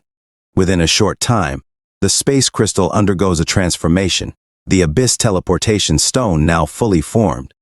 After completing the space crystal, Meng informs Lin Moyu, "I've added coordinates to the human world. You can use it for travel between the abyssal world, with each use limited to 1 hour." He further explains that the teleportation stone is soul-bound to Lin Moyu, ensuring only Lin Moyu can utilize it. Lin Moyu expresses gratitude towards Meng for this. Bai Shen then advises Lin Moyu, "Keep that talent stone. It will prove useful during your third job evolution." Regarding the Divine Flame Staff, he mentions finding someone to repair it. Lin Moyu then presents the legendary weapon, remarking that few exist among the human race, making it valuable to possess another. Lin Moyu also reveals the Ghost King Heart and asks Bai Shen for assistance, which surprises both Bai Shen and Meng, though not as much as before. Meng, with a smile, remarks to Bai Shen, "See, I told you Lin Moyu killed the Ghost King on the battlefield." Bai Shen coughs lightly in response before turning the conversation towards the Nirvana Crystal. He asks Lin Moyu if he obtained the Nirvana Crystal, to which Lin Moyu confirms, "Yes, I have a total of 5, currently possessing 3. Bai Shen then requests, "Give me 2, and I'll aid you in preparing for the second job evolution." He promises an 80% chance of profession upgrade and a 30% chance of awakening a second talent, acknowledging it's Lin Moyu's second time awakening a talent. Lin Moyu expresses gratitude for the offer, contemplating the sacrifices Master Bai Shen must have made for his job evolution. Meng, upon hearing this, playfully lifts a cup of tea towards Lin Moyu, chuckling, "You still address him as Lord Bai Shen." Understanding the gesture, Lin Moyu respectfully reaches for the teacup, remaining bowed in respect. However, in this moment, Lin Moyu's thoughts are solely focused on his sister, thinking, "Sister, wait for Lin Moyu. I will surely gain acceptance into Xiajing Academy." Yet, Lin Moyu's mind is not only occupied with thoughts of his sister. Bai Shen takes the tea from Lin Moyu's hand, sipping it contentedly as he comments, "Not bad. You've worked hard these past few days. Go back and rest well. Tomorrow, you'll head to Nanhong City. Perform well in the professional competition and reclaim the crown." Lin Moyu bids farewell to Bai Shen and teleports away. Once Lin Moyu departs, Meng asks Bai Shen, "Are you happy now?" Bai Shen, sipping his tea, replies with a smirk, "Happy. My savings are about to be completely wiped out." Laughing, Meng remarks that Bai Shen's words don't match his true feelings. Then, Meng reveals some information about Lin Moyu that he hadn't disclosed to Bai Shen yet. Meng explains how Lin Moyu, during the battle with the Ghost King, had angered the Wang Kao Guild by inadvertently causing the death of the guild's young president. Bai Shen, upon hearing this, grows slightly angry, questioning why Lin Moyu hadn't mentioned this earlier. He expresses a desire to confront the guild himself, but Meng advises against it, warning Bai Shen not to interfere and create unnecessary trouble. Bai Shen, smiling, acknowledges Lin Moyu's fearless nature, seeing it as a positive trait. However, he then directs his frustration at Meng, questioning why Meng assumed he would intervene. The two banter back and forth until Meng mentions that news of Lin Moyu heading to the third battlefield had surfaced, indicating someone might come looking for Bai Shen soon. The next day, the scene shifts to the arena of Nanhong City, where a professional competition is underway. This competition, drawing in a large crowd, showcases the talents of numerous participants. Lin Moyu, accompanied by his team, observes the bustling scene. Miao Yu is amazed by the sheer number of people gathered. Jiang Tao Tao, looking towards Lin Moyu, reassures the team that even without relying solely on him, they should do well in the auditions. The team prepares to enter the portal for the audition phase. The hero's team arrives at the Shengxia Tower. designated by the Empire for testing. Their task seems straightforward: navigate through the tunnel and defeat the monsters within. Jiang Taotao quickly instructs Duan Gao to buff everyone, enhancing their strength and agility. Jiang Taotao then turns to Lin Moyu, stating that they will attempt the challenge first, seeking his assistance if needed. Lin Moyu assures them that he's ready to help if any issues arise. Soon, a fabricated abyssal dog demon appears before them, its level and attributes displayed. Jiang Taotao leads the charge, attacking the demon with a shield bash. Ning Yi follows up with her assassin techniques, swiftly dispatching the creature. After the battle, Ming Yi is pleased with her growing strength, attributing it to her time with Lin Moyu. Jiang Taotao encourages the team, indicating they should press on. Lin Moyu smiles knowingly, aware that the true trials are only just beginning. Outside the testing grounds, spectators watch the team's performances on large screens. As teams are eliminated, the audience reacts with gasps and cheers. Among the chaos, Lin Moya's team faces numerous fabricated abyssal dog demons. Ning Yi takes on the demons one by one, her strength evident from her time spent with Lin Moyu. However, the demons prove formidable, even managing to attack Jiang Taotao and Miao Yu. Jiang Taotao faces the challenge head-on, determined to overcome the obstacles and advance further. In the courtyard, Bai Shen inquired of Ming, "What's that brat Lin Moyu up to? And why is he so slow?" They glanced at the event scores displayed on a screen on the wall. Bai Shen remarked that other teams were already at 40 points, but Lin Moyu was only at 23. Turning to Old Meng, Bai Shen asked for the reason behind Lin Moya's sluggish pace, given that he controlled the Shengxia Tower. Couldn't Old Meng shed light on this? Old Meng promptly replied to Bai Shen, "No, it's just an audition test, and speed isn't the focus anyway." Then, turning the question back on Bai Shen, Old Meng asked, "Don't tell me Bai Shen lacks faith in his own brat, Lin Moyu?" Bai Shen, smiling and raising a fist, retorted to Old Meng, "Nonsense. If he doesn't reclaim the crown, you'll see how I deal with him." Inside the testing grounds, Ning Yi, Jiang Taotao, and Miao Yu appeared exhausted from battling the demons. They now confronted an abyss dog demon, fake, ordinary demon, a level 29 creature with a strength of 5,000, agility of 5,000, spirit of 1,500, and constitution of 5,000. The demon hovered before them as Lin Moyu casually observed from behind. Jiang Taotao's face displayed terror as she warned the team of facing a boss and urged everyone to be cautious. Miao Yu mentioned she had depleted her spirit, beads of cold sweat forming on her face at the daunting sight of the boss before them. Observing the abyss dog demon, Lin Moyu mused to himself that it truly resembled the boss demon he had encountered before. It seemed like their team was reaching its limits, especially since it could summon smaller monsters. Miao Yu turned to Jiang Taotao, asking how they would handle the situation with the boss and his 3 demon dogs. Jiang Taotao explained that after battling numerous canine demons on their journey, their team was not in optimal condition. Facing even one dog demon was challenging enough, but the presence of so many demon dogs was unexpected, leading to exhaustion and sweat on her face. Lin Moyu then addressed the group, suggesting they take a break and leave the rest to him. Jiang Taotao looked shocked at Lin Moyu's proposal. Seeing Miao Yu struggling, Jiang Taotao suggested she rest for a while since she couldn't move anymore. She added that Lin Moyu, despite being a student, was there for them. Duan Gao agreed with Miao Yu, while Jiang Taotao observed them resting on the ground. Jiang Taotao turned to Lin Moyu, expressing her hesitation to trouble junior Lin Moyu, but smiling nonetheless. Lin Moyu responded, "You should," an aura enveloping him as his eyes glowed.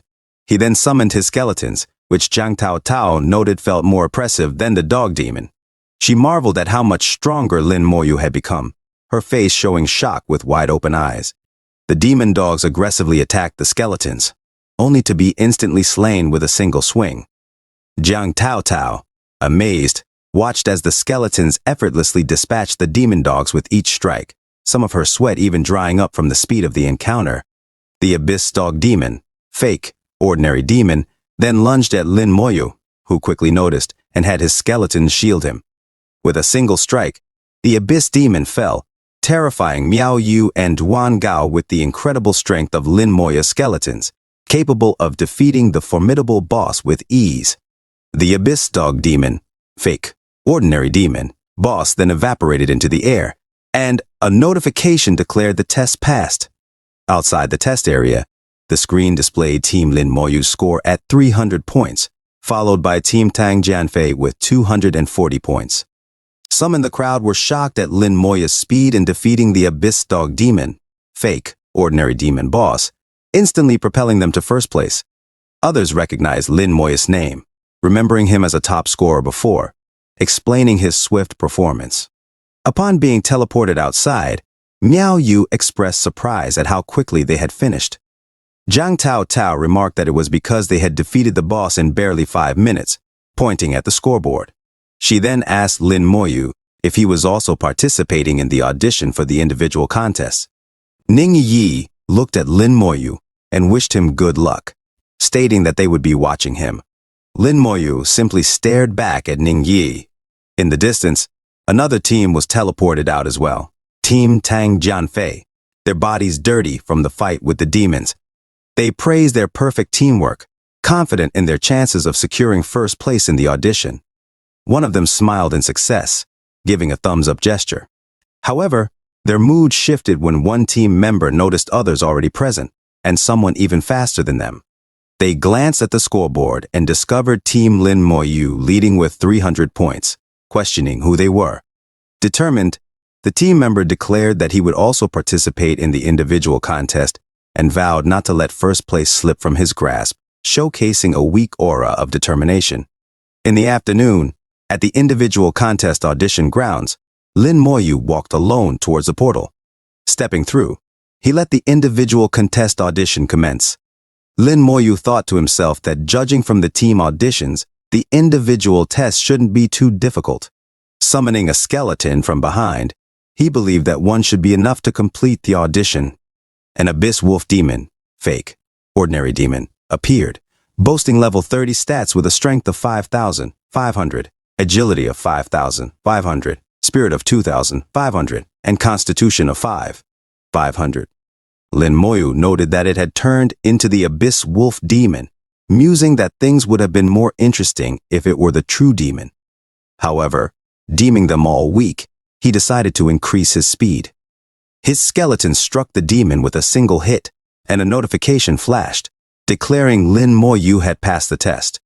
He teleported back, and the screen displayed Lin Moya's points at 7th, with a time of 1 minute and 3 seconds, while Tang Jianfei had 6 points and had yet to clear the stage. Tang Jianfei then teleported shortly after, shouting that this time, the first place was his face brimming with excitement, with a time of 2 minutes and 55 seconds. Tang Jianfei looked at the scoreboard with enthusiasm, only to be shocked by what he saw. Blood seemed to squirt from his head as he exclaimed, "Lin Moya's time is at 1 minute and 3 seconds? How did he do it?" He then resolved to remember this name, realizing that Lin Moyu seemed to be this year's national top scorer. Meanwhile, Lin Moyu walked away slowly, leaving Tang Jianfei in astonishment. As Lin Moyu strolled, he pondered to himself about the competition among the professionals, wondering why his sister, Lin Mohan, hadn't participated. He searched the scoreboard but couldn't find her name. In the distance, a gust of wind blew, and a voice called out to him, "Little you!" For the first time in all these chapters, Lin Moya's face showed shock. He muttered, "This voice, it's my sister Lin Mohan's voice," sweat forming on his brow. Lin Mohan then approached Lin Moyu, saying, "Long time no see." The wind gently rustled as Lin Mohan called out to Lin Moyu, a smile gracing her lips. Lin Moyu, startled, met his sister after a long time, reaching out to her with a hand outstretched. With a warm embrace, Lin Mohan and Lin Moyu reunited. After a year apart, Lin Mohan glanced at Lin Moyu, noting how he had grown taller than her. Seated on a bench, they caught up with each other. Lin Mohan asked if Lin Moyu was still as quiet as ever, teasing him about not having a girlfriend yet. Lin Moyu brushed off the question and asked how she knew he was there. Lin Mohan chuckled, explaining that as his sister, she knew him best and had been keeping track of his achievements, including becoming the top scorer nationally and getting accepted into Xiajing Academy. Curious, Lin Moyu asked why she hadn't come earlier. They shared a look, understanding passing between them. Lin Mohan explained that her demanding teacher kept her busy with training, leaving her little time to search for Lin Moyu. She playfully adjusted her long, black hair, admitting it was her fault. Curious about her progress, Lin Moyu asked about her current level, but Lin Mohan evaded the question. A system notification revealed Lin Mohan's class as a holy blade dancer, a change from before. Lin Moyu remembered when his sister switched to the legendary class of blade dancer during her second job change. He wondered if she had evolved her class again and asked, to which Lin Mohan coyly replied that she was just lucky. Impressed by her rapid progress, Lin Moyu asked how she managed to level up so quickly, realizing that even he was outpaced by his senior sister. Lin Mohan revealed her secret talent, which allowed her to level up much faster than others. Lin Moyu, shocked, found himself surprised at his sister's hidden ability. Advising caution, Lin Mohan urged Lin Moyu to keep his talent secret, to which he readily agreed. Their conversation was interrupted by the arrival of 4 people. One of them addressed Lin Mohan as Junior Lin, asking who she was speaking with. Lin Mohan introduced Lin Moyu proudly as her little brother. The person seemed relieved as he smiled, addressing Lin Mohan's brother. "Nice to meet you, Junior Lin's brother." His shock was palpable as he noticed the military badge on Lin Moyu, realizing he was a 2-star second lieutenant. Extending a handshake to Lin Moyu, he excused himself, leaving the siblings to catch up. Before walking away, he reminded Lin Mohan to return early for tomorrow's battle strategy discussion. As they departed, Lin Moyu noticed the guy's badge, realizing he was a 1-star second lieutenant, 1 star lower than himself. Inwardly, Lin Moyu noted the difference in their ranks, thinking to himself about the encounter. As the 4 of them walked away into the sunset, Lin Moyu observed that they were Lin Mohan's teammates. Lin Mohan explained to Lin Moyu that they were all top geniuses from Chuangshan Academy, each possessing formidable strength. Impressed, Lin Moyu remarked, "Really? But I feel they can't compare to you, sister." Lin Mohan playfully messed up Lin Moya's hair, joy evident in her smile as she thanked him for the compliment. She then informed Lin Moyu that she had to leave soon after the competition to follow their teacher's training arrangements. Expressing a hope to see him with a girlfriend next time they met, she playfully teased him with a thumbs up. Lin Moyu declared that he would join Chuangshan Academy to find her, to which Lin Mohan agreed, saying she would wait for him. With a parting smile, they went their separate ways as the sun dipped below the horizon. The next day arrived, and conversations buzzed about the grand event funded by the Shengxie Empire. It was noted that the auditions from the previous day had concluded, marking the beginning of the competition. Speculation arose that it would be an arena battle, with 1,024 teams passing the auditions. Zhang Tao Tao glanced at their ticket, numbered 512, realizing their opponent was 513. Aware of formidable teams like Team 18 from the Ziying country, Team 322 from the Holy Lands of Shengdu, and Team 599 from Country Y. Lin Moyu interrupted Zhang Tao Tao's thoughts. He proposed a plan where they would let the others fight first, intervening only when necessary. Zhang Tao Tao agreed to the strategy. In the arena, the crowd roared with excitement as the event commenced. Zhang Tao Tao and her team prepared for battle, facing off against an opposing knight who was 3 levels higher than Sister Taozi. The opposing team comprised a knight, archer, mage, and support. Miao Yu asked, "Do you doubt Sister Taozi's abilities?" "We also have student Lin here."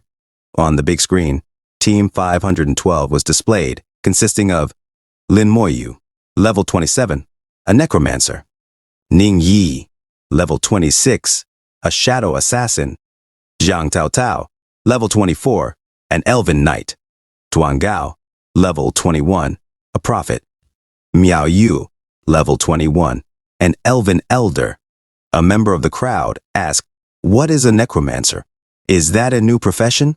Another person noticed the team name and remarked that it seemed like Team 512 had ranked first in the team auditions. Someone chimed in, mentioning that not only did Lin Moya's team excel in the team competition, but Lin Moyu also achieved first place in the individual competition. The leader of the opposing team glanced at the screen, noting that the levels of Team 512 were relatively low, speculating that Lin Moya's team might have slacked in leveling. Curious about the necromancer, she suggested it might be some kind of mage. In the arena, the match began, with Lin Moyu positioned at the back while Zhang Tao Tao led the team into battle. The opposing knight initiated a charge skill, prompting Zhang Tao Tao to do the same. However, Miao Yu swiftly intervened with her windbind skill. The opposing knight found herself shocked as her feet became bound by Miao Yu's skill. Worried about the combination of Zhang Tao Tao and Miao Yu, she was then struck by Zhang Tao Tao's charge. Zhang Tao Tao followed up with a group taunt, putting pressure on the opponent. The knight realized they were in a tough spot, especially as Ning Yi, the shadow assassin, dashed towards them. Meanwhile, Zhang Tao Tao set her sights on the opponent's mage. The archer among the opponents prepared his triple shot skill, commenting, "Don't get too cocky. Zhang Tao Tao is only a level 24 knight." In the arena, Zhang Tao Tao charges at the mage, while the mage tries to attack her with magic. Zhang Tao Tao blocks the magic attack and deflects the arrows of the archer, pushing back the mage and closing in on the enemies. The opponents are shocked at Zhang Tao Tao's aggressiveness, commenting on how fierce she is in battle. The shield maiden of the opponent urges her team to move, trying to keep up with Zhang Tao Tao's swift movements. The opponent's mage attempts to cast a fire spell, shouting for them to perish, but the shield maiden warns the mage to be wary of Ning Yi, the skilled assassin. The archer assists by using his skill, Hawkeye, to spot invisible opponents. As the archer warns of Ning Yi's presence behind their mage, it's too late for the lady mage. Ning Yi swiftly strikes the lady mage 3 times, then with a gleaming dagger, slashes her throat and stabs her in the back with a legendary golden dagger. The lady mage is teleported out of the arena as she succumbs to her wounds, cursing in disappointment. The shield maiden curses as she watches her teammate fall in battle so swiftly. Ning Yi and Zhang Tao Tao prepare for another assault. Ning Yi uses her fatal strike, instantly taking down one opponent, while Zhang Tao Tao employs her charging skill to dispatch the other. Watching from a distance, Lin Moyu thinks to himself that their opponents lack battle experience and likely haven't faced professionals before. He sees no need to intervene as the battle unfolds. In the audience, spectators notice that the necromancer Lin Moyu remains still, not needing to act. Some remark that they can win even in a 4 versus 1 situation, considering their opponents to be inexperienced newcomers. They discuss how the mage, their main damage dealer, was eliminated early on, wondering how they could win without their primary source of damage. Ning Yi, with a smile and a raised fist, laughs and declares their victory, while Zhang Tao Tao stands proudly beside her. Lin Moyu seems content to watch from the sidelines without intervening. After the battle, Zhang Tao Tao speaks with Duan Gao, expressing concern that their future opponents will be stronger. She mentions relying on the skills of the younger Lin Moyu in future battles. Lin Moyu overhears and reassures her not to worry. As the second day of battles begins in the arena, the crowd eagerly anticipates the next clash. Their new opponents consist of a level 29 gladiator, a level 29 prophet, a level 28 elemental mage, a level 28 Shillian elder, and a level 29 summoner. The gladiator questions if their opponents had forfeited the previous round, considering the disparity in levels. The summoner then calls forth his shadow beast, causing concern for Ning Yi as sweat forms on her cheeks. Zhang Tao Tao also feels the weight of worry, fearing that this match won't be an easy one for them. Meanwhile, the prophet shields the team, excluding the gladiator, as the match commences and the opponent's backline prepares for battle. Ning Yi, recognizing the shadow beasts as the assassins among summoned creatures, feels the pressure. These creatures not only possess stealth but also the ability to see through it. She realizes that any movement she makes will be countered by the shadow beast's quick binding abilities, feeling its gaze fixed upon her. In a moment of concern, Miao Yu speaks to Zhang Tao Tao, sweat beading on her cheeks, noting that without a knight, their opponents can only attack and not defend effectively. She asks Jiang Taotao what they should do, both of them feeling the weight of the challenging situation. Jiang Taotao, also sweating with concern, replies that they'll need to improvise. Lin Moyu remains quietly observing from the back, unperturbed by the discussion unfolding before him. The gladiator notices Lin Moyu's inaction and questions if the opposing necromancer plans to do nothing. With an unsettling smile, he raises his sword, remarking that they are underestimating them, his aura glowing blue. Jiang Taotao then commands her team to disperse, reacting swiftly to block an intense skill from the opponent, a blinding light resembling a cross. She notes the power of the attack as she fends it off. Suddenly, the gladiator appears, poised to strike at Jiang Taotao, but she skillfully defends against his assault. Meanwhile, in another part of the fight, Ning Yi's eyes glow white as she attempts to take down the Shadow Hound. However, she realizes she's bound by the Shadow Beast and unable to escape. She notes that the Summoner Master can heal the Shadow Hound, adding to their challenge. Jiang Taotao shouts to Duan Gao and Miao Yu to be cautious as a massive fireball hurtles towards them. Miao Yu focuses on healing, while Duan Gao swiftly pushes her to evade the attack. Unfortunately, he takes the brunt of the impact, assuring them he's all right. Miao Yu, as the team's healer, must remain unharmed. She calls out to Duan Gao as he pushes her to safety. Duan Gao, realizing their predicament, is teleported out of the arena. He informs Jiang Taotao and Ning Yi that they are both bound, urging Miao Yu to hold on in the fight. However, a few moments later, Miao Yu also disappears from the arena, apologizing as Duan Gao sweats, his sacrifice seemingly in vain. The gladiator smirks, taunting that it's already over for Lin Moyu's team supports. He suggests they admit defeat, knowing they'll still feel the pain from their injuries even if they won't die in the arena. However, Jiang Taotao interrupts, rushing towards the opponent's back line and striking the gladiator with her shield. The opponent's elemental mage then uses the flame repulsion ring, sending Jiang Taotao skidding back beside Lin Moyu from the impact. She turns to junior Lin Moyu, expressing her trust in him to take over. Lin Moyu simply nods, telling her to leave it to him.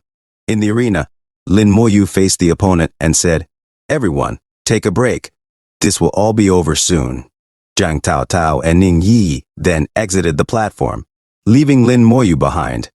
The crowd was shocked.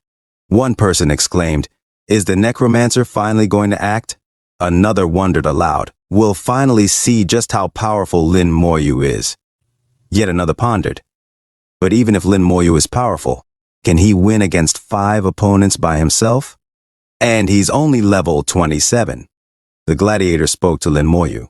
"Your teammates have all surrendered, and you're the last one left. Are you still trying to turn the situation around?" He smirked and added, "Aren't you underestimating us a bit too much?"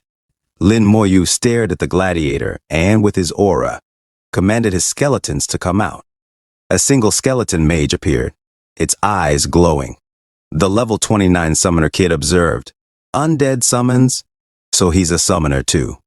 Why did he choose to act only after all his teammates lost?" He smiled as he looked at Lin Moyu. Beside Lin Moyu stood a silver-grade skeleton mage with stats. Level 27, Strength 2,700, Agility 2,700, Spirit 10,800, Constitution 2,700. The silver-grade skeleton mage then unleashed a blizzard storm on the opponent. The gladiator, as they were being damaged, looked at Lin Moyu in shock. They felt the intense damage from the single attack of the silver-grade skeleton mage and urgently called for the healer to act quickly. The gladiator fell to his knees, spitting blood from the powerful attack of the silver-grade skeleton mage. Looking at his teammates through the dust clouds, he exclaimed, "Where is the healing?" It couldn't be... His eyes widened in shock as he thought to himself, "One skill of the silver-grade skeleton mage killed everyone instantly? What kind of summon is this?" His teammates were suddenly teleported out of the arena, wondering why they were removed from the match. The summoner kid asked, "What happened?" The healer replied, "It seems we were attacked by the opponent's summon." In the arena, Lin Moyu stood with his silver-grade skeleton mage, which attacked again with an ice skill. The gladiator was hit by the attack. shouting in pain and cursing. He exclaimed, "This is the summon of a necromancer?" In the crowd, someone cheered, "Awesome! His one skill one-shotted the entire team." Another person remarked, "No wonder he didn't act yesterday. If he did, there would be nothing left for his teammates to do." Someone else said, "Oh my goodness, didn't Lin Moyu participate in the individual competition? How do you even fight against him? His opponents must be feeling helpless." Outside the arena, Zhang Taotao suggested, "I think for the next match, we should let Junior Lin Moyu fight immediately. That's the extent of their abilities." Miao Yu agreed and smiled with her fist up. On the third day, Lin Moyu stood alone in the arena against 5 opponents as the crowd watched. One person commented to his teammates, "Our opponent is the great top expert, pro god, in the game." His teammate replied, "What do you mean? Did you forget who carried you through the Tyrant Desert dungeon?" Another teammate stood there nervously, anticipating the fight. The other person then replied, "Speaking of which, are you worthy of fighting the great top expert, pro god, in the game, Lin Moyu?" He then called his teammate stupid, to which the other asked, "Should we concede then?" They shouted at Lin Moyu, "Great god Lin Moyu." "Goodbye," another added. "Good luck becoming the champion." Yet another said, "We admit defeat." "Goodbye, great god Lin." They bowed down to Lin Moyu, who stood there listening to them. Duan Gao was shocked at what happened in the arena, exclaiming, "What the hell? Why are they so direct?" Meanwhile, Ning Yi laughed and blushed all over her body, saying, "These people are quite aware of the power of Lin Moyu." Zhang Taotao smiled and remarked, "They are all from the same academy. How could they not recognize Junior Lin Moyu?" In the crowd, one person cursed, "They surrendered just like that? They could do that? This isn't a competition at all." Another added, "They seem to be from Xiaojing Academy too. They probably know about Lin Moyu's abilities and didn't even dare to fight him." In the courtyard, Old Meng asked Old Bai Shen, "That kid Lin Moyu is acting extravagantly. Is that fine?" Old Bai Shen, trying to take a nap, replied, "What is not fine about it? He wants to let the whole world know that I am not to be trifled with." He looked at Old Meng and continued, "But having such a high profile will invite enemies. Ying Nation and the holy lands of Chengdu are not honest people. What we are scared of is them not retaliating." He mentioned he hadn't found evidence of their tricks in the past, saying, "If they dare to act this time, this old man will let them know pain." Meng inquired, "So you allowed the kid Lin Moyu to keep such a high profile?" Old Bai Shen responded, "I discussed this with him before. We can't let the past geniuses die for nothing." That kid Lin Moyu agreed. Not just him, but that old man on the other side also agreed to let Lin Mohan be the bait and lure out all the venomous snakes. Old Meng mentioned a mysterious necromancer and an evolved job, the Holy Blade Dancer. They are indeed qualified. They are also siblings. This kind of talent is really making people envious. Old Bai Shen replied, "The greater the talent, the bigger the fish. Don't worry, I won't let anything happen to both of them."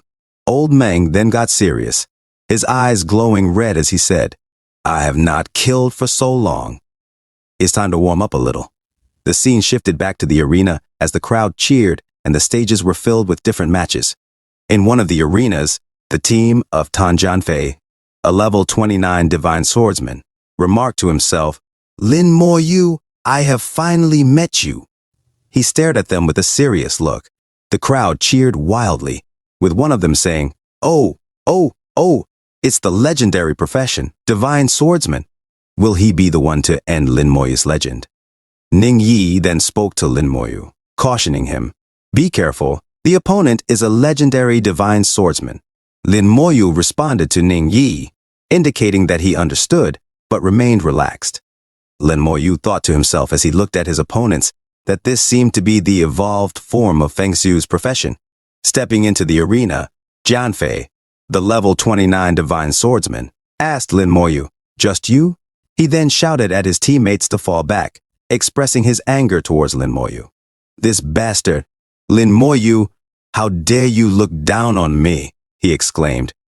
Jianfei mentioned how he wanted to fight Lin Moyu one-on-one during the individual competition, but he didn't expect it to happen now.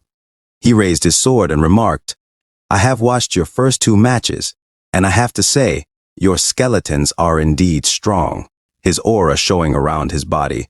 Janfei continued, "But they have no effect on me!" as he rushed forward towards Lin Moyu. Shouting at Lin Moyu, he declared, "Facing me will be your defeat." Lin Moyu simply stood there, watching Jianfei approach. Someone in the crowd explained, "It's Shibei's Tang family. They are a family of divine swordsmen and are on the same level as the Feng family. Even within the legendary professions, divine swordsmen hold top positions. Perhaps he might really defeat Lin Moyu." Lin Moyu summoned a single silver-grade skeleton mage to his side and remarked, "Tian Jianfei? Not bad. You are a man." Lin Moyu smiled, and Tian Jianfei was shocked at Lin Moyu's words. He shouted back, "Who do you think you are? I won't allow you to evaluate me with that tone." Tian Jianfei then used elemental sword body, preparing for the battle ahead. In the midst of the crowd, nervousness takes hold as perspiration beads on their faces. One of the individuals notices 2 stellar rings, with another explaining that it is rumored divine swordsmen acquire 1-star ring at level 10. For him to wield 2 stellar rings implies mastery of the 2 mightiest skills among the divine swordsmen in the early stages. Lin Moyu gazes from a distance at Tian Jianfei, while his silver-grade skeleton mage unleashes a thunderbolt directly at Tian Jianfei. Upon being struck, Tian Jianfei informs Lin Moyu that he has activated his first skill, elemental sword body, rendering him immune to all elemental attacks for 10 minutes. Glowing in a golden aura, Tian Jianfei reveals his skill to his opponent, taunting Lin Moyu, who hopes to endure the 10 minutes. The crowd erupts, with one voice declaring Lin Moyu's silver-grade skeleton mage is useless, while another points out the effectiveness of elemental sword body. It seems dire for Lin Moyu. How will he continue the fight? However, one voice interjects, reminding everyone of Lin Moyu's previous summoning of an ice silver-grade skeleton mage. Could it be that he can summon more than one type of skeleton? Tian Jianfei asserts that Lin Moyu will not last 10 minutes under his sword. Lightning crackles from his hands, his aura intensifies in gold, and suddenly, Tian Jianfei's expression changes from joy to shock as he narrowly dodges an attack. From the crowd, a lady exclaims in surprise, questioning the appearance of a sword-wielding skeleton, a creature capable of physical attacks. Another voice affirms that Lin Moyu can indeed summon more than one type of skeleton. As the skeleton emanates a red aura filled with killing intent, fixing its gaze on Tian Jianfei from afar, Tian Jianfei realizes he cannot underestimate his opponent. Is this the trump card he suspected? With sweat on his brow, Tian Jianfei charges his aura, confronting Lin Moyu by suggesting this could be his trump card. Suddenly, he launches an attack at the skeleton warrior, but it proves too swift for him to catch. Reacting swiftly, Tian Jianfei employs his sword defense skill, precisely blocking the incoming attacks and pushing back the enemy. Struggling to maintain his stance after the impact, Tian Jianfei is shocked by the incredible strength displayed by a single skeleton. What kind of summoned creature is this? Its speed and power far exceed his own, leaving him astonished. Gripping his sword tightly, Tian Jianfei unleashes his berserk sword skill, his aura blazing in gold, and his eyes glowing with the same hue. This skill, lasting for 5 minutes, amplifies all his abilities tenfold, truly a fearsome technique. As the divine swordsman, Tian Jianfei employs the flying tiger strike against the skeleton. The crowd erupts in excitement at the intense battle. One spectator declares the skeleton warrior suppressed, noting that the skeleton mage cannot release any skills. It seems like the end for Lin Moyu this time. Another voice chimes in, expressing awe at the power of the divine swordsman, a truly legendary profession. Yet another concludes that Lin Moyu must have no more tricks up his sleeve this time. Tian Jianfei's smile widens as his aura intensifies, and his eyes glow with anticipation. Stepping closer to Lin Moyu, he remarks, "I want to see just what other moves you have left." Suddenly, Lin Moyu stands still, summoning 2 more skeletons, showcasing his ability to the stunned crowd. Gasps erupt among the spectators as they realize he can summon 2 more skeletons simultaneously. One voice in the crowd exclaims, "So he can keep summoning?" While another speculates, this must be his limit, 2 skeletons at a time. Tianjianfei, now facing 4 skeletons, sweats, but maintains his bravado. Don't think that 2 more skeletons are enough to defeat me, he laughs. I still have many skills left unused. Lin Moyu, seemingly bored, summons 5 more skeletons behind the initial 2, then adds 7 more to the side, bringing the total to 12 skeletons on the arena. Tianjianfei, in shock at the overwhelming number of skeletons, wonders to himself how many more Lin Moyu can summon. The sight is so astonishing that Tianjianfei finds himself spitting blood in disbelief. The crowd falls into a terrified silence at the spectacle before them. Tianjianfei then turns his back on Lin Moyu, walking out of the arena. Lin Moyu calls after him, asking if he's not going to continue the fight. With a laugh, Tianjianfei declares that he'll torture Lin Moyu after his second job evolution and exits the battle scene.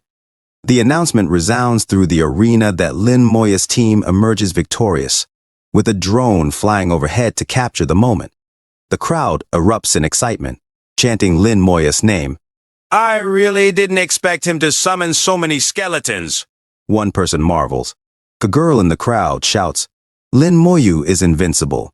A necromancer like him is unstoppable. Approaching Lin Moyu, Ning Yi expresses concern, noting the attention he's garnering with his stellar performance. Lin Moyu, seemingly indifferent, brushes it off. Ning Yi, worried, asks what's wrong, questioning his lack of joy at the victory. Lin Moyu reassures her, saying it's nothing. She reminds him that the upcoming matches will be tough, with powerful teams to face. Lin Moyu nods, assuring her he'll be careful. In his thoughts, Lin Moyu reflects on Master Bai Shen's instruction to perform exceptionally, hoping to attract attention. He contemplates the fate of the talented individuals who have emerged from Shangxia, often meeting unfortunate ends during training. Lin Moyu hopes this time will be different, lest he fail in his role as bait. Suddenly, a voice nearby interrupts his thoughts, drawing attention to something on stage, items hovering and glowing in a brilliant gold light. As the person in the crowd points out the items hovering on stage, they explain that it's the starter magic potion, consumable below level 40, promising a permanent increase of 200 to all attributes. They also mention the Flash starter scroll, which guarantees a new skill upon use. They estimate that if these items were put up for auction, they would fetch at least 100 million gold. Lin Moyu gazes at the items with intrigue, noting to himself that these might be the rewards for the competition's champion. He resolves to examine these items more closely once he secures the championship. The final match day began with Lin Moyu and Zhang Taotao conversing before the match. Zhang Taotao remarked to Lin Moyu, sure enough, the only teams that have survived until now are from Yinesh, Yingnesh, and Xingdu Holy Lands. I don't know which team we will be up against. From a distance, Lin Moyu saw a team dressed in red, to which Zhang Taotao added, it's Yi-Nation's team. The person leading the team this time is called Nainai, her profession being a divine messenger exclusive to Yi-Nation. Nainai, a level 29 divine messenger, then greeted Lin Moyu. Nice to meet you, Mr. Lin Moyu from Shangxia Nation, bowing her head respectfully. Stepping back, she continued, our Yi-Nation is very interested in Mr. Lin Moyu's profession. We would like to sincerely invite you to join Yi-Nation. If you have any requests, feel free to express them. Nainai will agree to anything. Now you, Zhang Taotao, and Ning Yi became angry at Nainai's words to Lin Moyu. Out of anger, Ning Yi exclaimed loudly, this girl, how dare she? With a grin on her face, Lin Moyu simply replied, get lost. Nainai turned her back to Lin Moyu, saying, please consider my offer carefully, Mr. Lin Moyu. And so, the match began. Yi-Nation's frontliner shielded Nainai in battle as she summoned a huge monster, half snake and half human. Lin Moyu remarked, a Shikigami, and summoned his skeleton mage, which immediately launched ice magic at the creature. However, it effortlessly dodged the ice magic, casually consuming the ice shards. Nainai explained, Mr. Lin Moyu, this is our Yi-Nation's human-faced snake god. It can devour any elemental attacks, rendering your magic ineffective. In that case, Lin Moyu responded, let me try physical attack, summoning his skeleton warrior. Nainai, having studied Lin Moyu's battle records, was prepared for this strategy. She unleashed a skill, divine spirit possession, summoning a huge minotaur that dominated the arena. One of her teammates then used the divine spirit possession skill to absorb the Minotaur's power, engulfing his body in flames. Following up with the skill, group taunt, the skeletons turned their attention to the warrior. Though the warrior tried to block the skeleton's attacks with his shield, he couldn't withstand the intense damage from the 3 skeletons and knelt to the floor. Naina, shocked, exclaimed, "Mr. Lin Moyu, your skeletons are truly formidable. They can even overpower knights possessed by the strength of a god." The knight then activated another skill, possession strengthening, intensifying his flaming aura. With eyes shining in red flame, he braced himself against the skeleton's attacks, managing to block them. In the crowd, expressions of worry painted the faces of spectators as they witnessed the intense battle unfolding in the arena. "My goodness, what amazing profession is that?" one person exclaimed. Another remarked, "Lin Moya's skeletons seem to be completely suppressed." A third voice pondered, "Is it the end for him this time?" Confident in her abilities, Nainai remarked, "It seems Mr. Lin Moyu's skeleton warriors aren't very good at following commands." Meanwhile, from a distance, Lin Moyu was perplexed by Nainai's statement. He hadn't given any commands to his skeletons. Did this unexpected turn of events boost her confidence even more? Nainai then summoned a giant spider, and her mage teammate used divine spirit possession to absorb the spider's essence, immediately launching magical attacks at Lin Moyu's skeleton. Addressing Lin Moyu, Nainai taunted, "Mr. Lin Moyu, your elemental attacks are useless, and your skeleton warriors are all subdued. Do you have any other tricks up your sleeve? If not, it seems you've lost." With a smirk, Lin Moyu replied, "Is that all you've got?" Nainai was taken aback by Lin Moyu's response. "What?" Suddenly, Lin Moyu unleashed his slow curse, chaining the opponents in place. Nainai found herself bound by chains encircling her slender body. She realized, looking at her teammate, that this was a curse they couldn't break free from. Casually walking towards them as they struggled in their chains, Lin Moyu drew Nainai's attention. "You!" she exclaimed. "What is going on?" In the crowd, murmurs arose. Wasn't Lin Moyu at a disadvantage just a moment ago? How did he turn the tables so quickly? "It's a curse." Lin Moyu then explained to Nainai, "Your profession skills are ineffective against living beings, right?" "Well, they're all not living either, are they?" Shocked that Lin Moyu had figured out her skills, Nainai asked, "How did you know?" With a confident grin, Lin Moyu replied, "Because I am a necromancer."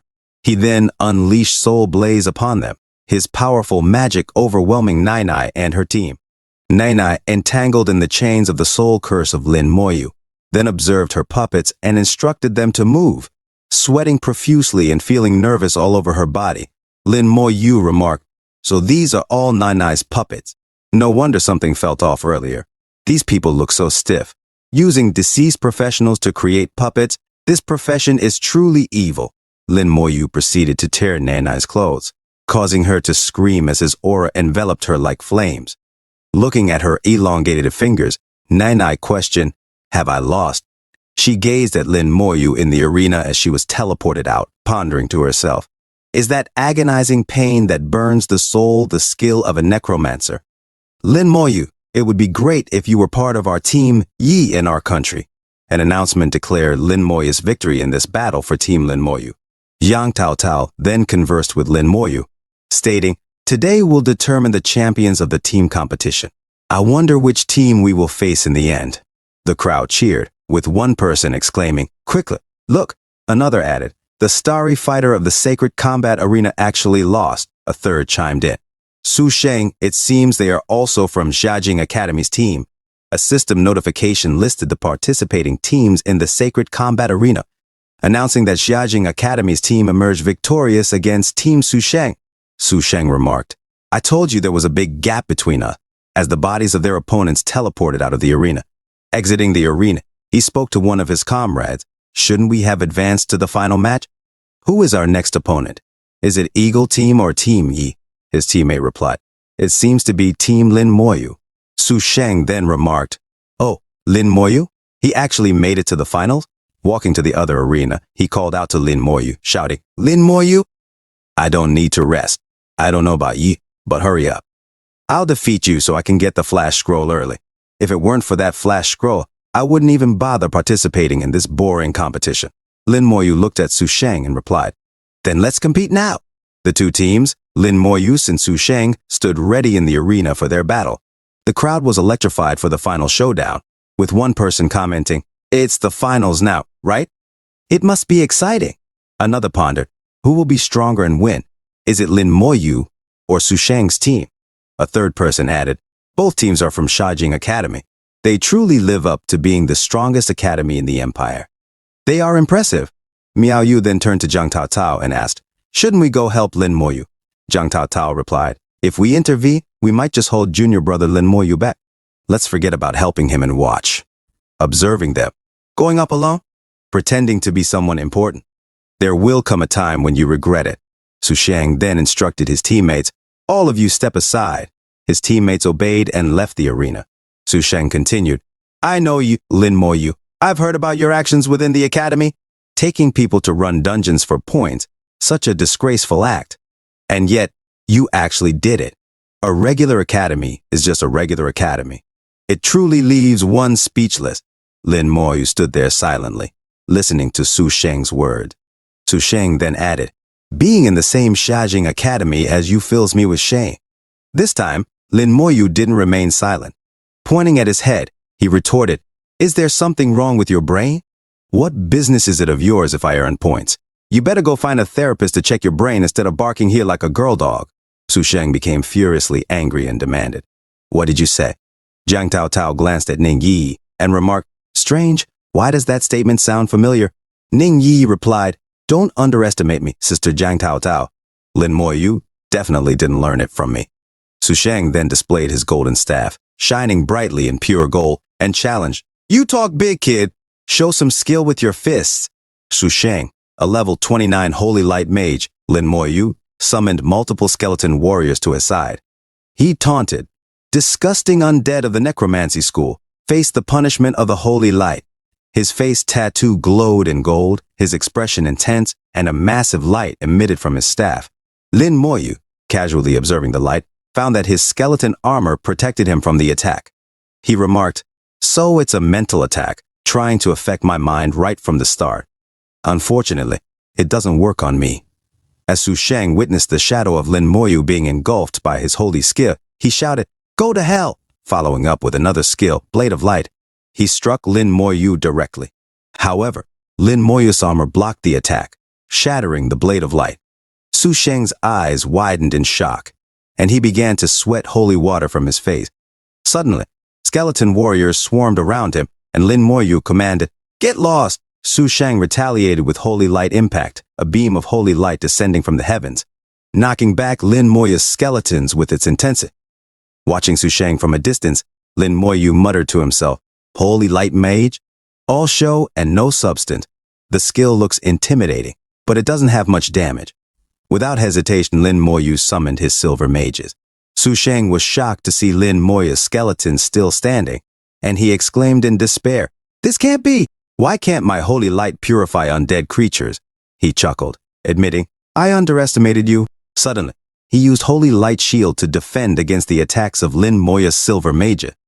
Gasping for breath from the continuous assault, he continued, "I really underestimated you," as more holy sweat dripped down his face. However, without hesitation, Lin Moyu's mages launched another lightning attack at Su Sheng.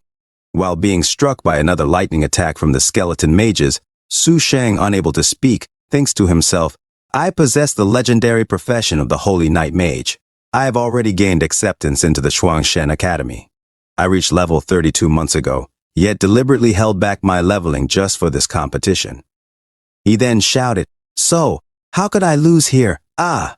Su Sheng made a defiant face, his eyes and facial markings lighting up as he exclaimed, "The first place is mine." However, the mages of Lin Moyu retaliated with a lightning strike. Dust clouds enveloped the arena, and Su Sheng emerged with anger and frustration written on his face. "You've actually forced me to use the holy light armor," he shouted. "You should be proud of yourself." In the crowd, people were shocked. Someone shouted, "It's the holy light armor." Another person remarked, "This is one of the best skills of a holy light mage." A third person added, "I've heard that its defense is extremely high. I doubt Lin Moyu's skeletons will be able to break it." Su Sheng stood silent in the midst of the battle, while Lin Moyu looked at him, also remaining silent. Su Sheng told him, There's no use. You can't even pierce my defense right now. Lin Moyu replied. Oh, is that so? His silver skeleton mages stood beside him, awaiting his orders. The crowd was exhilarated. Lin Moyu can actually summon 4 skeletons of different elements, one exclaimed. Another person said, my goodness, this is his first time summoning 4 skeletons, and I haven't seen Lin Moya's other matches. He hasn't been using his full strength before. A third person wondered, can Su Sheng withstand so many silver skeleton mages? Observing Lin Moyu, Su Sheng thought to himself, Lin Moyu can actually summon so many types of skeletons. He chuckled and said to Lin Moyu, it's nothing, just a few more skeletons. On Lin Moya's side, the skeletons did not allow Su Sheng to finish his sentence. They unleashed their respective elemental attacks at Su Sheng. Despite being flooded with powerful elemental assaults, Su Sheng stood firm, seemingly enduring the multiple attacks of the silver skeleton mages. He said to Lin Moyu, you see? I told you, you won't be able to penetrate my defense. Suddenly, cracks appeared in Su Sheng's armor from the relentless attacks. Shocked, Su Sheng looked at his armor and shouted, how is this possible? In a split second, his holy light armor shattered, and Su Sheng was struck by multiple elemental assaults, burning, freezing, drenched, and winded into defeat. The crowd erupted into cheers. Lin Moyu won. He broke Su Sheng's holy light armor, exclaimed one. Another added, the legendary holy light mage, countering the necromancer profession, still lost to Lin Moyu in the end. A third person pondered. Speaking of which, how many legendary professions has Lin Moyu defeated? As Su Sheng lay defeated on the arena, the crowd's excitement filled the air. Old Ning, while watching in the courtyard with his friends Old Bai and Old Meng, was shocked. It seems like that brat Lin Moyu became the champion, he said, his jaws dropping.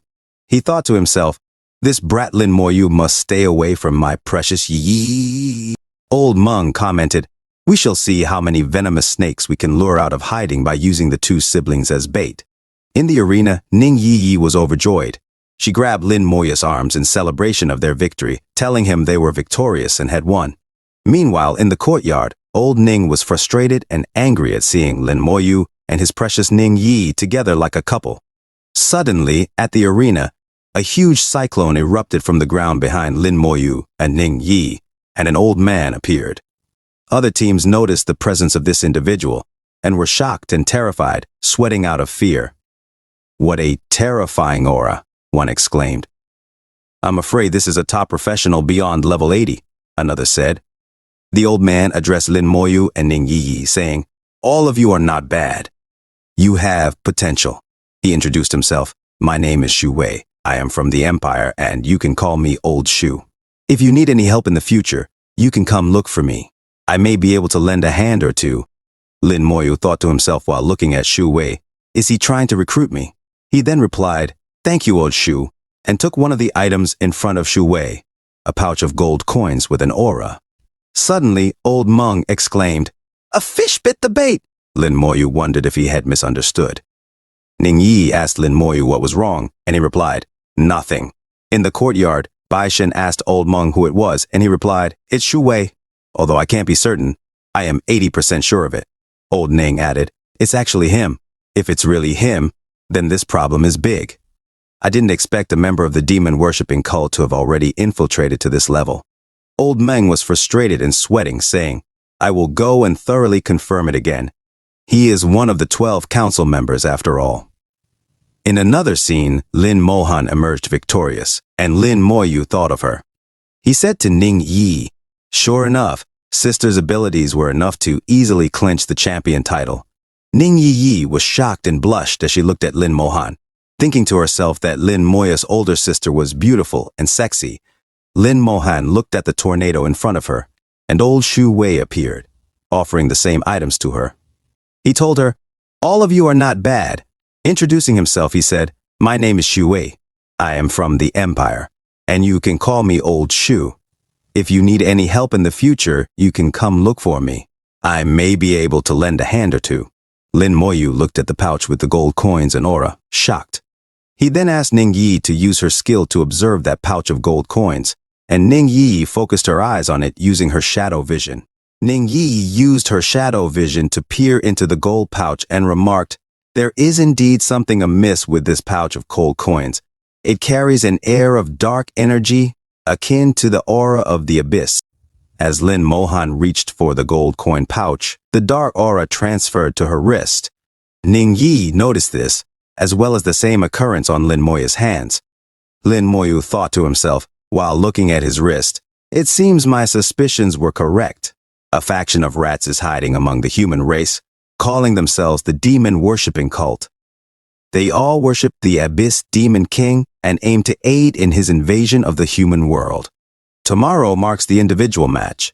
I hope that my sister Lin Mohan and I can apprehend a significant player then." Late at night, a storm descended upon the city, bringing with it a massive tidal wave and thunderstorms. From amidst the chaos, a person utilized a teleportation formation skill.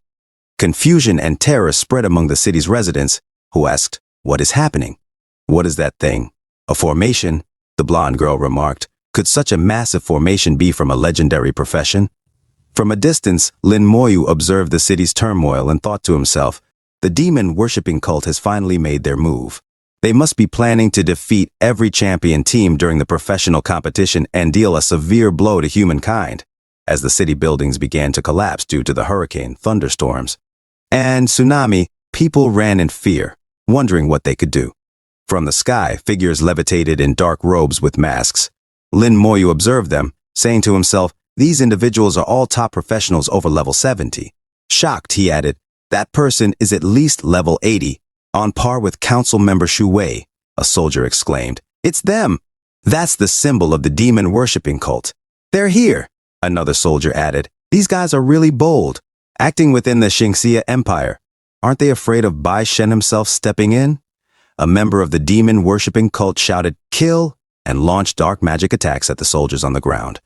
Another cultist summoned an abyssal ocean creature, bringing forth multiple monsters from the sea. One of the monsters proclaimed, "Kill! Delicious human flesh. The time to feast on human flesh is here at last." The students from the arena prepared themselves for the impending battle, facing the approaching demons. Lin Moyu also readied his aura, though a lingering dark energy still coursed through his wrist. One of the demons locked onto Lin Moyu and commanded, "Kill them over there." A swarm of flying demons then descended upon Lin Moyu. Unfazed, he declared, "Come, I've been waiting for all of you." A demon worshipper taunted him, "Your courage is admirable but futile. Your fate is sealed." Someone else retorted, "I beg to differ, I'm doing quite well." The demon worshipper turned to see Lord Bai Shen standing there, and he remarked, "It seems you anticipated my arrival, Council Member Shu Wei." The demon worshipper removed his mask, revealing himself to be Council Member Shu Wei. "I knew I couldn't hide from Lord Bai Shen," he admitted. "You didn't even flinch when facing me." "It seems you've come prepared," Council Member Shu Wei chuckled. "Without support, who would dare bring Lord Bai Shen's wrath upon themselves?" Suddenly, a seductive abyss demon king succubus appeared beside Council Member Shu Wei, causing him to tremble and sweat in fear at her sight.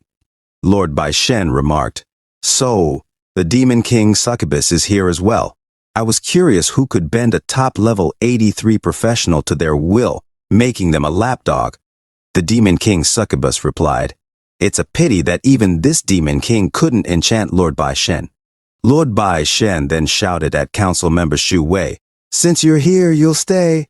You must pay the price for causing trouble in my Xingxia Empire." The demon king succubus smirked. "It seems Lord Bai Shen is quite confident. But alas, I have no plans to linger. I've come only to take a life. After I've slain your Xingxia geniuses, I shall depart." She chuckled, adding, "Lord Bai Shen has such confidence with a demon king in his grasp." Suddenly, a massive energy formed in the sky as she questioned, "Do you still feel confident now?" The Abyss Demon King, the Flame Demon King, arrived in the city.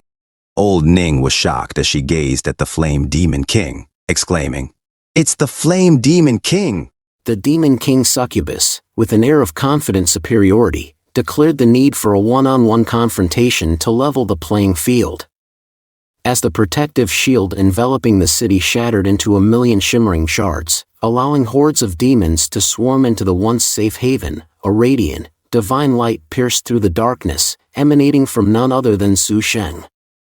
In the midst of this celestial illumination, Su Sheng, grappling with the realization of his defeat, found solace in attributing his loss not to his own shortcomings, but rather to the incomprehensible prowess of Lin Mayu, whose extraordinary abilities seemed to defy all logic and reason. Meanwhile, 2 fervent disciples of the demon-worshipping cult surged forth, driven by a fanatical zeal to vanquish Su Sheng, only to be met with disdainful dismissal from the lips of the demon king succubus. Reveling in the imminent prospect of carnage and chaos, the succubus waxed poetic about the exquisite delight she derived from the impending demise of geniuses, whose tender flesh and potent blood she yearned to devour, relishing each morsel as a delectable feast to be savored in the depths of the abyss for all eternity.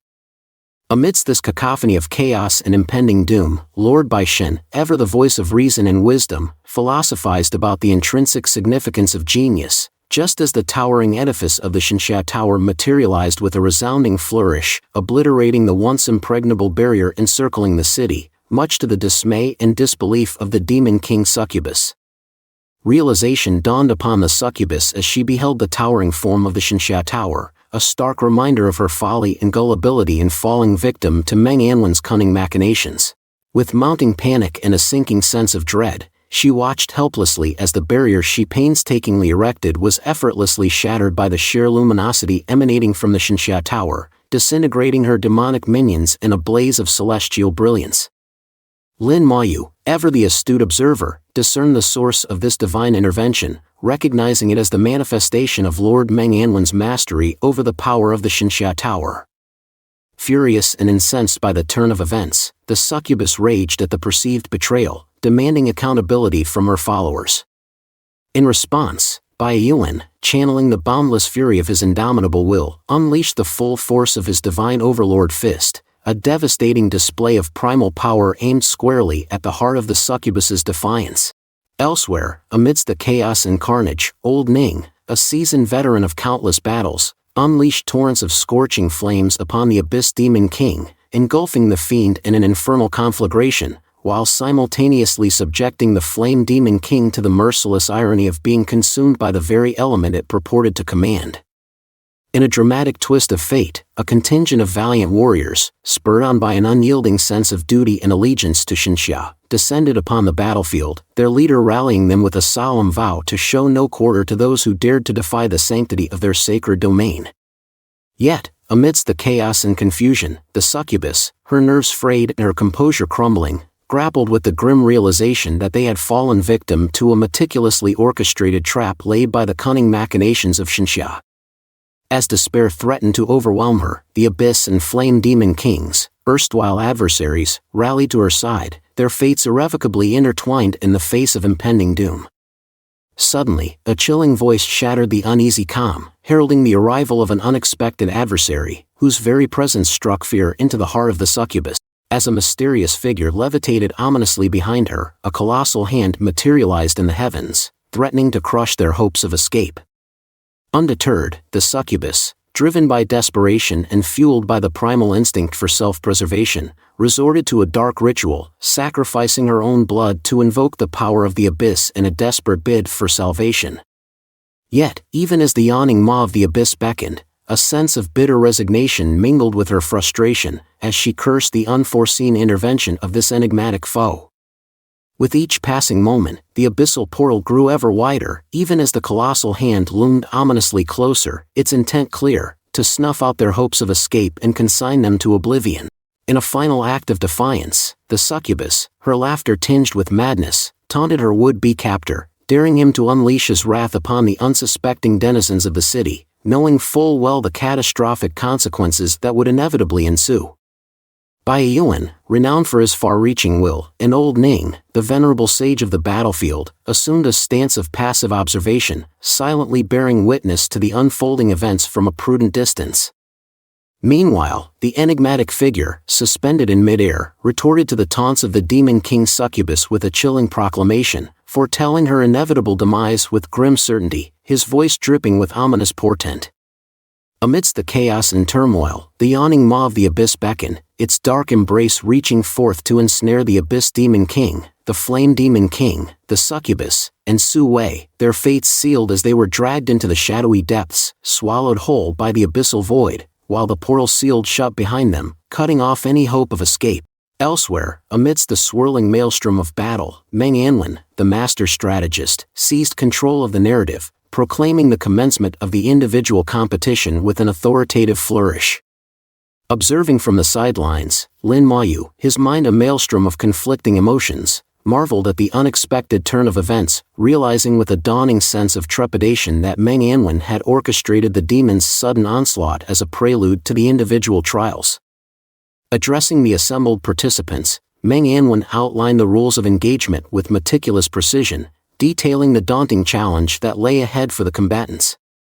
Level 20 to 29 professionals would be pitted against formidable adversaries in the form of level 32 abyssal monsters and level 35 abyssal demons, their numbers totaling a staggering 7,520. Each kill would yield points, with abyssal monsters granting 1 point and abyssal demons rewarding 100-fold.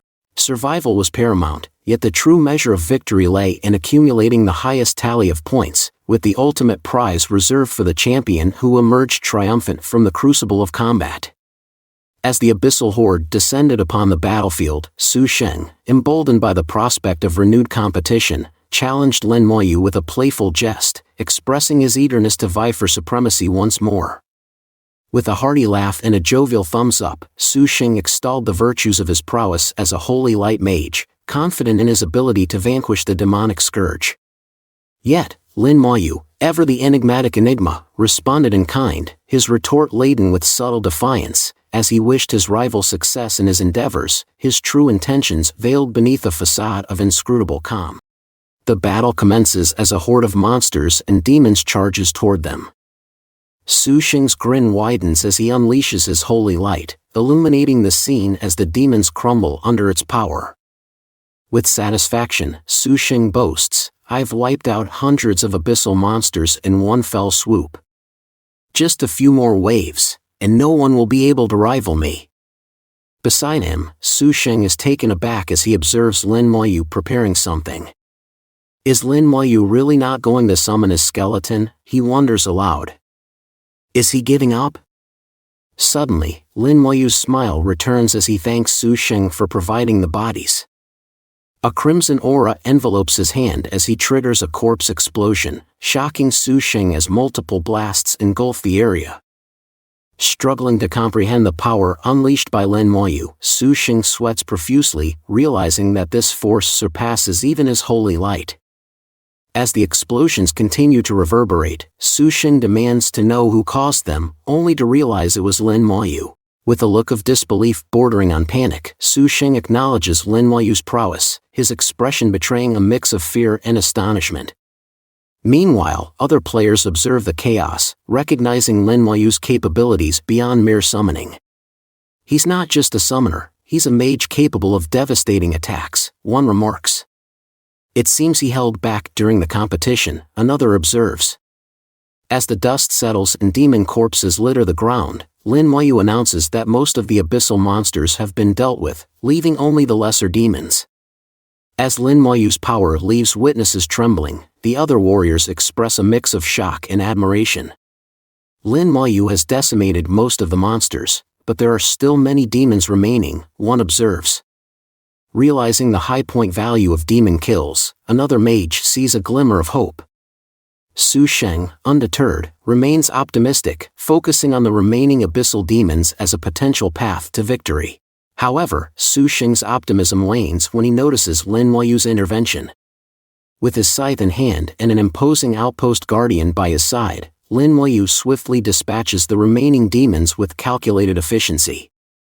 Witnessing this onslaught, the other warriors are astounded by Lin Mayu's tactics and the familiar sight of the outpost guardian. Speculations arise about Lin Mayu's arsenal of tricks, leaving many in awe of his strategic prowess. As Lin Mayu claims the final kills, absorbing their essence with a radiant glow, he ascends to the rank of a 3-star second lieutenant, stunning the onlookers. Amidst the shock, whispers circulate about the sheer number of demons Lin Mayu must have vanquished to achieve such a feat. Su Sheng's friend taunts him, "You're just a 1-star private, Su Sheng. I had high hopes, but turns out you're just a lowly private." Enraged, Su Sheng retorts, "Shut up, you trash. I'm a 3-star private. I outrank you." He defends himself, boasting, "I'm a holy light mage. I can dispatch demons swiftly. I'll catch up to you in the Yuan battlefield in a matter of days." His friend scoffs, "Why bother chasing me? If you're that skilled, go after Lin Moyu." But let's be real, chasing Lin Moyu? Probably a pipe dream in your lifetime. Su Xing's anger flares, snapping at his friend to silence. Meanwhile, onlookers observe Lin Moyu and his outpost guardian, realizing the absence of demons. "Looks like there are no demons left," one remarks. Another laments, "Lin Moyu wiped out 7,000 abyssal monsters. How do we even compete now?" Lin Moyu dismisses his outpost guardian as it vanishes into thin air. In Nanhong City, someone exclaims joyously as it's restored, crediting the Shinsha Tower's power. Another points out a corpse, prompting Lin Moyu to recognize it as a member of the demonic worshipping cult. Suddenly, Lord Baishan appears in the sky, bringing reassurance. A woman in the crowd expresses relief at his presence, while another praises him, confident that the demon-worshipping cult stands no chance. Lord Baishan addresses the crowd, commending their bravery in facing the cult's attack and lauding their professionalism. He reveals that the cult's threat has been neutralized, and the traitors dealt with. He then declares Lin Moyu the champion of the individual competition for levels 20 to 29. 3 items float before Lin Moyu as Lord Baishan announces a challenge match for the next day, promising generous rewards. Lin Moyu responds with a simple "Oh." Lin Mohan said to Lin Moyu, "Lin Moyu, are you all right?" And Lin Moyu looked at Lin Mohan and said, "I am good, sister." Lin Mohan replied, "Your sister has something to tell you. I might have to leave immediately." Lin Moyu replied, "Sister, are you not participating in the challenge match tomorrow?" Lin Mohan said to Lin Moyu, "Your sister is almost at level 45, so I am not going to participate in it. I will give all the spotlight to you. Take care." As Lin Mohan walked away and waved at Lin Moyu said to her, "Take care." Ning Yi hid at the back of Lin Moyu, and Lin Moyu said to her, "Why didn't you come over just now? I wanted to introduce you to my sister." Ning Yi said, embarrassed, "I wasn't mentally prepared yet." Lin Moyu asked Ning Yi, "All right, after I entered the Xingxia Tower, what happened here?" Ning Yi explained, "The Abyss side deployed the Demon King Succubus and the Flame Demon King, but they were stopped by my Grandpa Ning and Grandpa Bai Shen. Shajing Academy dispatched the Academy guards and killed everyone from the demon-worshipping cult. After that, someone very powerful seemed to have come to our side. He seemed to be even more powerful than Grandpa Bai Shen. Even the 2 demon kings were terrified and wanted to escape. But in the end, that Demon King Succubus used some kind of skill to summon a demon and stopped our attacks. We were afraid that battling would harm the normal citizens, so we could only let that demon rescue the 2 demon kings and council members Xu Wei." Lin Moyu replied, "The Flame Demon King. Was it the same Flame Demon King we faced last time?" Ning Yi said, "That's him." Lin Moyu replied, "That Demon King is really hard to kill." Lin Moyu thinks to himself, "But just you wait, Demon King. I have one more returning teleportation stone, and I will come and seek justice from you sooner or later." At night in the courtyard, Meng Anwen drank his cup of cold tea and asked the frustrated and angry old Bai Shen and old Meng, "How was it? Was it settled?" Old Bai Shen took a cup of cold tea and drank it immediately, saying, "Damn it. I didn't expect Black Flame to act. I didn't manage to hold the Flame and Succubus there." Old Ning said, "If it wasn't for Black Flame, I would have definitely killed the Flame Demon King." Old Meng Anwen asked, "That old man didn't make a move?" Old Bai Shen replied, "He did. The moment the old man acted, it terrified the Succubus Demon King so much that she immediately sacrificed her life energy to open the Abyss Tunnel and summoned one of Black Flame's hands. What a shame. If we weren't at Nanhong City, I would have definitely made them pay in blood. But it wasn't a total loss. At least we exposed that guy, Xu Wei." Old Ning added, "I didn't expect that even Xu Wei would become one of their men. We must be careful. I am afraid that there are many eyes of the demons within our departments." Old Meng Anwen said, "I will investigate this matter thoroughly. The insides of the empire must be purged." In another scene at the challenge match, people gathered in excitement as a man said in the crowd, "I heard that the demon-worshipping cult launched a sudden attack last night, and the mode of the individual competition was changed, but I didn't manage to see it." Another said, "That's right, We can only anticipate the challenge match now. A girl then shouted. Apparently, any profession can participate in the challenge match.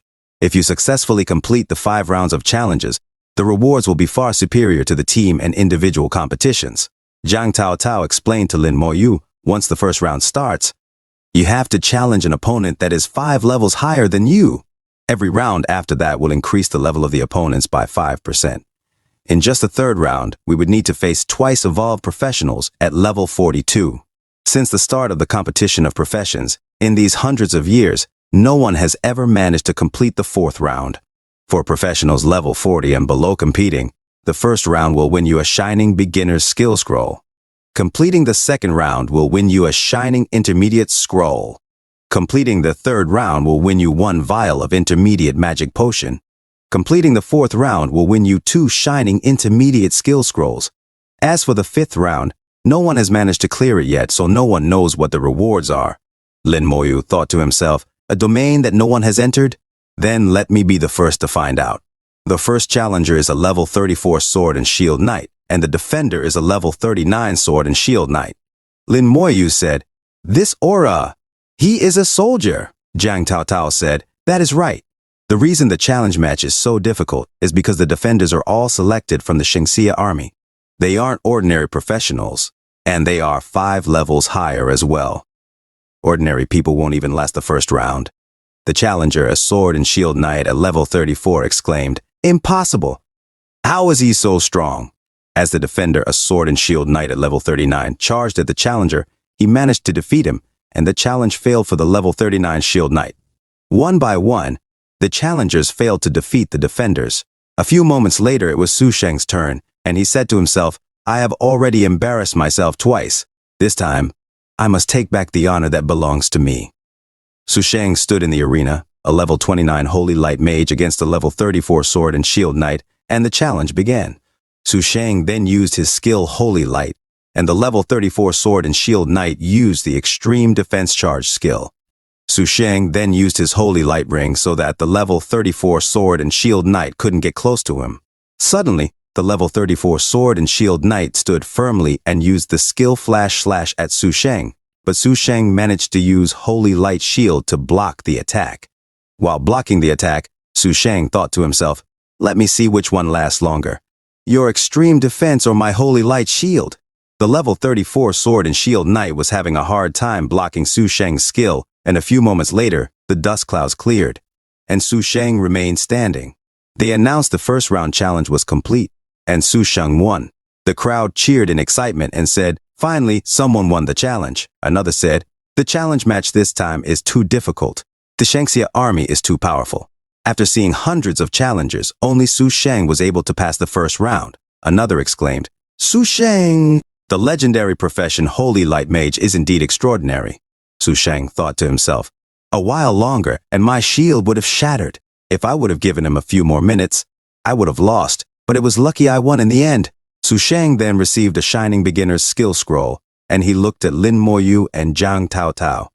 Lin Moyu walked to the arena as people in the crowd said, it's that necromancer Lin Moyu. Another remarked, since Su Sheng could even clear the 1st round, he might be able to clear the 2nd round. Someone else from the crowd added, I think that he might be able to break the record. However, another countered, that is impossible. No one has done it for hundreds of years. It's impossible even if the person is Lin Moyu.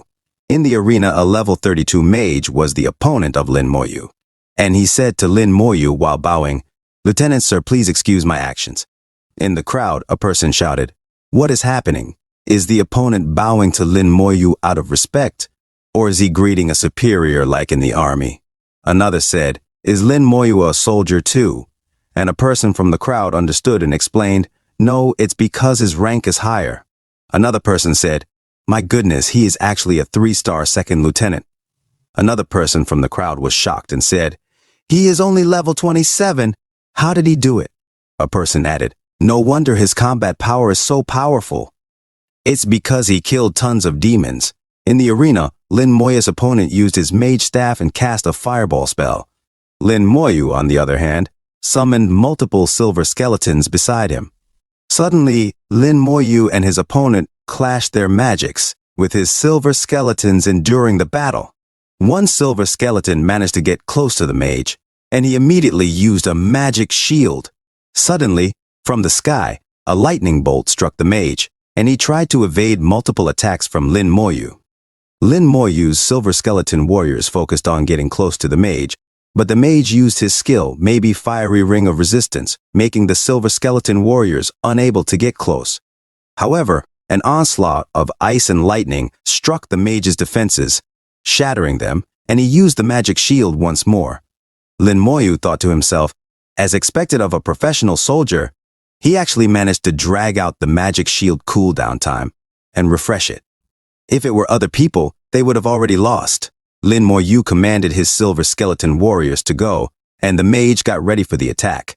The mage then used a magic that created a magic circle on the ground, leaving Lin Moyu shocked as his eyes widened, and he said, "What is this skill?" From the crowd. Someone shouted that the mage used a battlefield skill and was able to master battlefield skills. Another asked, "What is a battlefield skill?" The person then explained, "Battlefield skills are exclusive to soldiers. They are used in conjunction with battlefield equipment. Battlefield skills are extremely hard to master. Not every soldier is able to use them. Different levels and professions will have different battlefield skills.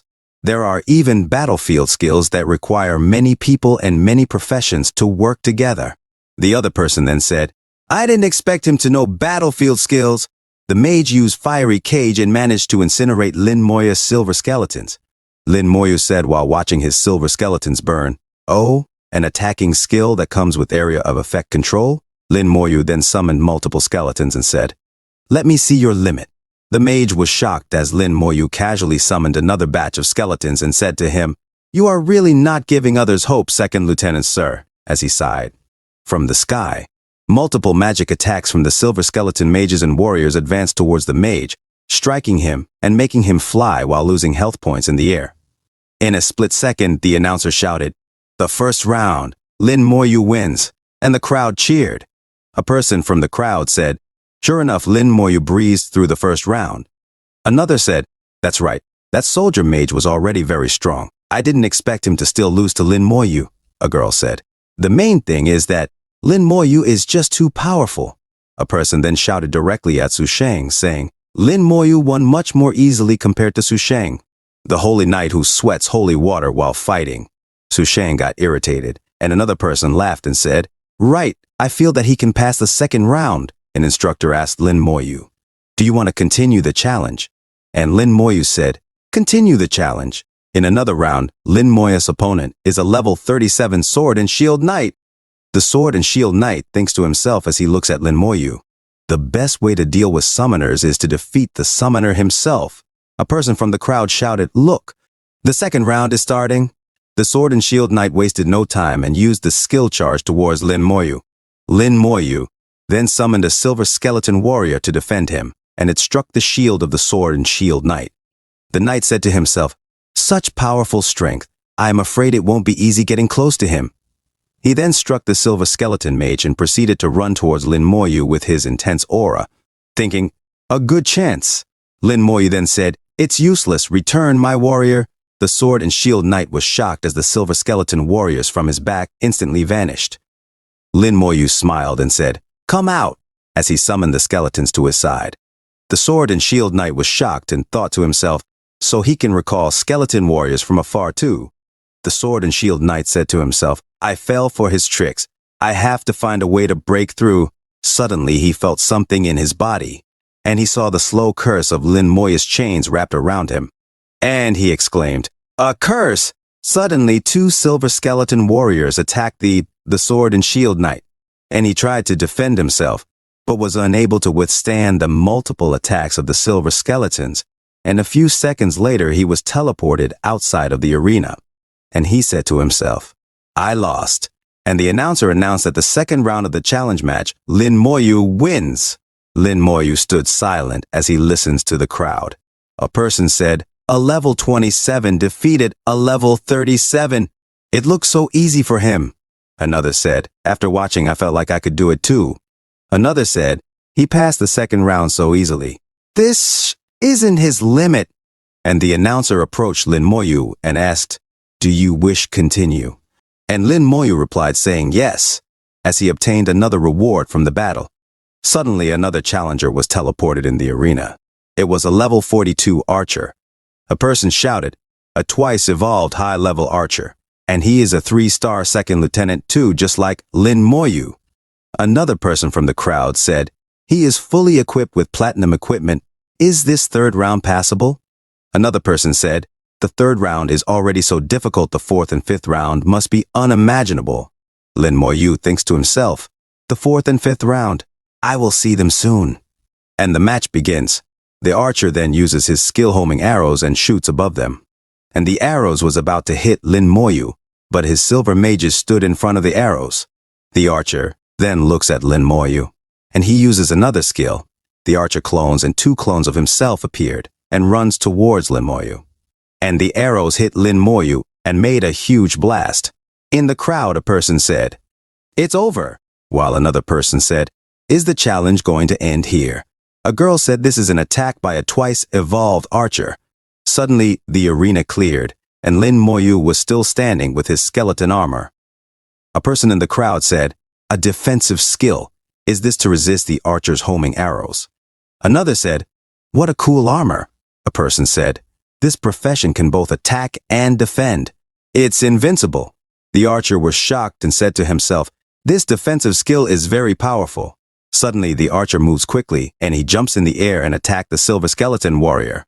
Lin Moyu said to himself, a high-level archer is too agile, my skeletons can't seem to catch up. I have to restrict his movements.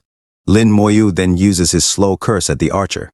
Lin Moyu managed to use his skill in the clones of the archer, but when the chains of the slow curse was about to hit the archer, he shoots an arrow in the sky, and the archer uses the skill.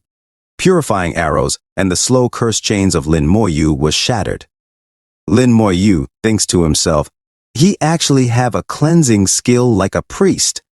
And the archer shoots an arrow at Lin Moyu and said, have a taste of this arrow. And he used the skill Silent Arrow. Lin Moyu managed to block the silent arrow with his skeleton armor, and the archer thinks to himself, what? The silent arrow is useless too. A person in the crowd said, what a powerful defensive skill. He is immune to control effects too. A boy said, can someone tell me what are the weaknesses of this profession? A person replied, from what I see, this profession is almost perfect. A person said, what is going to happen now? Both sides are at a stalemate. No one can do anything. Lin Moyu thinks to himself while he looks at the archer. Should I deploy more skeletons? The warriors couldn't catch up, and the opponent has a cleansing skill.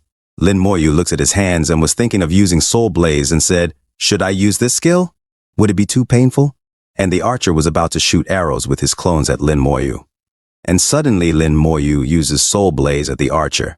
And in an instant, the face of the archer burns as he screams of pain. And the crowd was shocked as a person shouted, what happened? Another said, I don't know. Lin Moyu used some type of skill, a targeting type of attack skill. Lin Moyu said, pardon me. The archer was shocked and thinks to himself, this guy! What kind of skill did he use? And he continues to burn. Su Shen looks at Lin Moyu and said, this guy, what kind of monster is he? Suddenly, the archer was teleported out of the arena. The announcer said, Lin Moyu wins the third round of the challenge match. The people in the crowd is terrified of the power of Lin Moyu. And a person said, why do I feel that Lin Moyu is a little terrifying? Another said, he passed the third round too. Will we see history today? The announcer asked Lin Moyu, do you wish to continue? And Lin Moyu looks at him and said, yes. A level 45 sword and shield knight stood proud at the arena, and a person from the crowd said, level 45. Another person said, it's only 3 levels more than the previous round. A person replied to him saying, that's all? That's the difficulty of round 4. Then how is it possible that no one cleared it? A person noticed and pointed, saying, look, in the arena. At the back of the level 45 sword and shield knight was a level 45 archer, level 45 mage, level 45 warrior king, and last but not least, a level 45 assassin. The crowd was shocked at the opponents of Lin Moyu, and one commented saying, it couldn't be a whole standard party of 5 people. Another said, how do you fight this? Even gods can't win this, right? A person said, Lin Moyu is only level 27. while his opponents are all stronger than him by 18 whole levels. Lin Moyu thinks to himself while he looks at the Sword and Shield Knight, a 9-star second lieutenant. This is a real warrior who spent many years killing on the battlefield. His teammates are all at least 5-star second lieutenants. It looks like these people are really powerful opponents. No wonder no one could clear the 4th round. It's because of this. Lin Moyu was silently observing and smiling at them, while the archer and mage looked at Lin Moyu from the other side of the arena. The Sword and Shield Knight speaks to Lin Moyu, saying, "Kid, you're really good.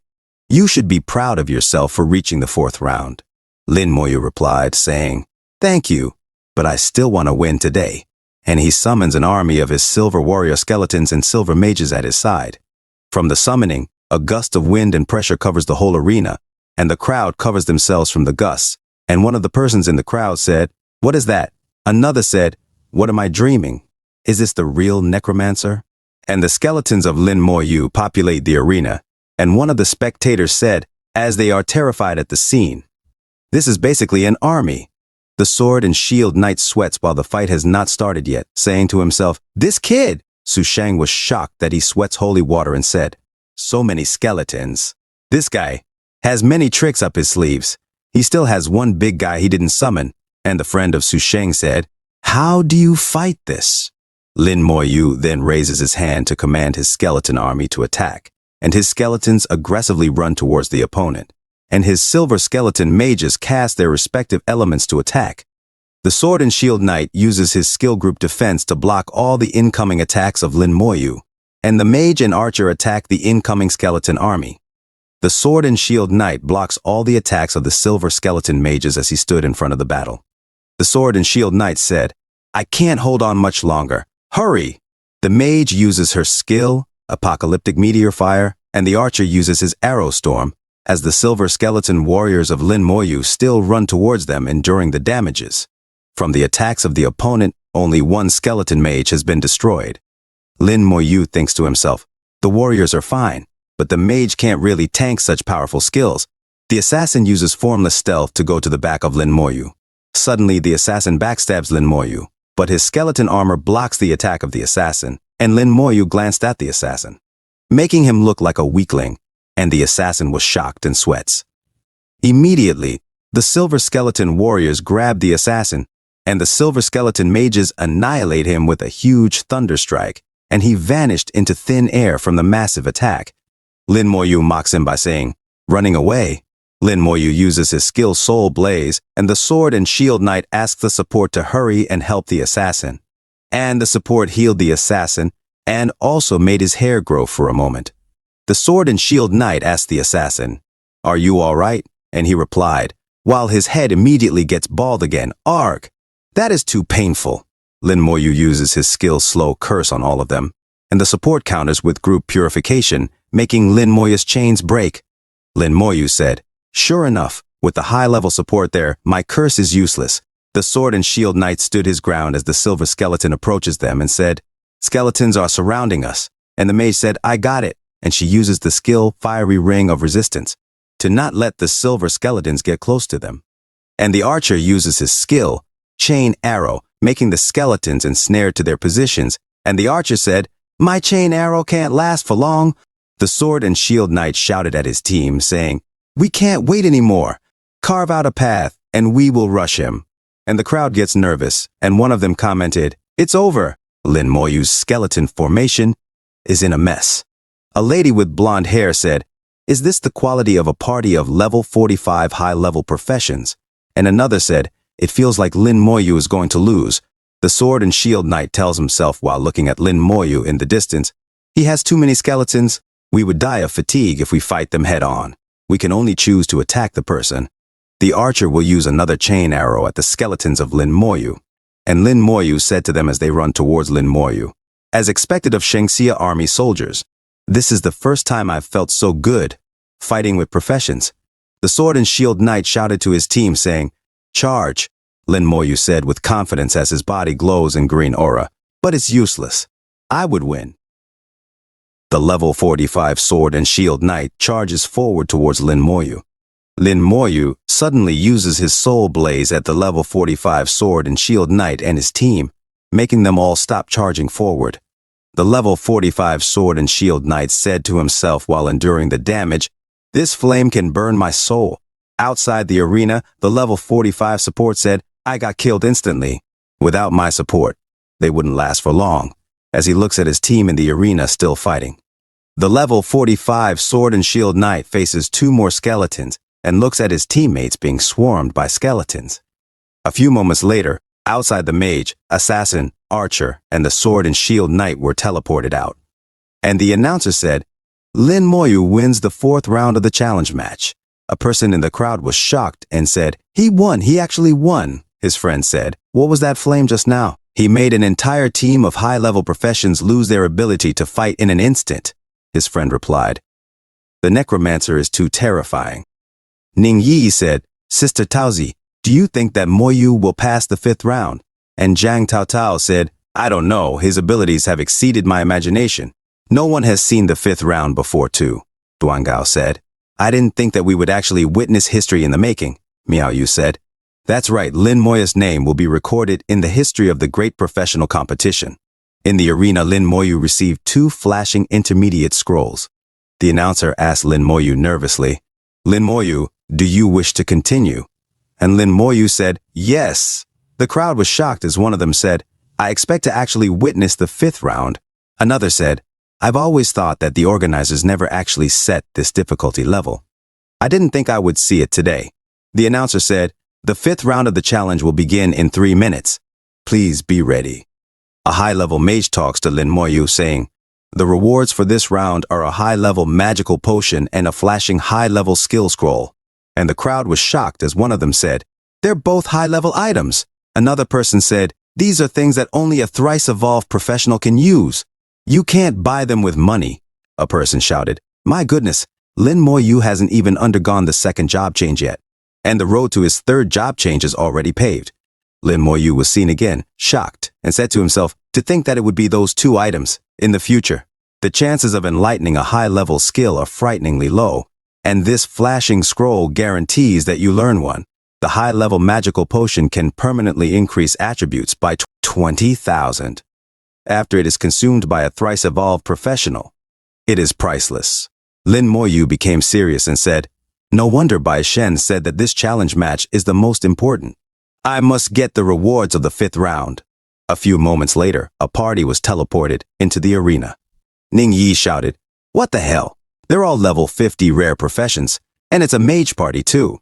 A mage party has the highest attack power and is least afraid of area of attacks. In the opponent's side were a level 50 Holy Knight and a level 50 Shillian Elder. Ning Yi commented, "I'm afraid that Lin Moya's great skeleton army won't be useful this time." Shadow mages are also known as control mages. This profession has a ton of control skills. Flame mages' attacks are very powerful. Together with support, they're invincible. The other team members of the opponent's side are a level 50 shadow mage and a level 50 flame mage. Ning Yi said, "There's also another summoner, a level 50 elven summoner. This is competing with Lin Moyu at summoning. Last but not least is a level 50 elemental mage." Ning Yi said, "And don't forget an elven summoner has another skill which is called Skill Reset." Ning Yi said, "Sister Taozi, isn't this 5th round a bit too much?" Lin Moyu thinks to himself, "Looks like it's a party that was specifically made to counter me. There is no way to hide my skills this time." Suddenly, the announcer said, "Match, begin." The level 50 Holy Knight said to herself, "The higher-ups sent us here to defend. I didn't expect it to be a level 27 kid. Are the youths nowadays already so strong?" The level 50 Shillian Elder uses buff skills at the party, and Lin Moyu summons his army of skeletons. The level 50 Holy Knight said, "Prepare for AoE attacks, destroy his skeleton army." Suddenly, Lin Moyu took out his scythe, and a person said, "A scythe? Is that Lin Moya's weapon? I haven't seen him use it before." Su Sheng was shocked and said, "Is he going to summon that guy?" In the opponent's side, they wasted no time, and the level 50 Flame Mage uses Apocalyptic Meteor Fire at Lin Moyu. The level 50 Shadow Mage uses the skill the Slumbering Cloud. And the level 50 Elemental Mage uses his skill the Descending Fire Rain. After they all use their skills at Lin Moyu, the level 50 Elven Summoner summons a beast, and she uses her skill, Summoner Skill, Skill Reset. And a person said, The skills have reset. They can launch area of attack skills again. In front of Lin Moyu, he looks at the multiple attacks in front of him.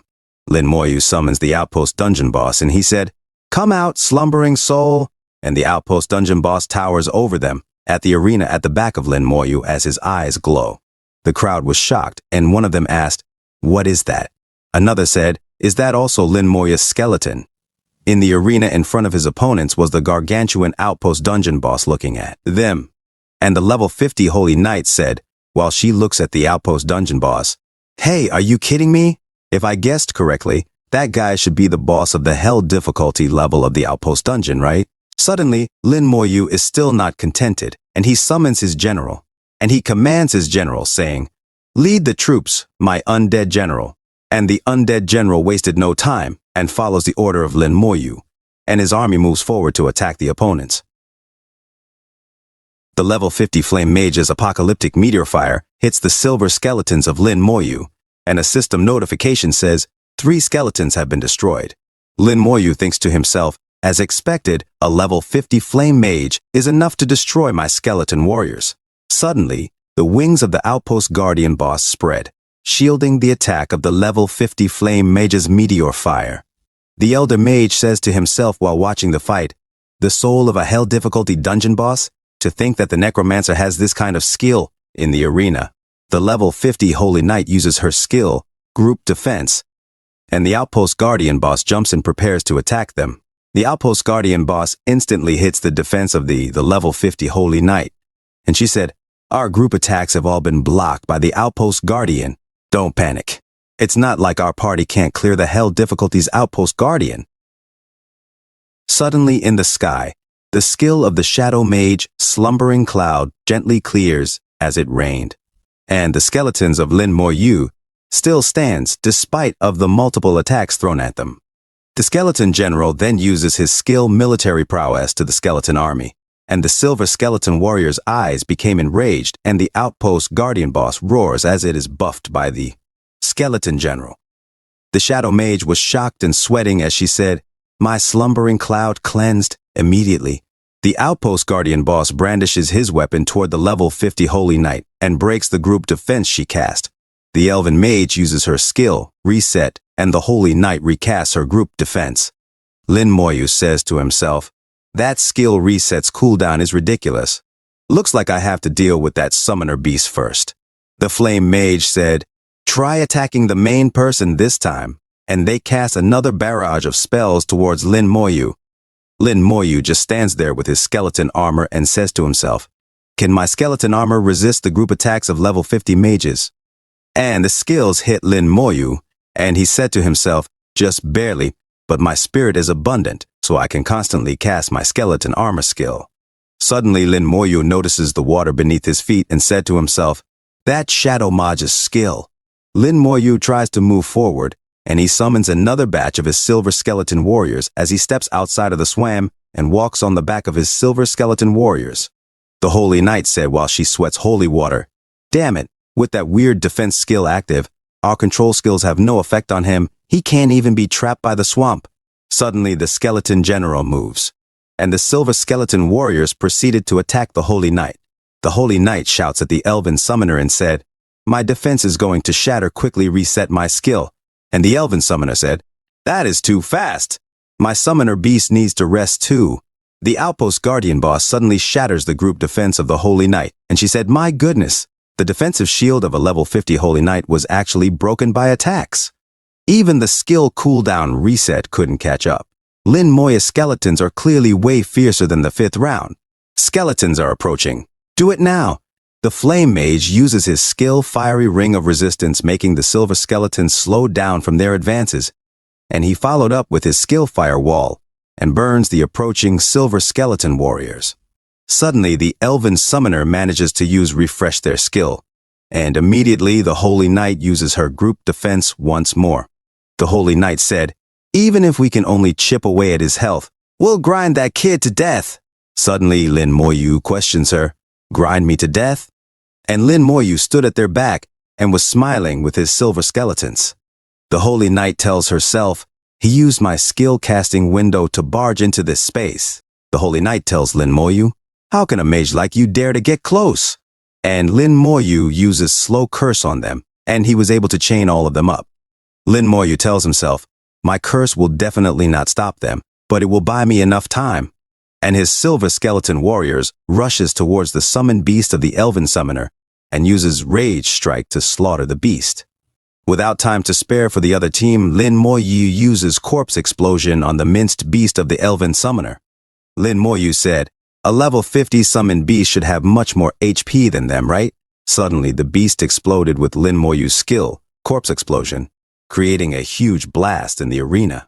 Su Sheng made an ugly face and sweated profusely, terrified, and said, what skill is this? In the crowd, a gust of intense wind came out of the blast, and a person asked, what just happened? Did something explode? The level holy knight still stood as the dust clouds cleared, and she said to herself, my shield was shattered in a second. I'm the only one left? She looked for her other teammates, but instead saw Lin Moyu's army with the outpost guardian boss towering over her. She sweated and said, this competition really is something. She went silent and then said to Lin Moyu, you're an overpowered undead summoner. With a young guy like you, I, Shen Xia, won't have to worry about the future. She gave Lin Moyu a thumbs up, jumped out of the arena, and the announcer said, the 5th round. Lin Moyu wins. Jiang Tao Tao and Ning Yi bumped chests in excitement and said, we won. The crowd cheered, and a person said, how exciting. This fight is one for the history books. An elder appeared in front of Lin Moyu to show his rewards and said, not bad. This is your reward. Lin Moyu paid his respects and said, thank you, elder. Lin Moyu thought to himself, will there be a 6th round after the 5th round? Lord Bai Shen said to him through their communication bracelet, keep it well. Lin Moyu thought to himself, let's just end it here. A few moments later, a person called for Lin Moyu, and Ning Yi tried to take a peek at who it was. Lin Moyu said to the person, is something the matter, elder? The person introduced himself, I am Jin Peng, one of Xingxia Empire's 12 council members. Lin Moyu thought to himself, it's Jin Peng, one of the 12 members of the empire. Lin Moyu said to him, Lord Jin Peng, is something the matter? Jin Peng said to Lin Moyu, you're from the college in Xiajing, the one who was top in the whole country this year, right? Lin Moyu replied, that's right. Jin Peng said, I just so happen to be an adjunct lecturer there and belong to the mage class as well. I'd like to take you on as a student if you wish. Jiang Tao Tao was shocked and thought to herself, does Lord Jin Peng mean that he'd like to take Lin Moyu on as a disciple? Lin Moyu said to Jin Peng, Lord Jin Peng, thank you for your kindness, but I already have a teacher. Jin Peng said, oh? Suddenly, Lin Moyu's bracelet rang, and he said, it's a message from my teacher. Jin Peng said, pick up, let me see who's stealing my students. Lord Bai Shen appeared in the hologram and said, Little Peng, I heard you're trying to poach students. Little Jin Peng was shocked and sweated as he saw Lord Bai Shen. Jin Peng was embarrassed and said, I had no idea it was you, Lord Bai Shen. Lord Bai Shen said, Little Lin is my student, don't get any ideas. Little Jin Peng said to Lin Moyu, if I'd known you were Lord Bai Shen's student, I definitely wouldn't have come. Lord Bai Shen said, that's right. Remember to get those fellows to keep Little Lin's information top secret. Little Jin Peng said, will do, Lord Bai Shen. Lord Bai Shen said to Little Jin Peng, I won't take up any more of your time. Once the competition's over, get your whole group over here. Old Manga and I have something to discuss. I'm sure you know what it is.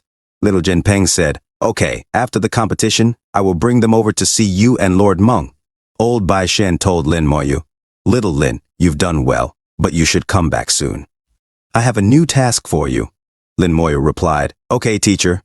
Ning Yi excitedly said to Lin Moyu, back to Xingxia Academy we go, at the student dormitory at Xingxia Academy. Lin Moyu meditated silently on his bed and drank the potion he got from the competition. A system notification showed his new stats as follows. Name, Lin Moyu. Role, Necromancer, only 1. Level, 27. Strength, 710-200. Physique, 710-200. Agility, 710-200. Spirit, 2,900-200. Lin Moyu told himself, I can finally raise stats that aren't my spirit. In another scene at the courtyard, Lin Moyu gave a cup of tea to Old Bai Shen. Old Bai Shen said to Lin Moyu, you did well. Old Meng Anwen sipped his cold tea and said, could you have not done well? No one's ever been able to last 5 rounds before.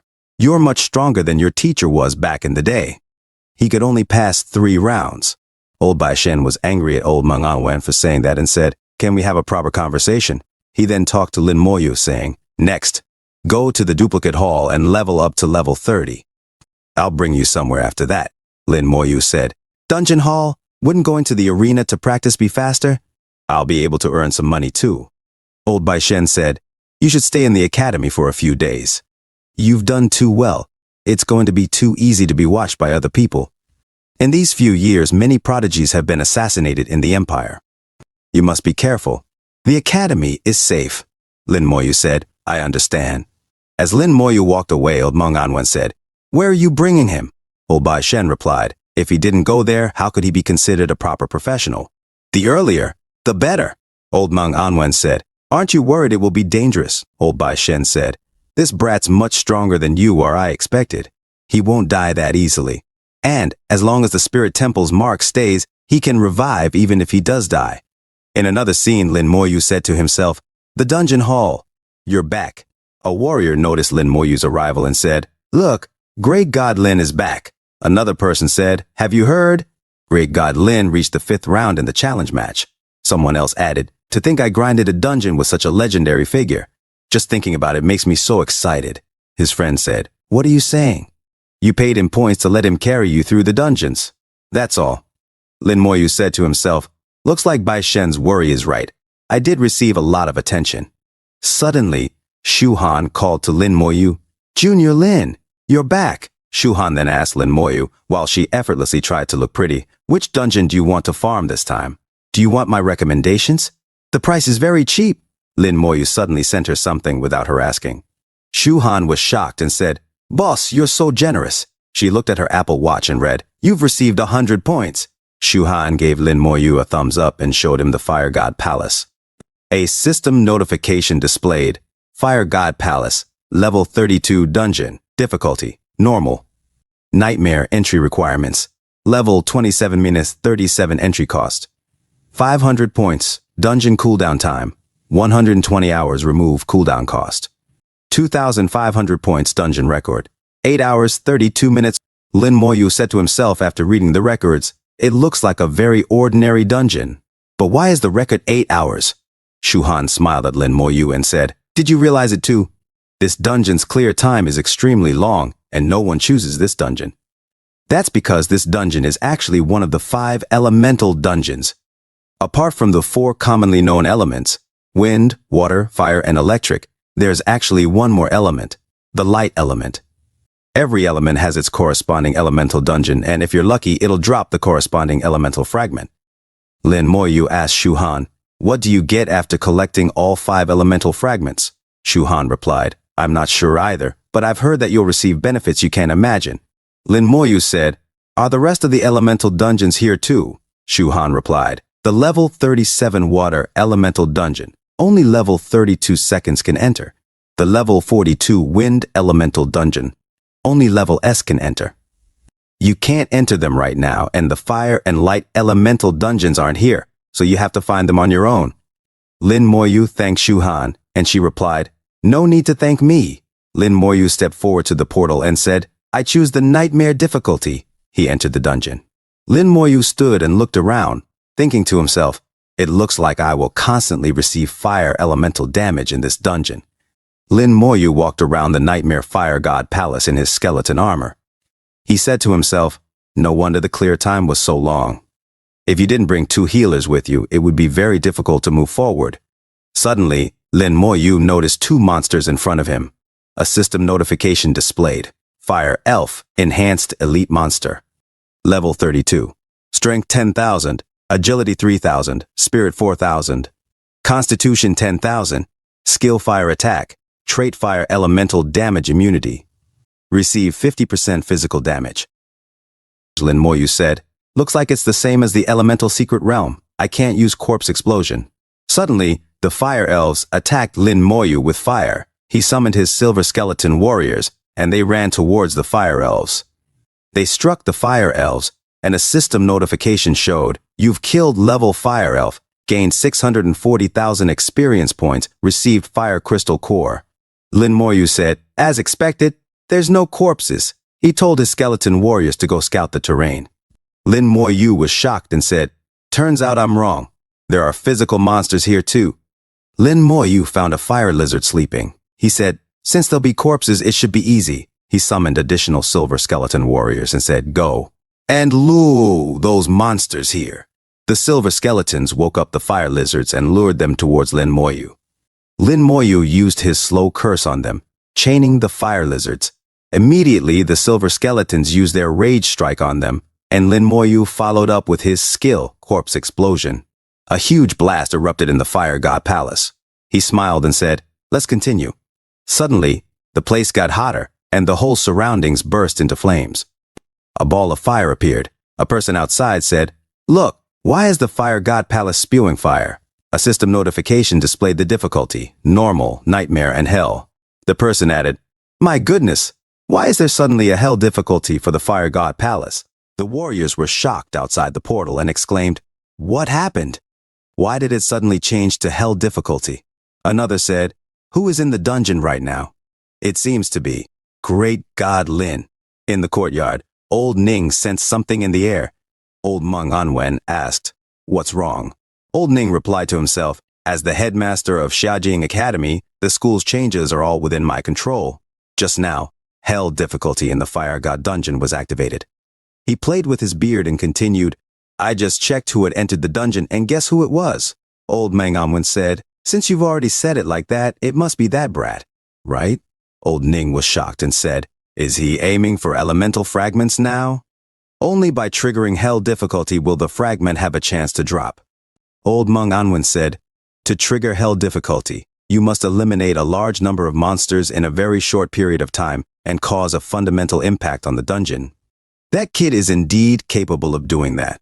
Old Ning said, Even if he triggered hell difficulty, it doesn't guarantee that the fragment will drop. I tried it when I was young and couldn't get it." Old Meng Anwen said, "Then be sure to watch carefully. That kid never fails to bring us surprises." Inside the fire god palace, Lin Moyu said, "The fire element seems to have gotten more active." His skeletons attacked the fire element monsters around them. Lin Moyu noticed something and said, "Even the monsters became stronger? Looks like I have to quickly find the boss and clear this dungeon. Otherwise, my skeletons will be incinerated." Suddenly, Lin Moyu said to himself, "Found it!" He walked casually inside the fire god palace. In the distance, he saw a structure with an eye. It suddenly opened its eye and said, "Intruder discovered." It looked at Lin Moyu and the flames intensified. A system notification said, "Fire God Palace Guard, Hell Difficulty Elite Monster Level, 35 Strength, 16,000 Agility, 10,000 Spirit, 10,000 Constitution, 16,000 Skill, Flame Sweep Trait, Immune to Fire Elemental Damage." Lin Moyu said, "Hell Difficulty? When did it change to Hell Difficulty? Did I trigger some hidden mechanism?" A system notification said, "2 skeleton warriors have been destroyed. Another skill with control effects." Lin Moyu took out his psyche and said, "Come out, undead general." His undead general used the skill military strength, and the stunned silver skeletons were purified and ready to fight again. They immediately went back to fight. A system notification said, "You've received Fire Crystal Core X3. Lin Moyu said to himself, "Since there are corpses, this will be easy to deal with." His silver skeletons looked at the fallen monsters. Lin Moyu said to them, "Go and fulfill your final calling." He commanded his skeletons to attack the Fire God Palace Guard. The Fire God Palace Guard suddenly shot beams at his skeletons, and a system notification said, 12 skeleton warriors have been destroyed." The Fire God Palace Guard suddenly stopped and opened its doors, and a mob of monsters came out. Lin Moyu said to himself, "Great timing. If you'd taken any longer, the corpses would have become ashes." He used his slow curse on them, and chains entangled the mob of monsters. One by one, the silver skeletons attacked the mob. Lin Moyu used his skill corpse explosion, and a huge blast covered the area. One by one, the monsters exploded. Lin Moyu said while fixing his hair, "Continue exploding." A massive explosion erupted. After the blast, Lin Moyu casually walked inside the gate. Lin Moyu said to himself, "The fire element is much more rampant here." As he walked further, he noticed fire orchids in the depths of the fire palace and said, "What is that?" His silver skeletons came closer to it. Suddenly, the two silver skeletons were incinerated, and a system notification said, "Two skeleton warriors have been destroyed." Lin Moyu tried to come closer to the orchid, and suddenly a huge hand came out of it. Lin Moyu evades the giant flaming hands of the enemy and summons his silver skeleton ice mages. The silver skeleton ice mages attack the enemy, hitting it with ice shards. Suddenly, the enemy reveals itself, and a system notification reads, "Fire God Palace Gardener, Hell Difficulty Boss Level, 36 Strength, 20,000 Agility, 10,000 Spirit, 10,000 Constitution, 20,000 Skill, None Trait, Fire Elemental Damage Immunity." As it walks towards Lin Moyu, he notices its heart and exclaims, "That is, the Fire God Palace Gardener." Hell Difficulty Boss suddenly rages and attacks Lin Moyu's silver skeletons, and a notification reads, "4 skeleton warriors have been destroyed." Lin Moyu summons multiple silver skeletons and it rains fire. He commands his silver skeleton warriors, "Go and find me the corpses." Facing the Fire God Palace Gardener, Hell Difficulty Boss alone, he uses his skill, Soul Blaze, hitting the face of the boss and causing it intense pain. It looks at Lin Moyu and charges towards him, trying to punch him. Lin Moyu observes the fist of the Fire God Palace Gardener, Hell Difficulty Boss, and says, "I will restrict that big guy's movement first." He uses his skill Slow Curse on the boss. The silver skeleton warriors return with the corpses they gathered and throw them at the chained Fire God Palace Gardener, Hell Difficulty Boss. It tries to peek at Lin Moyu, but he shows his palm and uses his skill, Corpse Explosion. The corpses explode in the face of the Fire God Palace Gardener, Hell Difficulty Boss, which bleeds lava but remains standing. Another corpse is thrown at the boss, exploding again, and the silver skeleton warriors leap towards it, cutting it into pieces. A system notification reads, "You've killed the Fire God Palace Gardener, EXP 2,160,000. Another system notification reads, "Obtained Fire God Key, obtained Fire God Flower, Fire God Key, the key that unlocks the real Fire God Hall, Fire God Flower. Use the Fire God Flower to awaken the Fire God." Lin Moyu looks at the items and tries to touch them. Suddenly, a huge explosion of lava erupts, and the place becomes violent. Lin Moyu says, "This hell difficulty is unclearable without bringing 4 or 5 supports.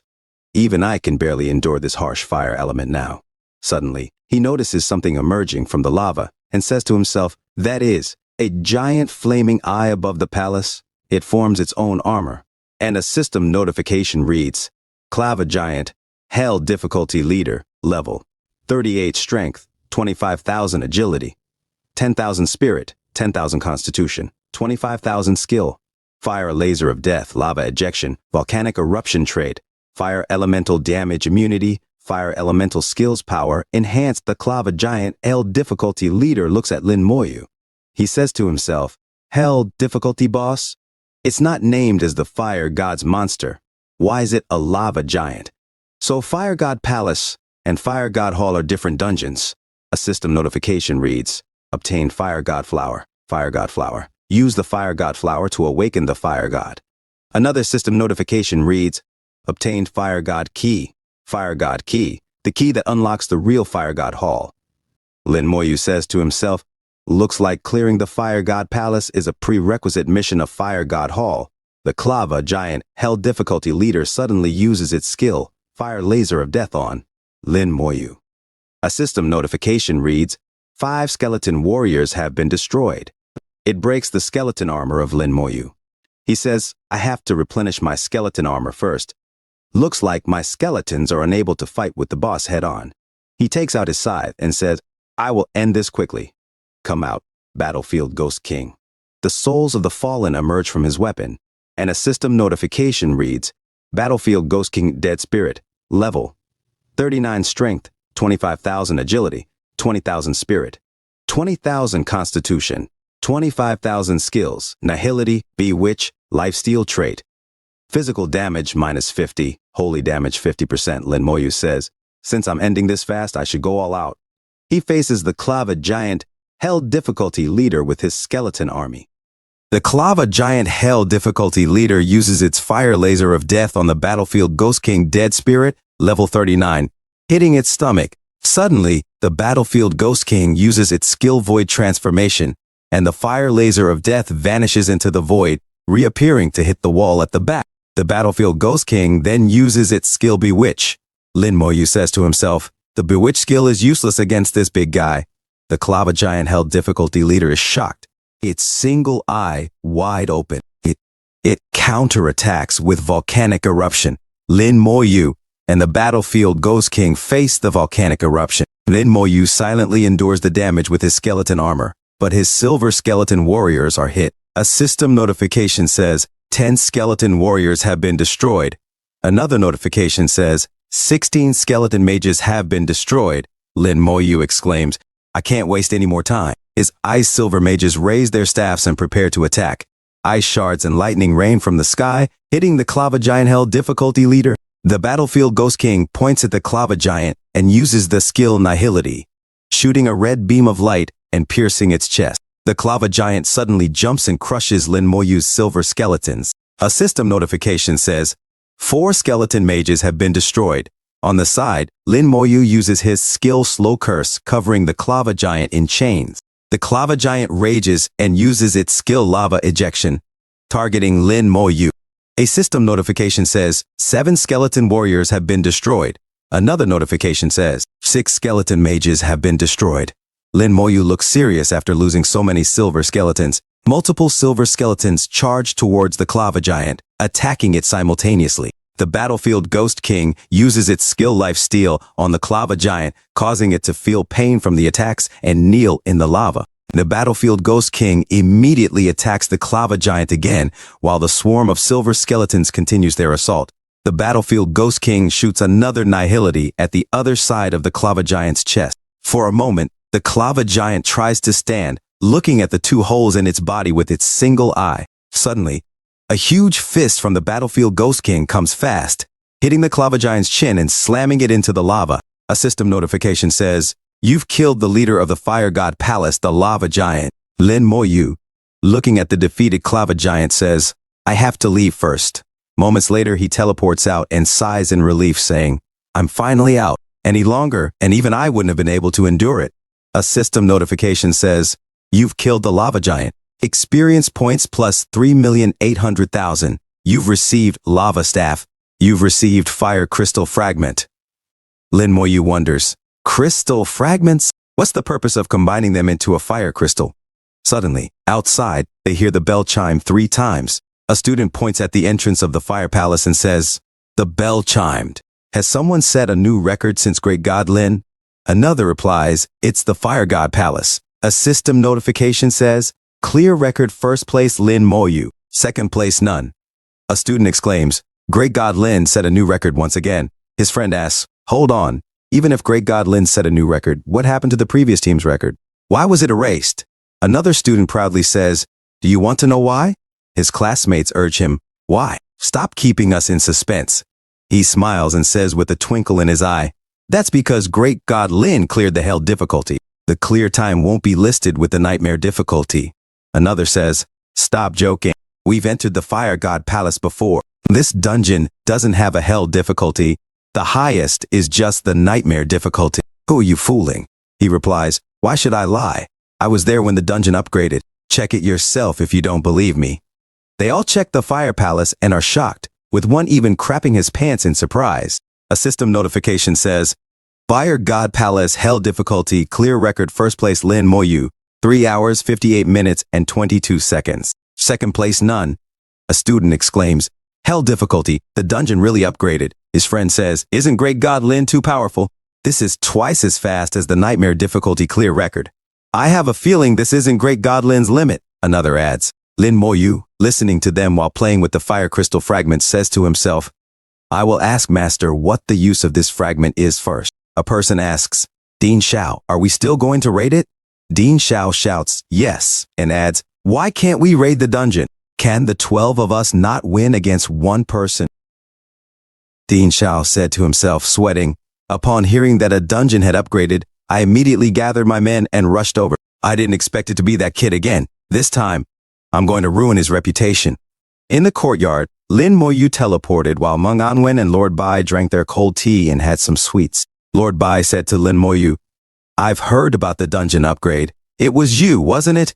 Lin Moyu's face became blank as he said, yes, but there's something I don't understand, and I'm hoping Master will help me take a look. Lin Moyu showed his loot from the Fire Palace Hell difficulty. Old Meng said, Fire Crystal Fragment. You must have heard about what happens after you gather the 5 elemental fragments, right? Actually, the rumors aren't true. After combining the 5 elemental fragments, you will obtain the elemental divine stone. Haven't you already obtained the Nirvana crystal? This elemental divine stone is similar to the Nirvana crystal. When undergoing the 3rd job evolution, it can increase the chances of your profession being upgraded. You can upgrade your profession even at the 3rd job evolution? Lin Moyu was shocked after hearing this. Old Meng continued, High-leveled legendary professionals must undergo 2 job upgrades. The 2nd job upgrade is far more difficult than the 1st. Even with various treasures and methods, the probability is extremely low. But with the elemental divine stone, you can increase the chances by around 30%. Lin Moyu said, I see. He thought to himself, looks like I must get hold of this elemental divine stone. Old Meng Anwen said, as for where the real fire god hall is or how powerful the fire god is, we don't know either. You would have to explore it yourself. Lin Moyu said, thank you, master. This junior will take his leave. A few moments later, Old Meng Anwen asked Old Bai, didn't you visit the Lightning Palace before? Why didn't you tell the kid? Old Bai said, that was more than a decade ago during the Great War with the Abyss Demon King. I saw it on the 8th battlefield, but it disappeared after we finished our battle. He's still too weak right now. After he grows stronger, I will let him search for it on the 8th battlefield. As for the most mysterious Holy Light Palace, I've never seen it before. That brat can only depend on his luck. In another scene at the dungeon hall, Lin Moyu looked at the portal to the Fire Palace and said to himself, since this thing is so important, I will farm one for both Yi and sister. Suddenly, Dean Xiao's group exited the dungeon, badly wounded and being healed. Dean Xiao was shocked and said to himself, I was so prepared. I even brought 4 healers with me and still failed. Lin Moyu suddenly said to them, please give way, I'm entering the dungeon. Dean Xiao shouted, what are you nagging at me for? Get lost to other dungeons. He was shocked after looking at the person nagging. It was Lin Moyu, and he said, move aside. One dungeon cooldown has been reset. Lin Moyu said after he reset the dungeon cooldown, I choose the hell difficulty. Dean Xiao was shocked and said, hell difficulty? He made a fist in anger, his veins bulging, and said, we will be watching here. Let's see if he can clear the dungeon. He thought Lin Moyu had just finished Nightmare last time. A few moments later, Lin Moyu entered the hell difficulty of the Fire Palace. He didn't waste time and ran ahead in the dungeon saying, I will save some time by letting the skeletons gather more monsters. He immediately arrived at the gates of the Fire Palace. The guardians were shocked to see Lin Moyu. Lin Moyu summoned his silver skeleton warriors and said, go and attract the monster. Leave the corpses behind and be sure not to burn them. After a few minutes, the monsters were left impaled on the spikes. Lin Moyu said, fighting the lava giant after preparing the corpses will save me quite a bit of time. Lin Moyu walked towards the cliff with his skeleton army at his back, carrying the corpses of the fallen monster. The lava giant hell difficulty leader immediately appeared in the lava. Lin Moyu wasted no time and brought out his scythe, summoning the battlefield ghost king, Dead Spirit. He immediately used his skill slow curse on the lava giant hell difficulty leader, entangling it in chains. He asked his silver skeleton warriors to throw the gathered corpses of the fallen at the lava giant hell difficulty leader. Then he used his skill, Corpse Explosion. The lava giant hell difficulty leader's body was blasted continuously. Without hesitation, the battlefield ghost king Dead Spirit pointed at the lava giant hell difficulty leader and used his skill Nihility. The lava giant hell difficulty leader was hit in the chest with the Nihility of the battlefield ghost king Dead Spirit, making its chest broke into pieces. Suddenly, the silver skeletons of Lin Moyu jumps towards the lava giant hell difficulty leader and attacked it until it dies. Outside the dungeon, a person beside Dean Xiao said, someone broke the dungeon record again. His friend said, Dean Xiao, it's Lin Moyu. He set a new record. He looked to his other friend and said, what? Didn't that kid just enter the dungeon? In the distance, a person said, I told you that wasn't Great God Lin's limit. I'm afraid that no one can ever break that record. Only Great God Lin himself can do it. A system notification said, Fire God Palace Hell Difficulty Clear Record. First place, Lin Moyu, 1 hour and 12 minutes. Second place. None. Dean Xiao said in disbelief, 1 hour and 12 minutes. It's multiple times faster than the nightmare difficulty clear record from 5 years ago. His true combat power is not something I can fathom, and he trembled. Lin Moyu pressed on with the hell difficulty of the Fire Palace. Dean Xiao said in disbelief, re-entering right after getting out, Great God Lin is really hard-working. This is the difference between Great God and us. Great God Lin, Great God Lin. He looked down on himself, then suddenly looked at his friend and said, let's go back. We won't be grinding this dungeon. A few hours later, Lin Moyu said to himself, I finally leveled up. A system notification said, name, Lin Moyu profession, Necromancer, one and only, level, 28 strength, 740 constitution, 740 agility, 740. He suddenly noticed something in the distance and said, The people said, look, it's Genesis College. They rarely appear in public and every one of them is arrogant. Why are they here today? Their equipment is so good. Goblin King ring, flame bug necklace, wind spirit earrings. They are all boss accessories. They stood in front of the entrance of the Fire Palace. A person shouted, they've entered the Fire God Palace. Sure enough, they came here to clear it. Shu Han said, Junior Lin? In the distance, a person said, my goodness, the Blazing Emperor College is here too. Lin Moyu and Shu Han looked at the Blazing Emperor College. Shu Han said, seems like the Blazing Emperor College and Genesis College are facing each other. Our Xiajing Academy has 3 top colleges. Number 1, Chuangshen. Among them, Chuangshen Academy stands tall, while the remaining 2 can only compete with each other for second place. They probably heard about the dungeon upgrade and want to compete for the dungeon record. But I guess no one can surpass you. No matter how hard they try, they will still be second place. Lin Moyu said to himself, I see. The leader of the Blazing Emperor College shouted, let's go. In another scene at the courtyard, Old Mong, Old Bai, and Old Ning watched a projection. Old Ning said, Genesis College and Blazing Emperor College have indeed come. It looks like Blazing Emperor College will take the lead this time. This time, Blazing Emperor College is led by a Holy Fire Knight. This profession has a strong resistance to fire elements. Combined with the fire bug ring, they probably won't fear the fire elements in the dungeon. The pressure on their healers will be reduced significantly. Old Bai said, if they can't compete with the Chuangshen Academy Old Man's team, they can only compete for these. Unfortunately, this dungeon record will also be overshadowed by Lin. They will still be second place. Old Ning said, that kid entered the dungeon again? Suddenly the 3 of them were shocked. Old Ning said, this brat is speedrunning. How sneaky, Old Meng said, just like Old Bai when he was young. Old Bai said, shut up, but it's good to put those arrogant folks in their place. Let them know there's always someone better. When Lin joins Chuangshen Academy, he won't be bullied. Old Ning said, you want him to go to Chuangshen Academy?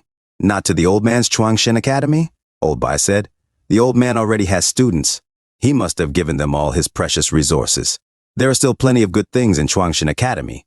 Of course he should go there. Old Meng said, you are so sneaky. In another scene at the Fire Palace, Lin Moyu said, after leveling up, my destroyed skeletons were also replenished. This is an opportunity to speed run. A system notification said, summons inventory, 260th skeleton warriors, 160 skeleton mages, 100. Lin Moyu summoned all his skeletons and shouted, go, keep all the corpses. As his skeletons swarmed the Fire Palace, they defeated the surrounding monsters one by one and kept the corpses of the fallen. Lin Moyu rushed to the Clava Giant, the hell difficulty leader, and said, long time no see. This time, I brought you some gifts. I'm sorry, but I'm rushing for time. His silver skeletons threw the corpses at the Clava Giant, blasting it to smithereens. The bell in the hall suddenly chimed, and the crowd was shocked as they looked at the posting and said, look! The dungeon records have been refreshed again. Outside the dungeon halls, the people gathered and were shocked as they looked at the leaderboards of the Fire God Palace. A system notification said, Fire God Palace held difficulty, clear record. First place, Lin Moyu, 38 minutes 25 seconds. A student said, this time, is this really hell difficulty? His friend replied, even normal difficulty isn't that fast, right? Another added, it takes about 30 minutes just to run from the start of the dungeon to the end. Don't tell me that's what Great God Lin did. Lin Moyu arrived at the halls and thought to himself, I will clear it a few more times to reach level 30 as soon as possible. In another scene at the courtyard, Lord Bai Shen said, "This kid is really not giving any chance to others." Lord Meng Anwen responded, "This record, no one can break it, but that's fine too. It's good to let those guys from the two colleges suffer a defeat and be a little restrained in the future." A few hours later, at the dungeon halls, Genesis College and Blazing Emperor College cleared the Fire God Palace dungeon and were teleported out. The Blazing Emperor College leader pointed his finger at the Genesis College leader and said, "Genesis College!" We entered 2 minutes late but came out at the same time. Looks like it's Blazing Emperor College's win this time. The Genesis College leader replied, "It was because we were getting ready at the safe area. Let's see the leaderboards first." The Blazing Emperor College leader said, "Fine, let's see who is first." The onlookers laughed as they watched the two leaders quarrel. The Blazing Emperor College leader shouted, "Look at the records and see who is in first place." The Genesis College leader replied, Finally something that can shut those mouths tougher than a duck." Both leaders looked at the leaderboards silently.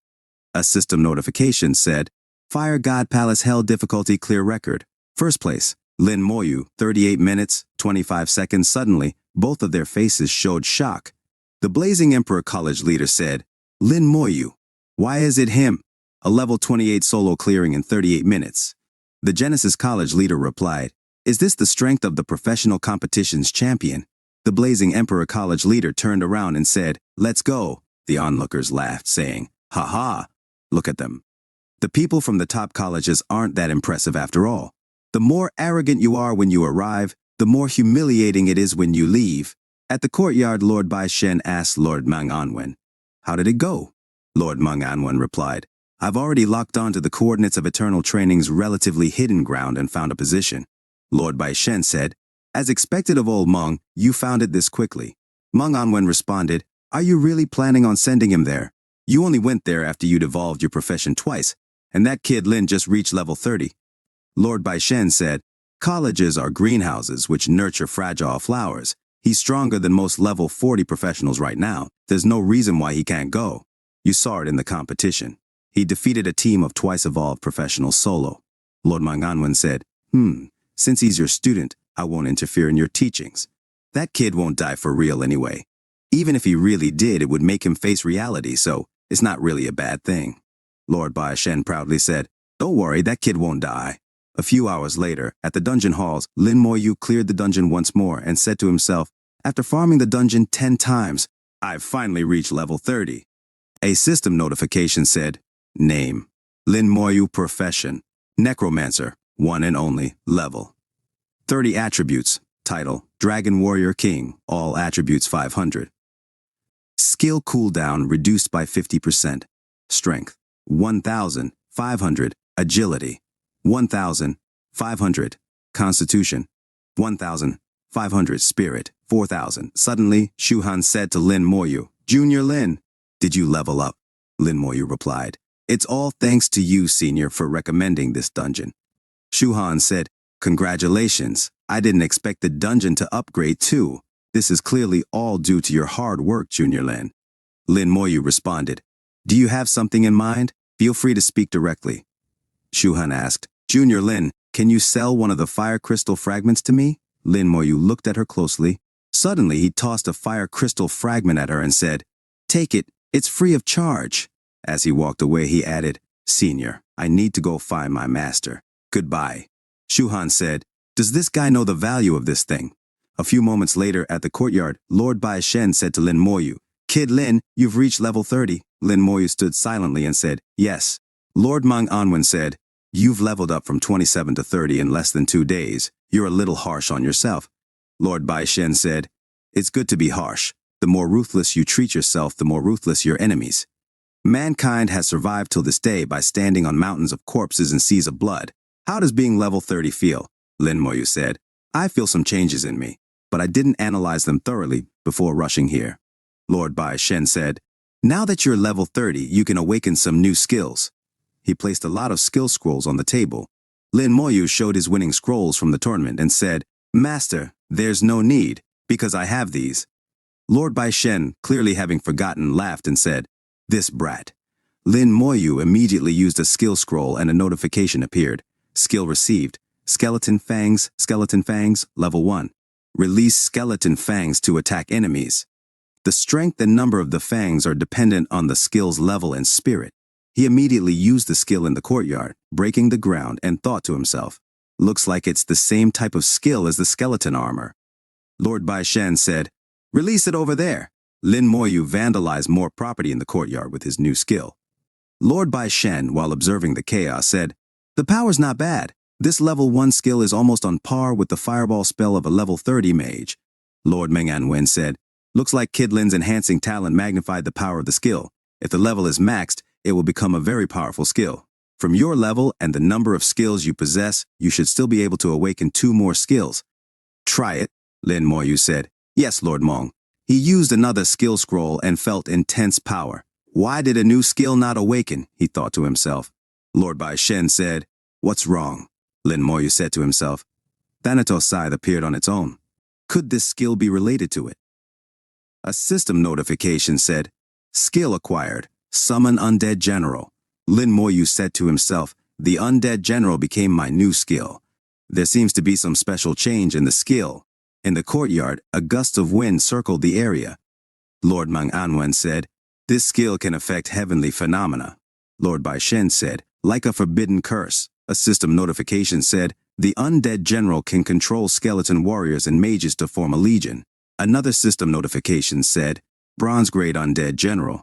Level 1 Legion members, 0 out of 10, Strength. 40 Agility, 40 Spirit, 40 Constitution. 200 Another system notification said, Legion Strengthening. Level 1. Increases the Legion members' attack speed, casting speed, physical defense, elemental defense, and control resistance by 10%. Legion Heal.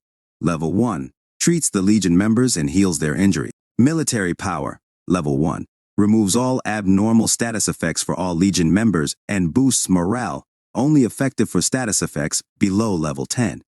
Lin Moyu said to himself, the Undead General became my summon. I finally have the skill to remove all abnormal status effects. I also have additional strengthening and healing skills. Lord Bai Shen said, summon a skeleton and see its effects. Lin Moyu summoned a skeleton. Suddenly, Lord Bai Shen flicked dirt from his nose into the silver skeleton warrior and broke its bones. The Bronze Grade Undead General used his skill and restored the broken bones of the silver skeleton warrior. A system notification said, Legion Heal. Lord Bai Shen said, although its attributes are a little low, its skill effects are very similar to the Legion Overlord profession. Nice skill. You brat, you've awakened a very nice skill, Lin Moyu said, smiling. Thank you, Master, for your compliments. Lin Moyu said to himself, it's a shame that it's not enhanced by my talent. If I level it up, the attributes might not be so weak, Lord Bai Shen said, since this kind of summon has already appeared. It won't be long before you can become a one-man army. Lin Moyu said, thank you for nurturing me well. Lord Bai Shen said, now that you've awakened these new skills, I won't be worried about your abilities. Get ready, I'll bring you to a new place to train in a few days. Lin Moyu said, yes, Master. I will go to the Tyrant Desert to level up these 2 skills first. Lord Bai Shen said, you are too hard-working. I will tell Old Mong to give you a discount on the points required to reset a dungeon. Lin Moyu said, thank you, Master. A few minutes later, at the dungeon hall, Lin Moyu said to himself, this time, I'll use the desert fruits to max my skills. At the Tyrant Desert dungeon, Lin Moyu said, I am back, and looked at the desert. A few moments later, Lin Moyu said to himself, Oasis Giant Scorpions. He suddenly used his new skill. A system notification said, Skeleton Fangs. Lin Moyu said to himself while he killed the Oasis Giant Scorpions, with this skill, it's much more efficient to farm monsters. He peacefully walked onto the oasis. A few moments later, Lin Moyu went outside and Shu Han waited for him and said, Junior Lin, you finally came out. I've been waiting for a long time. Lin Moyu said, Senior, why are you looking for me? Shu Han said, these fatigue potions are for you. These potions can temporarily remove fatigue and keep you in top condition. Lin Moyu was shocked and said to himself, a potion that eliminates fatigue? I can use this while leveling up my skills these few days. Shu Han said while she walked away. All right, I won't be disturbing you any longer. Lin Moyu told her, you are a big help, Senior. Thank you. A few minutes later, inside the Tyrant Desert dungeon, Lin Moyu faced another mob of giant oasis scorpions. He casually ate the desert fruit while his silver skeleton annihilated all of the giant oasis scorpions. He suddenly stopped eating and silently stood with his skeleton army beside him after defeating the last oasis giant scorpion. He said to himself, "This should be the last time." He continued to munch on the desert fruit. A system notification said, "Gold grade undead general, Legion members, 0 out of 300, strength, 4,000, agility, 4,000, spirit, 4,000, constitution, 20,000 Legion strengthening, level 3. Increases the Legion members' attack speed, casting speed, physical defense, elemental defense, and control resistance by 30%. Legion heal, level 3. Treats the Legion members and heals their injuries. Military power, level 3. Removes all abnormal status effects for all Legion members and boosts morale. Only effective for status effects below level 60. Lin Moyu said to himself, "My undead general reached max level successfully." A system notification said, "Gold grade skeleton warrior, level 30, strength, 15,000, agility, 15,000, spirit, 15,000, constitution, 15,000, skill, rage strike, level 3, deals 400% of personal strength as damage, skill cooldown, 10 minutes. Another system notification said, "Gold grade skeleton mage, level 30 strength, 4,000, agility, 4,000, spirit, 20,000, constitution, 4,000. A system notification said, "Name, Lin Moyu profession, necromancer, unique level, 30 title, dragon warrior king, all attributes 500. Skill cooldown reduced by 50%, strength, 10,500, constitution, 1,500, agility, 1,500, spirit, 7,500. Lin Moyu said to himself, "All my summons reached the gold grade. I feel that I'm at my strongest state ever since I became a professional." A system notification said, "Summons inventory, 300 out of 300, skeleton warriors, 190 skeleton mages, 100 undead general, 10 talent, comprehensive amplification, extend passive skill, damage transfer active skill, soul blaze, level 30, corpse explosion, level 4, skeleton armor, level 30, fangs, level 30, slow curse, level 30. Lin Moyu said to himself, "It's about time to find master." A system notification said, "Equipment, Thanatos scythe, level 30 spirit, 3,000 max limit. Gather the other equipment in the set to unlock. Reaper, absorb the souls of abyss creatures to gain experience. Evocation, record the soul of a killed boss and expend 2,000 spirits to summon the soul for battle, lasting for 3 minutes." A few minutes later, Lin Moyu went back to the courtyard. Lord Manhwa said to Lin Moyu, "Your aura has gotten much stronger. It looks like you've been working hard leveling up your skills." Lin Moyu said to Lord Baishen, "Master, I'm ready." Lord Baishen said, "In that case, listen well. I want you to go to a place called the Eternal Trials. There are many opportunities among the dangers." He explained, "The Eternal Trials consist of 3 layers, the upper layer, the lower layer, and the deep layer. Each layer is connected but independent from each other, relying on but not interfering with each other. I will be bringing you to the upper layer of the Eternal Trials. Professionals below level 70 are only allowed to go there. Similarly, professionals above level 70 are only allowed in the lower layer. There is an extremely small possibility of a space and lower layer merging. At that time, the rules will be broken, and professionals in the upper layer can enter the lower layer, but they can only stay there for an hour. According to legends, in ancient times, a great war erupted between humans, the abyss, and dragons. The eternal battlefield was formed at that time. That great war shattered space, sent time into chaos, and buried powerful beings one after the other. Countless divine items and souls were lost in the eternal battlefield.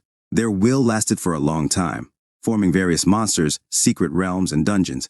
While dangerous, it is full of great opportunities. Many different divine artifacts were left behind by the ancients. Apart from humans, abyss demons and dragon warriors are active within. The danger not only comes from ancient times but also from those races. There are even humans who fight their own kind to gain benefits. Do you understand the dangers now? Lin Moyu seriously said. I understand. Lord Baishen said, Since you've understood, I shall tell you the most important point. The reason for sending you to the Eternal Trials is that, in the center of the upper layer, there is a divine chosen secret realm. By completing this realm, you'll gain a trace of divinity. This trace of divinity has great effects, one of which is to increase the probability of advancing your profession during evolution. You already have the Nirvana crystal. Combined with this trace of divinity, the chances of your profession advancing can be said to be 99%. Furthermore, there is a dungeon called Demonic Dragon Hall that randomly appears on the upper layer. Whether you see it will depend on your luck. If you clear the corresponding hell difficulty, you will receive a dragon crystal. The dragon crystal has a chance of instantly awakening a talent, regardless of whether you have twice evolved. If you receive the dragon crystal, try awakening a talent. If it's not possible, we'll use the mermaid's tear you've gotten previously. Lin Moyu said, I understand. Lord Bai Shen said, I've told you all the important points. So, what do you think? Are you going to the eternal trials? Lin Moyu said, yes. And he thought to himself, in order to get the Nirvana crystal, Mo Yun was willing to suppress her level and search for a year. Master places so much emphasis on this divinity. It's clearly even rarer, so I must get it. Suddenly, Lord Bai Shen took out items for Lin Moyu. High-quality dungeon escape talisman, high-quality cooldown talisman, high-quality puppet talisman, high-quality random teleportation talisman, he listed while laughing. You brat, this cooldown talisman is loaned to you, not given. Remember to return it. The puppet talisman can help you block an instance of fatal damage. The rest are for escape, I'm sure you understand. Lin Moyu said, thank you, master. Lord Meng Anwen thought to himself while concentrating. Old Bai said so many things at once. It looks like he's worried about sending this kid to the eternal trials. Then he said to Lin Moyu, get ready, you are leaving. Lin Moyu was transported. A few moments later, in the forest, Lin Moyu stood silently and observed. He said, is this the eternal trials? It's filled with the stench of blood and spirits. It's better to be cautious in such a strange place. Lin Moyu casually walked with his golden skeleton warriors. Suddenly, he saw a monster in the distance and said, I finally met a living creature. A system notification said, Black Rock Monster, level 41, strength 20,000, agility 5,000, spirit 20,000, constitution 30,000, skill, cyclone ball, trait. Reduce physical damage by 50%. Reduce elemental damage by 70%. Lin Moyu said, a random monster is already level 41. And its spirit and strength are very high, which means it can deal both physical and elemental damage. Suddenly, the Black Rock Monster noticed Lin Moyu and prepared to attack him, its fist swirling with intense winds. Lin Moyu stood silently as it hit him head on. He said, go! And his golden skeleton warriors ran toward the Black Rock Monster using the skill rage strike. Lin Moyu said, it's quite hard to kill it with its physical damage reduction. He then used his skill skeleton fangs, and the golden skeleton warriors followed up with their attacks. A system notification said, you've killed level 41 Black Rock Monster, experience plus 1,050,000. Lin Moyu said, it looks like the monsters in the eternal trials should be around level 40. Suddenly, a dark voice said, Chi, human! A level 30 small fry dares to enter the eternal trials.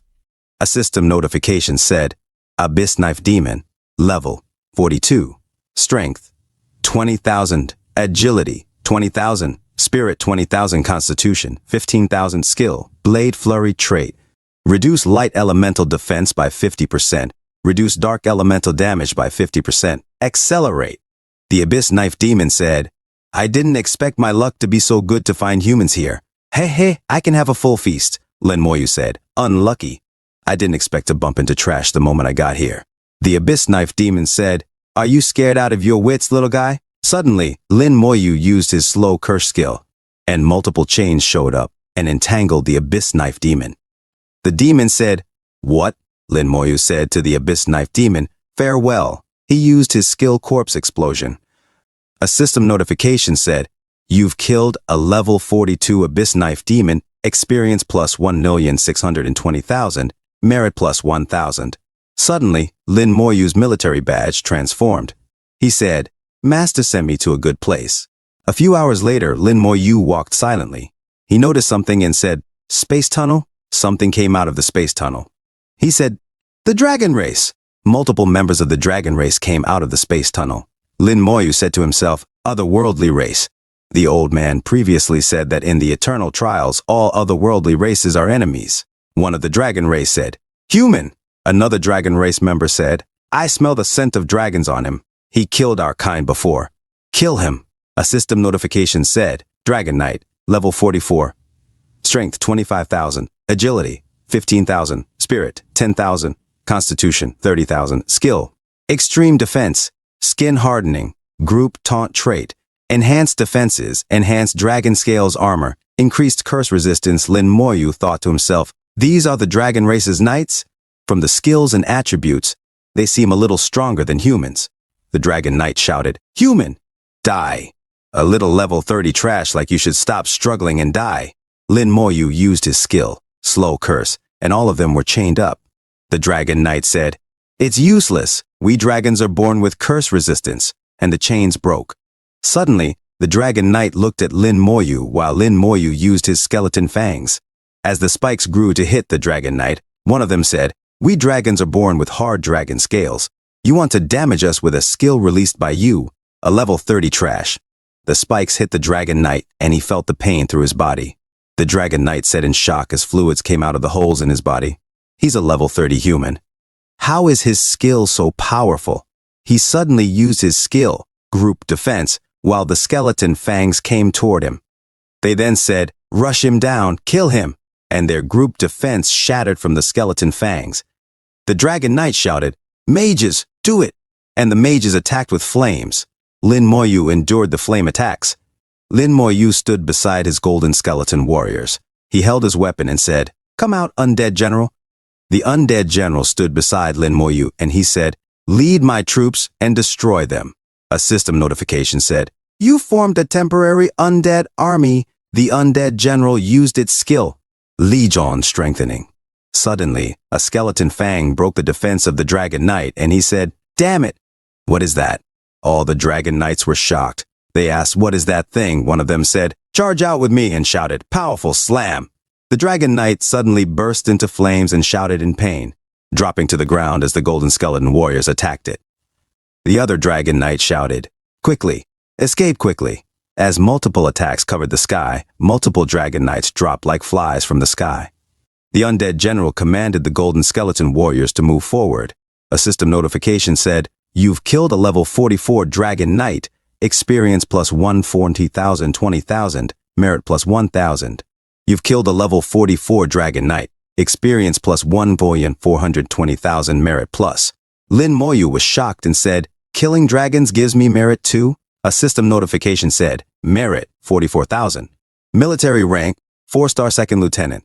Lin Moyu said, My rank has been increased. He stood silently while he gathered the loot. He said to himself, Regardless of whether it's demons or dragons, they will probably try to kill me when they see that I'm a level 30 human who is alone. Looks like it will be easy farming for levels and merits. In another scene, a loud voice said, Who was it? Who killed my team? If you let me find out, this king will skin you alive. A few hours later, Lin Moyu said, If only I could fly like demons and dragons. That's a big disadvantage for human professionals. Suddenly, he noticed something in the distance. He said, Abyss demons, why are they together with the dragons? The abyss demons and dragons were shocked and looked at each other while Lin Moyu stood there covered in his skeleton armor. The abyss demon said, Human, a sweet, delicious human. The dragon race said, A human who has killed my race. Lin Moyu said, Strange, why are they so friendly with each other? And they all fled.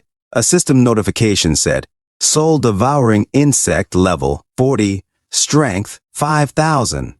Agility, 20,000. Spirit, 5,000. Constitution, 5,000.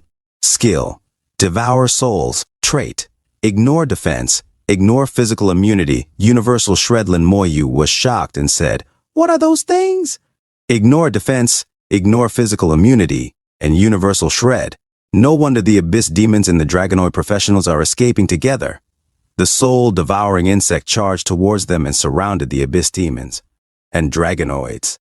The dragonoids said, There's an exit up ahead. As long as we escape this territory, we will be safe. Lin Moyu in the distance said to himself, Those from a different race cannot be trusted. I won't let you escape from here. One by one, the dragonoids and demons burned, and an abyss demon shouted, Run! The exit is right ahead.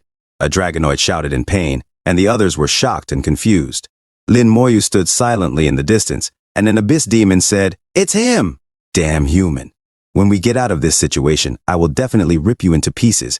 They are surrounding us again, a dragonoid said. Let's leave first, Lin Moyu said, while using his slow curse on them. Trying to escape? The abyss demon was shocked as they were entangled with chains and shouted, "What?" The dragonoid broke the chains and a system notification said, "Increased curse resistance." He said, "Get out of the way." The dragonoid was shocked and looked at the golden skeleton warriors, saying, "What are those things? Summons?" He suddenly charged towards the golden skeleton warrior and attacked it. He shouted, "Human, those are soul-devouring insects that gnaw on everything. You better read the situation, otherwise all of us will die here." The soul-devouring insect got closer to them while the abyss demon said, "You lunatic! If we don't escape now, we will all die." Lin Moyu suddenly said, "Come out, undead general." A system notification said, "You formed a temporary undead legion." The general used his skill, Legion Strengthening. The soul-devouring insect was already at their backs, and a dragonoid said, "I thought you were a lunatic, but you are actually a fool. Do you think those summons can defend against those soul-devouring insects? How naive. Since you refuse to let us leave, we will drag you to your death with us," Lin Moyu said. So noisy. The soul-devouring insect and the skeleton army cornered the abyss demons and dragonoids. The dragonoid said, "Ha ha ha. Foolish human, you are dead. You may have obstructed us, but you are now fated to die with us." Lin Moyu ignored them as the soul-devouring insect devoured everything in its path. Lin Moyu's skeleton armor blocked the attacks of the soul-devouring insect. Lin Moyu suddenly used his skill, Skeleton Fangs, on the soul-devouring insect. A system notification said, "You've killed a level 40 soul-devouring insect. EXP plus 200,000. Lin Moyu said, "There's EXP, but it's very little. However, there are a lot of them." The soul-devouring insect tried to devour the golden skeleton warrior. The undead general used its skill, Legion Heal. Lin Moyu used his skill, Skeleton Fang, and multiple system notifications said, "You've killed a level 40 soul-devouring insect. EXP plus 200,000. The abyss demons and dragonoids were shocked and said, "What just happened? How did he do it?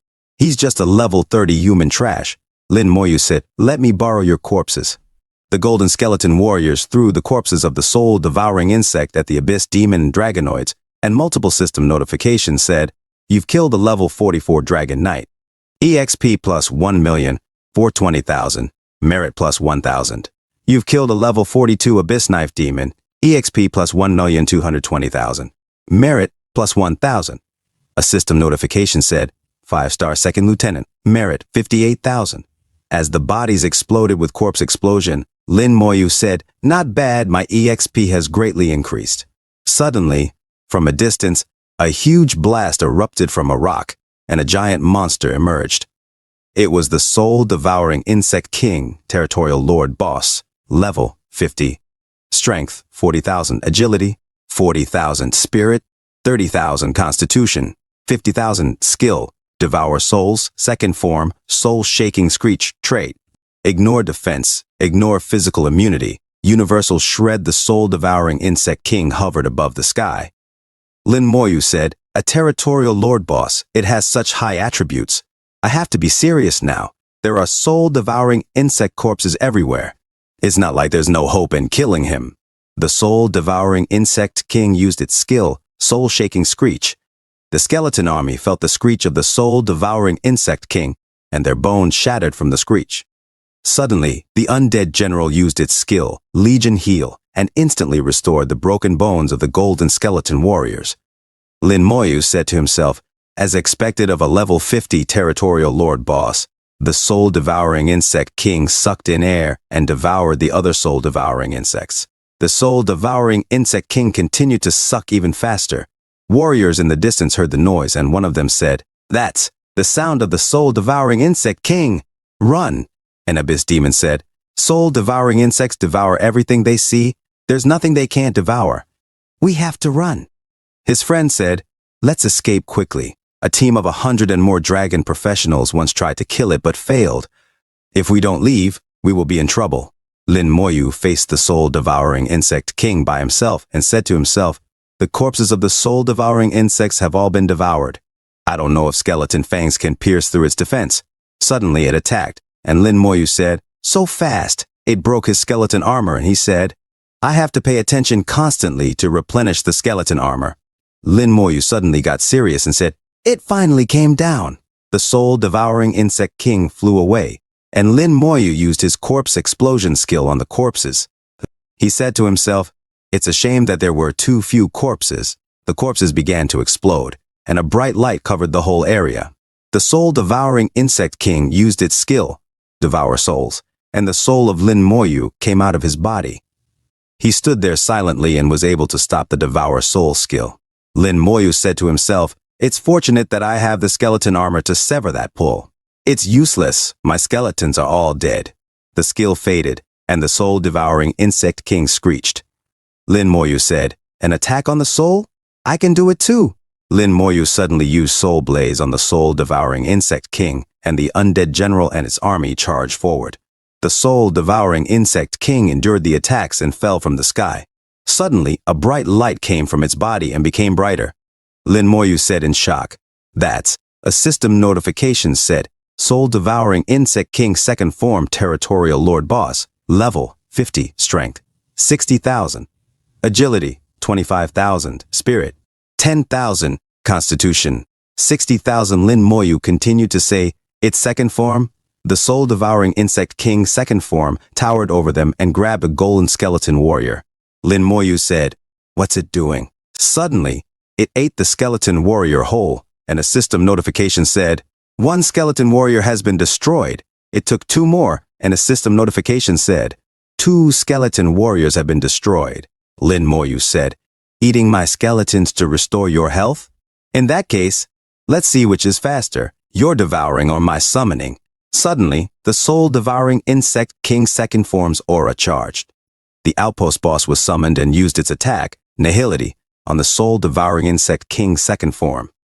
The soul-devouring insect king arrived, but it was suddenly hit by the Nihility skill of Lin Moyu, the outpost boss, and it screamed in pain. Its scream echoed across the forest. The other demons exclaimed, "Who is fighting with the soul-devouring insect king?" Another said, "Is that guy really not afraid of death?" A third demon shouted, "Run! We have to run as far as possible." Up in the sky, a horde of soul-devouring insects flew.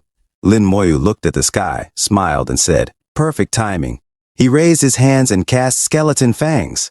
A system notification displayed, Skeleton Fangs. Multiple fangs hit the soul-devouring insects, and one by one they dropped like flies. Lin Moyu said, "I've been waiting for this moment." He followed up with the skill, Corpse Explosion. The soul-devouring insect king looked back as an intense light covered the whole area, and was hit by another Nihility skill. A huge explosion from the corpse explosion followed. Lin Moyu commanded the general, "Don't give him any space to breathe, go!" The general commanded his army of skeletons, and the golden skeleton mages attacked with their respective elements. The soul-devouring insect king endured multiple attacks from Lin Moyu and his skeleton army as the golden skeleton warriors prepared to fight. Suddenly, the golden skeleton warriors hit the soul-devouring insect king with their swords, causing the ground to shatter from the intense fight.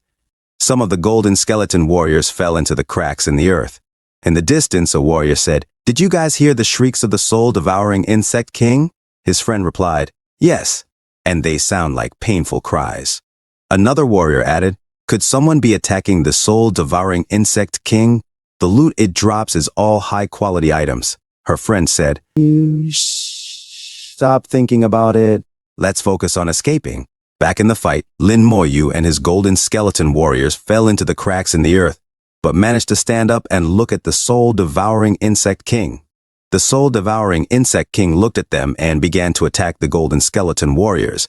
A system notification said, 5 skeleton warriors have been destroyed. The soul-devouring insect king's wings suddenly opened as it hovered above them. Lin Moyu said, "It's actually escaping. This won't do. Its agility is too high. If it escapes, I won't be able to catch it." He used his skill, Slow Curse, and the soul-devouring insect king was covered in chains as it tried to escape. Suddenly, Lin Moyu and the outpost boss walked towards the soul-devouring insect king. Lin Moyu said, "Don't think about running. I'm very interested in your body and soul." Suddenly, the golden skeleton warriors attacked the soul-devouring insect king. Lin Moyu followed up with his skill, Soul Blaze, hitting the soul-devouring insect king with multiple attacks. A system notification said, "You've killed the soul-devouring insect king, EXP 5 million. Received soul-devouring dagger. Received soul-devouring ring. Received soul crystal X5. Lin Moyu looked at the corpse of the soul-devouring insect king, and another system notification said, "Soul-devouring dagger. Exclusive to assassin-type professionals, platinum-grade weapons, all attributes 2,500. Assassin-type skills increased by 80%. Additional skill, devour soul. Soul-devouring ring, all attributes 1,000. Spirit depleted by skills decreased by 20%.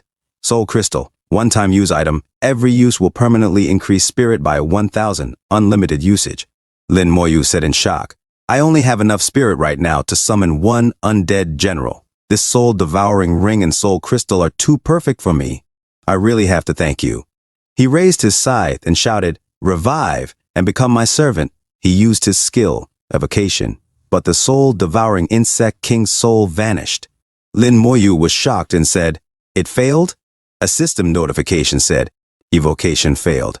Lin Moyu said, "Is it because its level is too high? Let's try again." He used evocation again. Suddenly, the soul-devouring insect king's soul formed, and a system notification said, "Soul-devouring insect king second form. Soul, level 50. Strength, 60,000. Agility, 25,000. Spirit, 10,000. Constitution, 60,000. He tried to summon it, but a system notification said, "Summon failed." Lin Moyu said, "My current spirit seems to be insufficient to summon it. Perhaps it will be enough after using these soul crystals. I don't know if it can still revert back to its first form in its soul state either." A world formed by the soul of the gnawing devouring insects. Is this the soul-devouring insect king's lair? The soul-devouring insect king is trying to run towards this. Could there be something inside which could save its life? He walked forward. Suddenly, he noticed someone walking in the distance and was shocked. He said, "That is a W world level boss."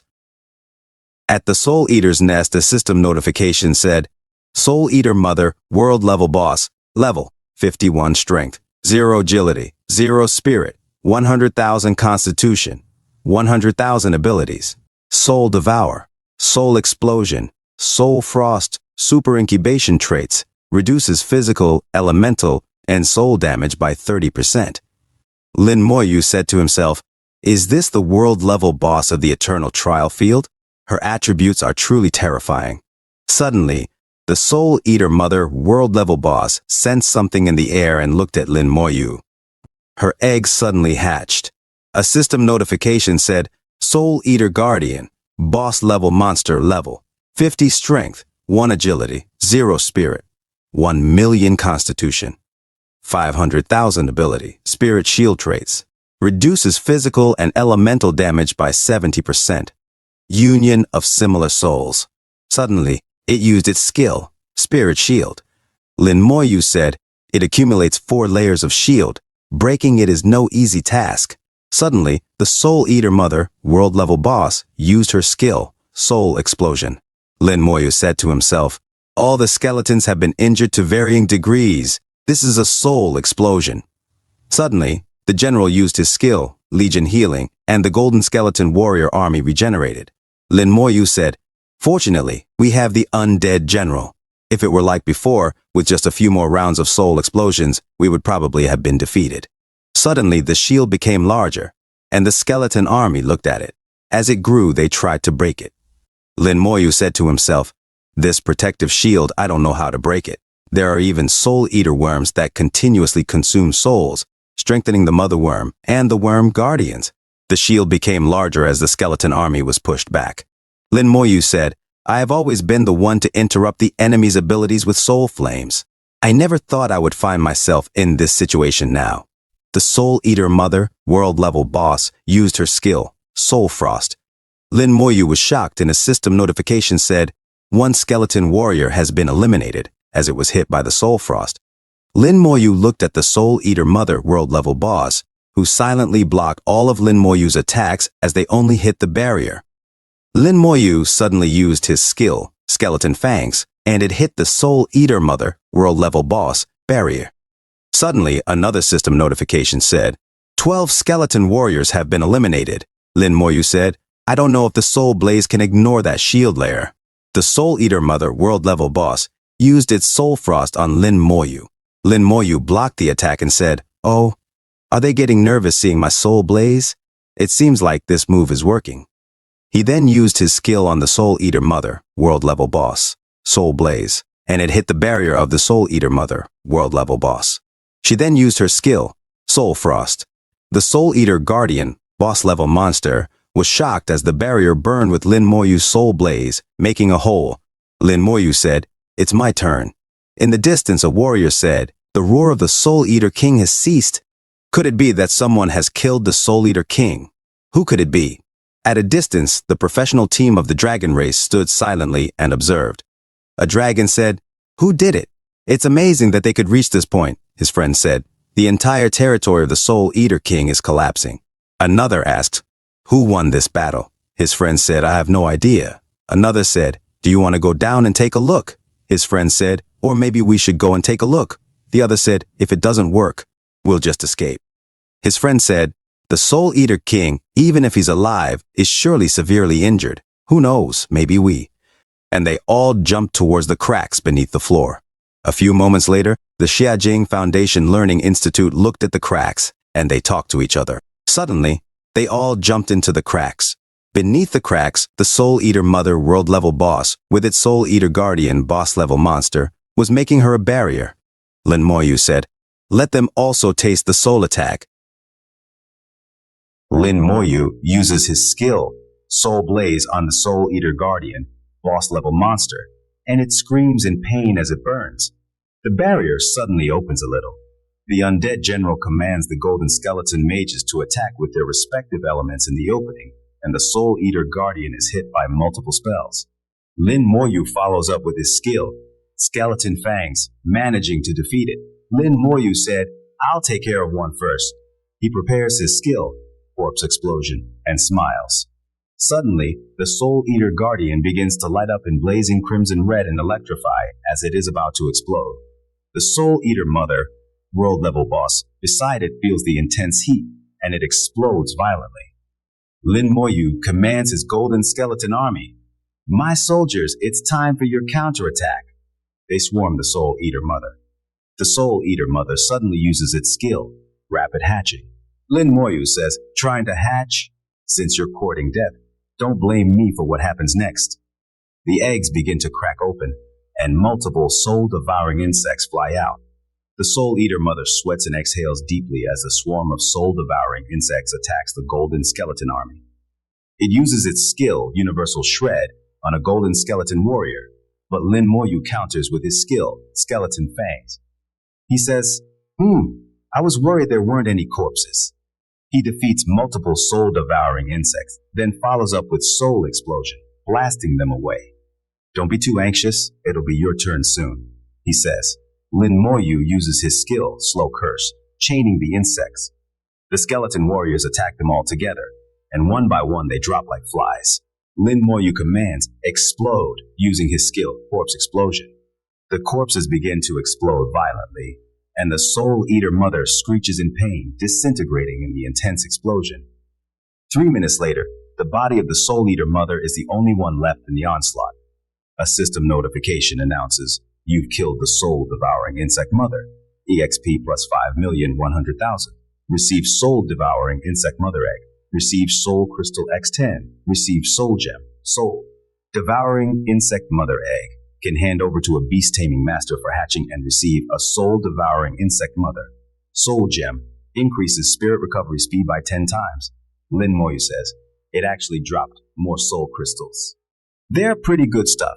If I sell this Insect Mother Egg, the price would definitely not be cheap. And that Soul Gem is exactly what I need. No wonder Master said that the Eternal Trials have endless opportunities. It wasn't long after I entered, and I've already received so much treasure.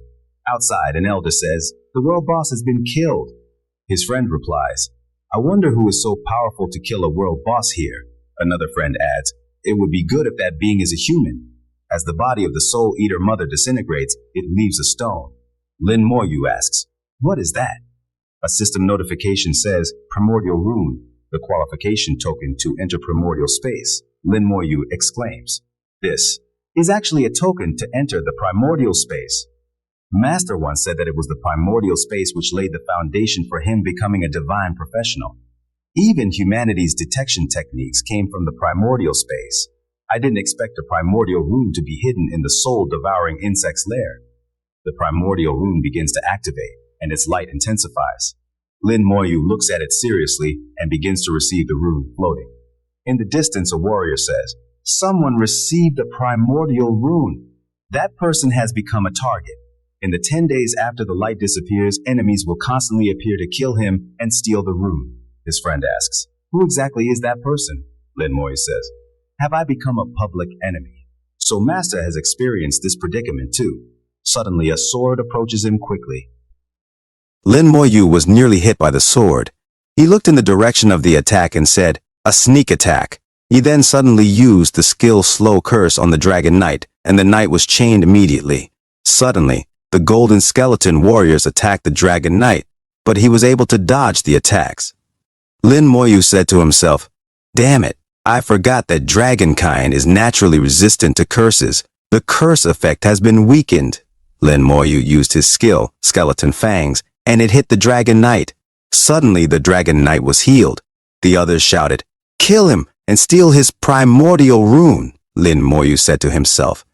Master once said that only after enduring 10 days after the light disappears will I fully possess the primordial rune. Those are level 40 and above dragon professionals. In that case, I shall kill as many as they come. Lin Moyu, with his skeleton army, faced the incoming Dragon Knight army. The skeleton general used his skill, Legion Strengthening, and the skeleton army raged with a crimson aura. The golden skeleton mages prepared for battle. A Dragon Knight said, "What is that?" His friend, in shock, said, "How could there be so many skeletons?" As the golden skeleton mages attacked them with multiple magic spells. A Dragon Knight shouted, "Defend!" They used their skill, Group Defense. Lin Moyu said, "No matter how thick your shields are, can they compare to the soul-devouring insect mother?" As they continued to attack, Lin Moyu and his army managed to break the group defense skill of the Dragon Knight army. One by one, the Dragon Knights were hit, and they screamed in pain.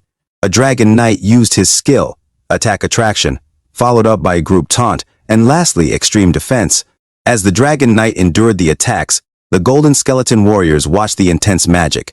A Dragon Mage used his skill, Landslide, and the ground broke, causing some golden skeletons to fall into the cracks.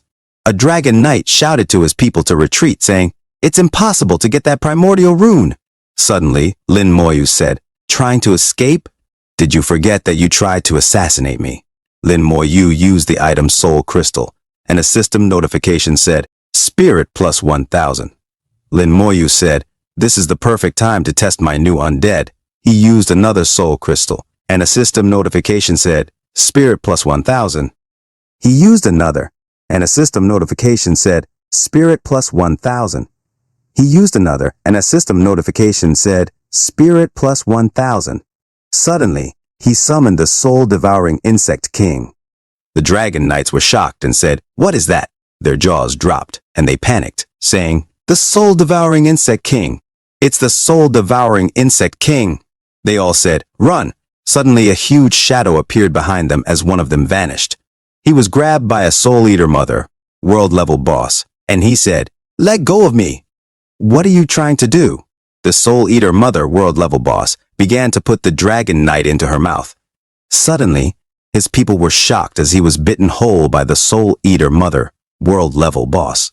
It used its skill, Soul-Shaking Shriek. The Dragon Knight's souls began to shake from their bodies from the shriek of the Soul-Eater Mother, world-level boss, followed up by her skill, Devour Soul.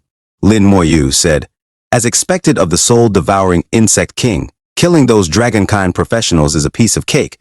A system notification said, "Merit, 70,000, military rank, 7-star second lieutenant," and his weapon was also enhanced. Lin Moyu said, "Perhaps my identity as a public enemy would be quite useful." Suddenly, someone shouted, "Junior!" and the other warriors looked. Lin Moyu said, "Those guys." As he remembered what Lord Bai Shen told him, there are even humans who fought their own kind to gain benefits. Do you understand the dangers now? Thanks for tuning in. I truly appreciate each and every one of you who took the time to watch this video. Don't forget to hit that like button and subscribe for more content like this. If you enjoyed what you saw, consider sharing my videos or channel with your friends who might also enjoy it. Your support means the world to me and helps my channel grow. Let's keep this community thriving together. Until next time, see you in the next video.